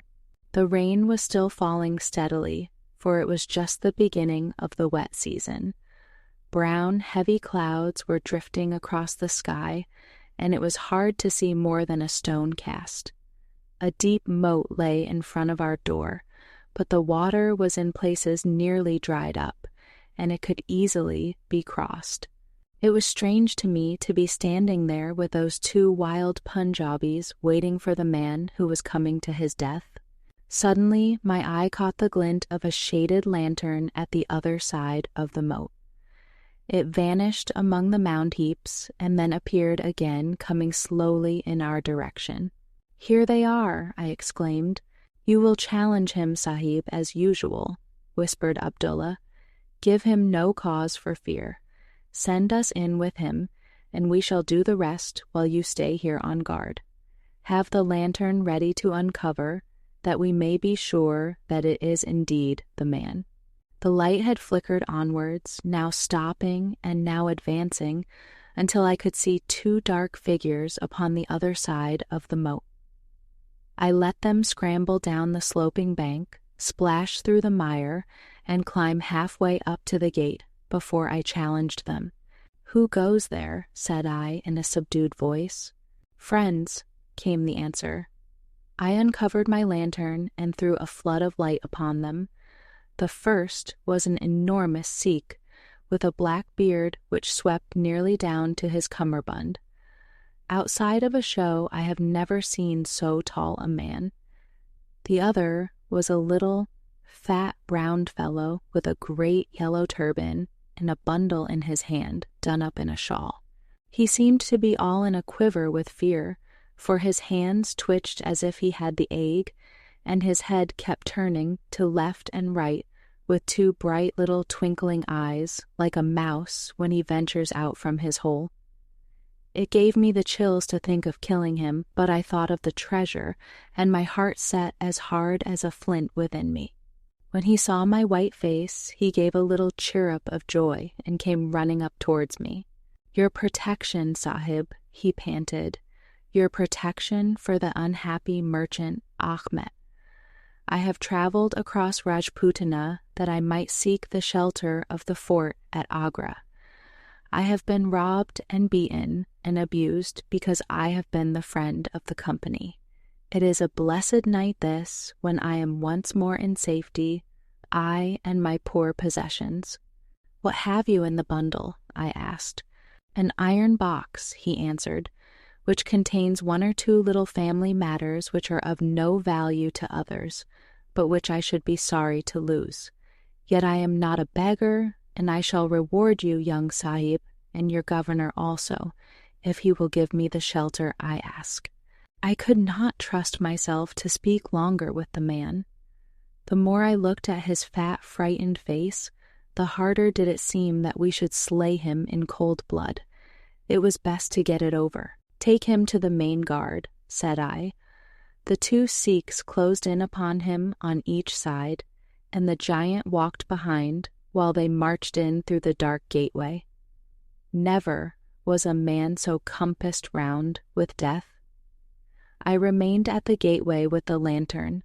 I could hear the measured tramp of their footsteps sounding through the lonely corridors. Suddenly it ceased, and I heard voices and a scuffle with the sound of blows. A moment later there came, to my horror, a rush of footsteps coming in my direction, with the loud breathing of a running man. I turned my lantern down the long, straight passage, and there was the fat man, running like the wind, with a smear of blood across his face, and close at his heels, bounding like a tiger, the great black-bearded Sikh, with a knife flashing in his hand. I have never seen a man run so fast as that little merchant. He was gaining on the Sikh, and I could see that if he once passed me and got to the open air, he would save himself yet. My heart softened to him, but again the thought of his treasure turned me hard and bitter. I cast my firelock between his legs as he raced past, and he rolled twice over like a shot rabbit. Ere he could stagger to his feet, the Sikh was upon him and buried his knife twice in his side. The man never uttered moan nor moved muscle, but lay where he had fallen. I think myself that he may have broken his neck with the fall. You see, gentlemen, that I am keeping my promise. I am telling you every work of the business just exactly as it happened, whether it is in my favor or not. He stopped and held out his manacled hands for the whiskey and water which Holmes had brewed for him.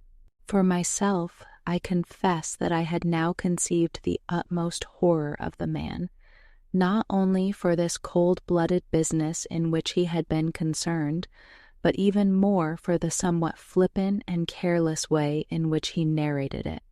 Whatever punishment was in store for him, I felt that he might expect no sympathy from me. Sherlock Holmes and Jones sat with their hands upon their knees, deeply interested in the story, but with the same disgust written upon their faces. He may have observed it, for there was a touch of defiance in his voice and manner as he proceeded. "It was all very bad, no doubt," said he. "I should like to know how many fellows in my shoes would have refused a share of this loot when they knew that they would have their throats cut for their pains. Besides, it was my life, or his, when once he was in the fort. If he had got out, the whole business would come to light, and I should have been court-martialed and shot as likely as not, for people were not very lenient at a time like that." "Go on with your story," said Holmes shortly. "Well, we carried him in, Abdullah, Akbar, and I. A fine weight he was, too, for all that he was so short. Mahomet Singh was left to guard the door. We took him to a place which the Sikhs had already prepared. It was some distance off, where a winding passage leads to a great empty hall, the brick walls of which were all crumbling to pieces. The earth floor had sunk in at one place, making a natural grave. So we left Ahmet the merchant there, having first covered him over with loose bricks. This done, we all went back to the treasure. It lay where he had dropped it when he was first attacked. The box was the same which now lies open upon your table. A key was hung by a silken cord to that carved handle upon the top. We opened it, and the light of the lantern gleamed upon a collection of gems such as I have read of and thought about when I was a little lad at Pershore. It was blinding to look upon them. When we had feasted our eyes, we took them all out and made a list of them. There were 143 diamonds of the first water, including one which has been called, I believe, the Great Mogul, and is said to be the second largest stone in existence. Then there were 97 very fine emeralds and 170 rubies, some of which, however, were small. There were 40 carbuncles, 210 sapphires, 61 agates, and a great quantity of beryls, onyxes, cat's eyes, turquoises, and other stones, the very names of which I did not know at the time, though I have become more familiar with them since. Besides this, there were nearly 300 very fine pearls, 12 of which were set in a gold coronet. By the way, these last had been taken out of the chest and were not there when I recovered it. After we had counted our treasures, we put them back into the chest and carried them to the gateway to show them to Muhammad Singh. Then we solemnly renewed our oath to stand by each other and be true to our secret. We agreed to conceal our loot in a safe place until the country should be at peace again, and then to divide it equally among ourselves. There was no use dividing it at present, for if gems of such value were found upon us, it would cause suspicion, and there was no privacy in the fort, nor any place where we could keep them. We carried the box, therefore, into the same hall where we had buried the body, and there, under certain bricks in the best preserved wall, we made a hollow and put our treasure.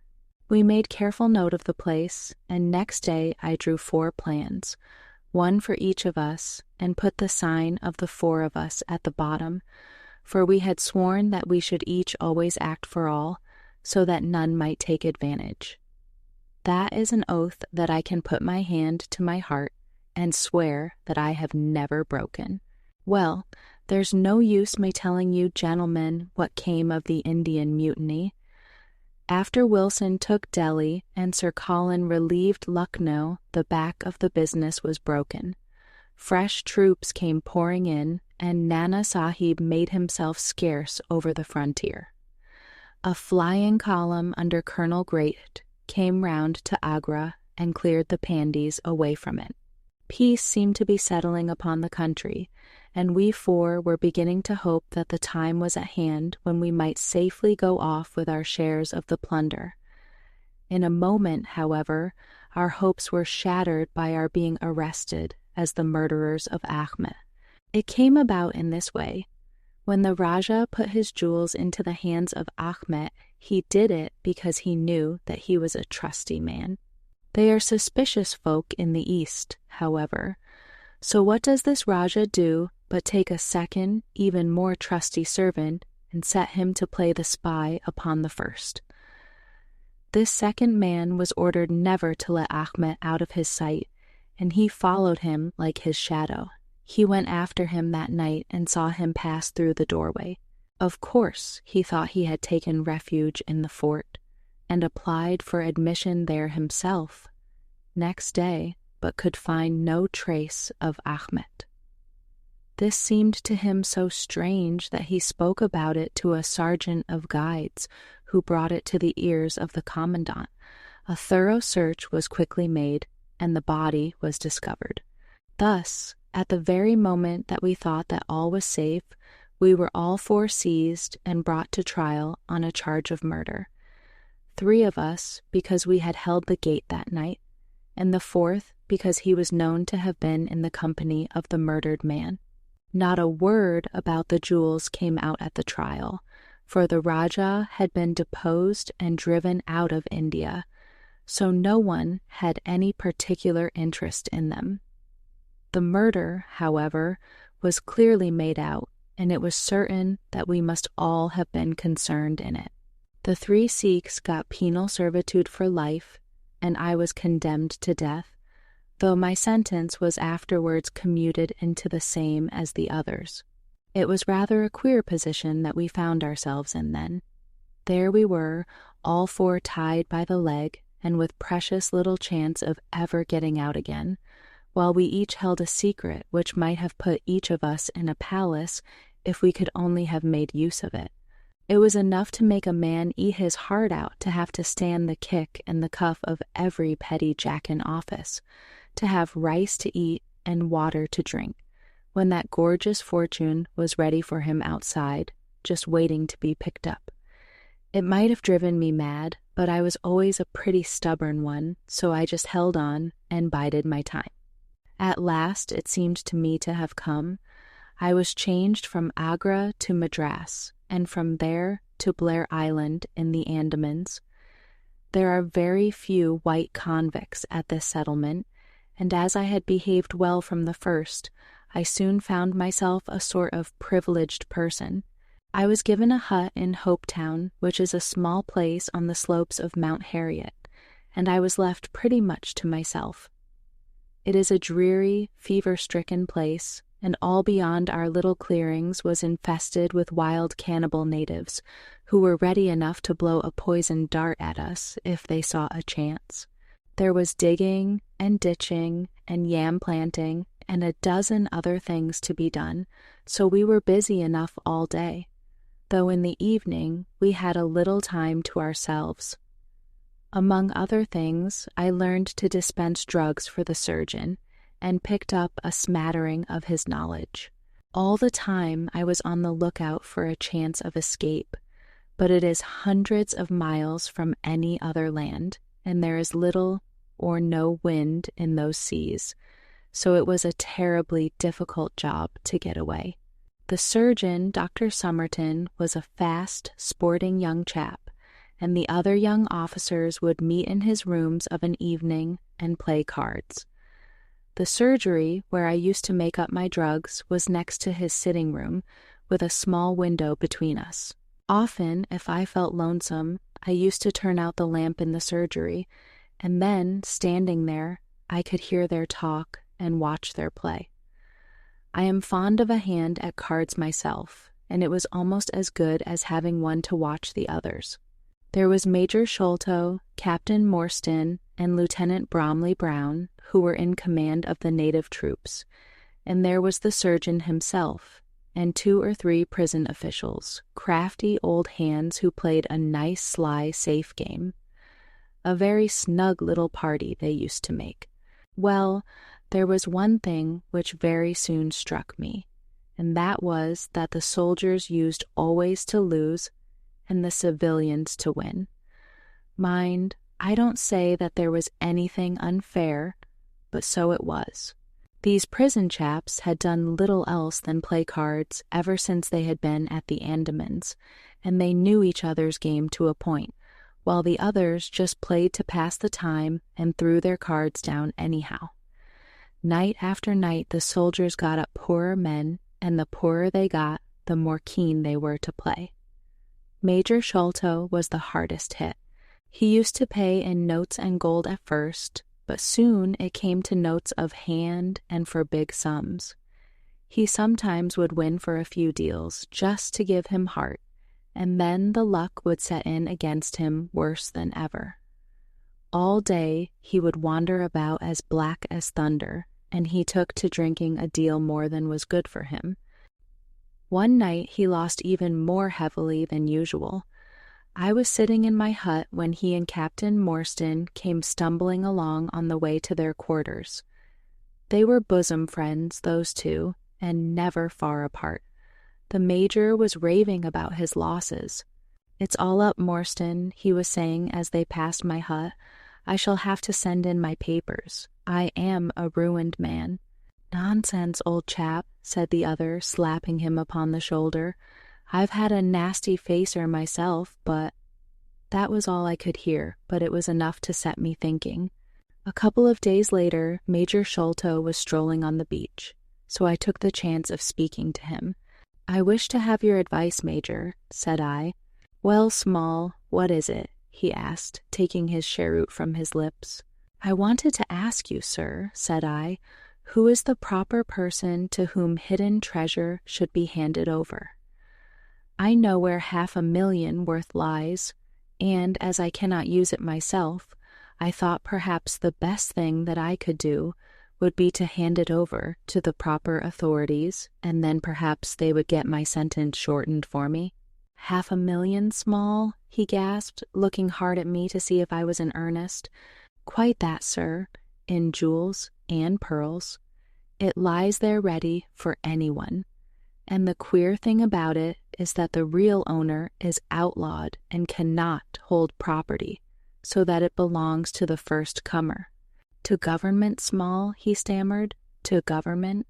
But he said it in a halting fashion, and I knew in my heart that I had got him. You think, then, sir, that I should give the information to the Governor-General? Said I quietly. Well, well, you must not do anything rash, or that you might repent. Let me hear all about it, Small. Give me the facts. I told him the whole story, with small changes so that he could not identify the places. When I had finished, he stood stock still and full of thought. I could see by the twitch of his lip that there was a struggle going on within him. This is a very important matter, Small, he said at last. You must not say a word to anyone about it, and I shall see you again soon. 2 nights later, he and his friend Captain Morstan came to my hut in the dead of the night with a lantern. I want you just to let Captain Morstan hear that story from your own lips, Small, said he. I repeated it as I had told it before. It rings true, eh? Said he. It's good enough to act upon? Captain Morstan nodded. Look here, Small, said the Major. We have been talking it over, my friend here and I, and we have come to the conclusion that this secret of yours is hardly a government matter, after all, but is a private concern of your own, which of course you have the power of disposing of as you think best. Now the question is, what price would you ask for it? We might be inclined to take it up, and at least look into it, if we could agree as to terms. He tried to speak in a cool, careless way, but his eyes were shining with excitement and greed. Why, as to that gentleman, I answered, trying also to be cool, but feeling as excited as he did, there is only one bargain which a man in my position can make. I shall want you to help me to my freedom, and to help my 3 companions to theirs. We shall then take you into partnership, and give you a 5th share to divide between you. Said he, a 5th share, that is not very tempting. It would come to 50,000 apiece, said I. But how can we gain your freedom? You know very well that you ask an impossibility. Nothing of the sort, I answered. I have thought it all out to the last detail. The only bar to our escape is that we can get no boat fit for the voyage, and no provisions to last us for so long a time. There are plenty of little yachts and yawls at Calcutta or Madras which would serve our turn well. Do you bring one over? We shall engage to get aboard her by night, and if you will drop us on any part of the Indian coast, you will have done your part of the bargain. If there were only one, he said. None or all, I answered. We have sworn it. The 4 of us must always act together. You see, Morstan, said he, Small is a man of his word. He does not flinch from his friend. I think we may very well trust him. It's a dirty business, the other answered. Yet, as you say, the money would save our commissions handsomely. Well, Small, said the Major, we must, I suppose, try and meet you. We must first, of course, test the truth of your story. Tell me where the box is hid, and I shall get leave of absence and go back to India in the monthly relief boat to inquire into the affair. Not so fast, said I, growing colder as he got hot. I must have the consent of my 3 comrades. I tell you that it is 4 or none with us. Nonsense, he broke in. What have 3 black fellows to do with our agreement? Black or blue, said I, they are in with me, and we all go together. Well, the matter ended by a second meeting, at which Mahomet Singh, Abdullah Khan, and Dost Akbar were all present. We talked the matter over again, and at last we came to an arrangement. We were to provide both the officers with charts of the part of the Agra fort and mark the place in the wall where the treasure was hid. Major Sholto was to go to India to test our story. If he found the box, he was to leave it there, to send out a small yacht provisioned for a voyage, which was to lie off Rutland Island, and to which we were to make our way, and finally to return to his duties. Captain Morstan was then to apply for leave of absence, to meet us at Agra, and there we were to have a final division of the treasure, he taking the major's share as well as his own. All this we sealed by the most solemn oaths that the mind could think or the lips utter. I sat up all night with paper and ink, and by the morning I had the 2 charts all ready, signed with the sign of 4, that is, of Abdullah, Akbar, Mahomet, and myself. Well, gentlemen, I weary you with my long story, and I know that my friend Mr. Jones is impatient to get me safely stowed in Choki. I'll make it as short as I can. The villain Sholto went off to India, but he never came back again. Captain Morstan showed me his name among a list of passengers in one of the mailboats very shortly afterwards. His uncle had died, leaving him a fortune, and he had left the army, yet he could stoop to treat 5 men as he had treated us. Morstan went over to Agra shortly afterwards and found, as we expected, that the treasure was indeed gone. The scoundrel had stolen it all, without carrying out one of the conditions on which we had sold him the secret. From that day I lived only for vengeance. I thought of it by day, and I nursed it by night. It became an overpowering, absorbing passion with me.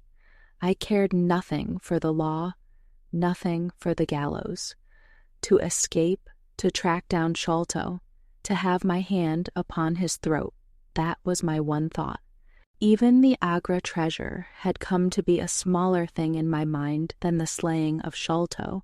Well, I have set my mind on many things in this life, and never one which I did not carry out. But it was weary years before my time came. I have told you that I had picked up something of medicine.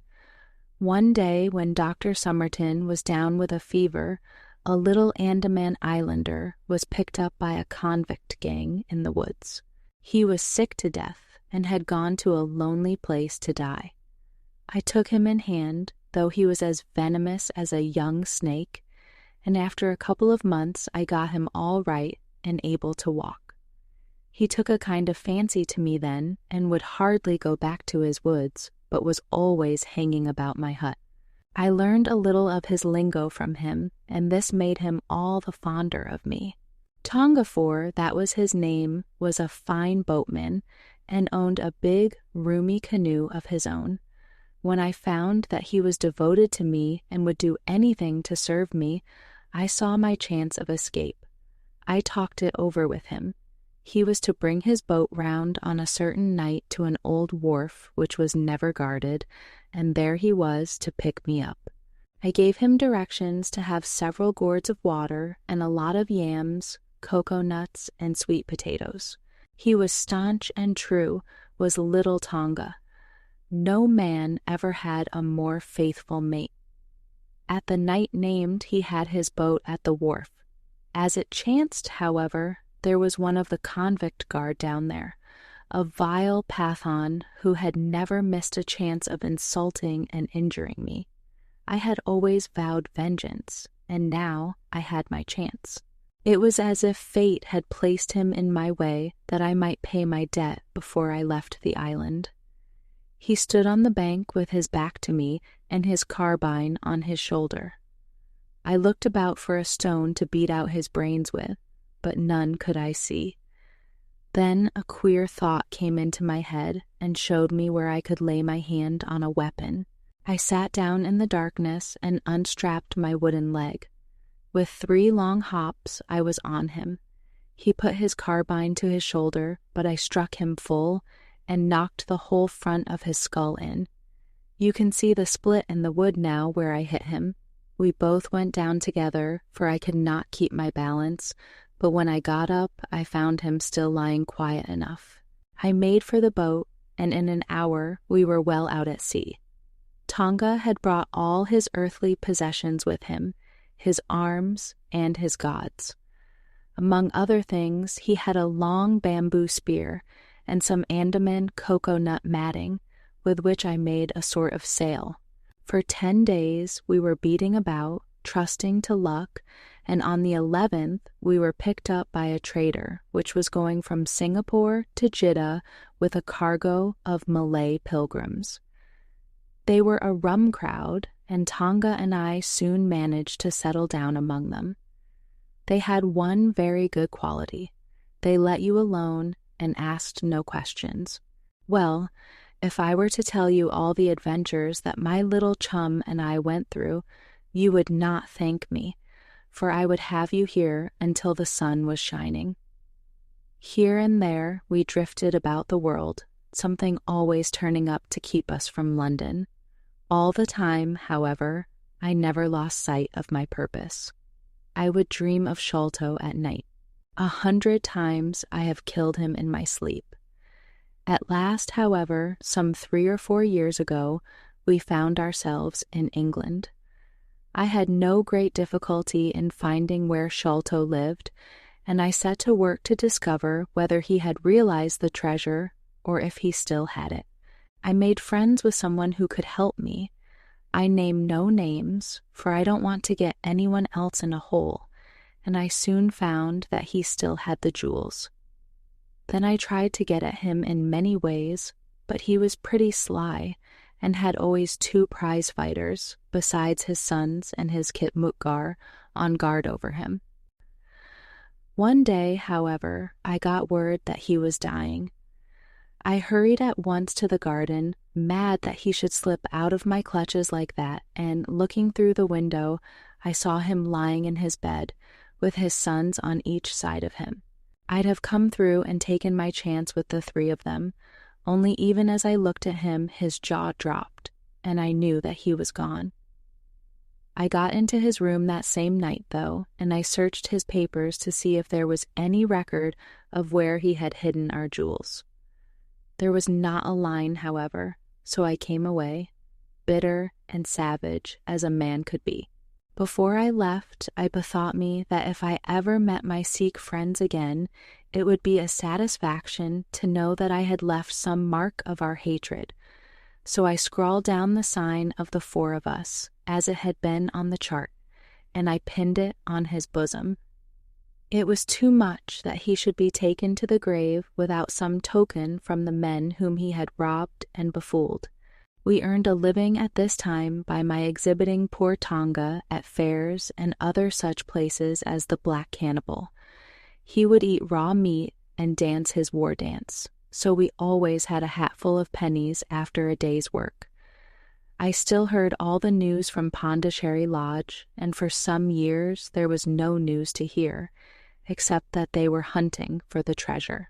At last, however, came what we had waited for so long. The treasure had been found. It was up at the top of the house in Mr. Bartholomew Sholto's chemical laboratory.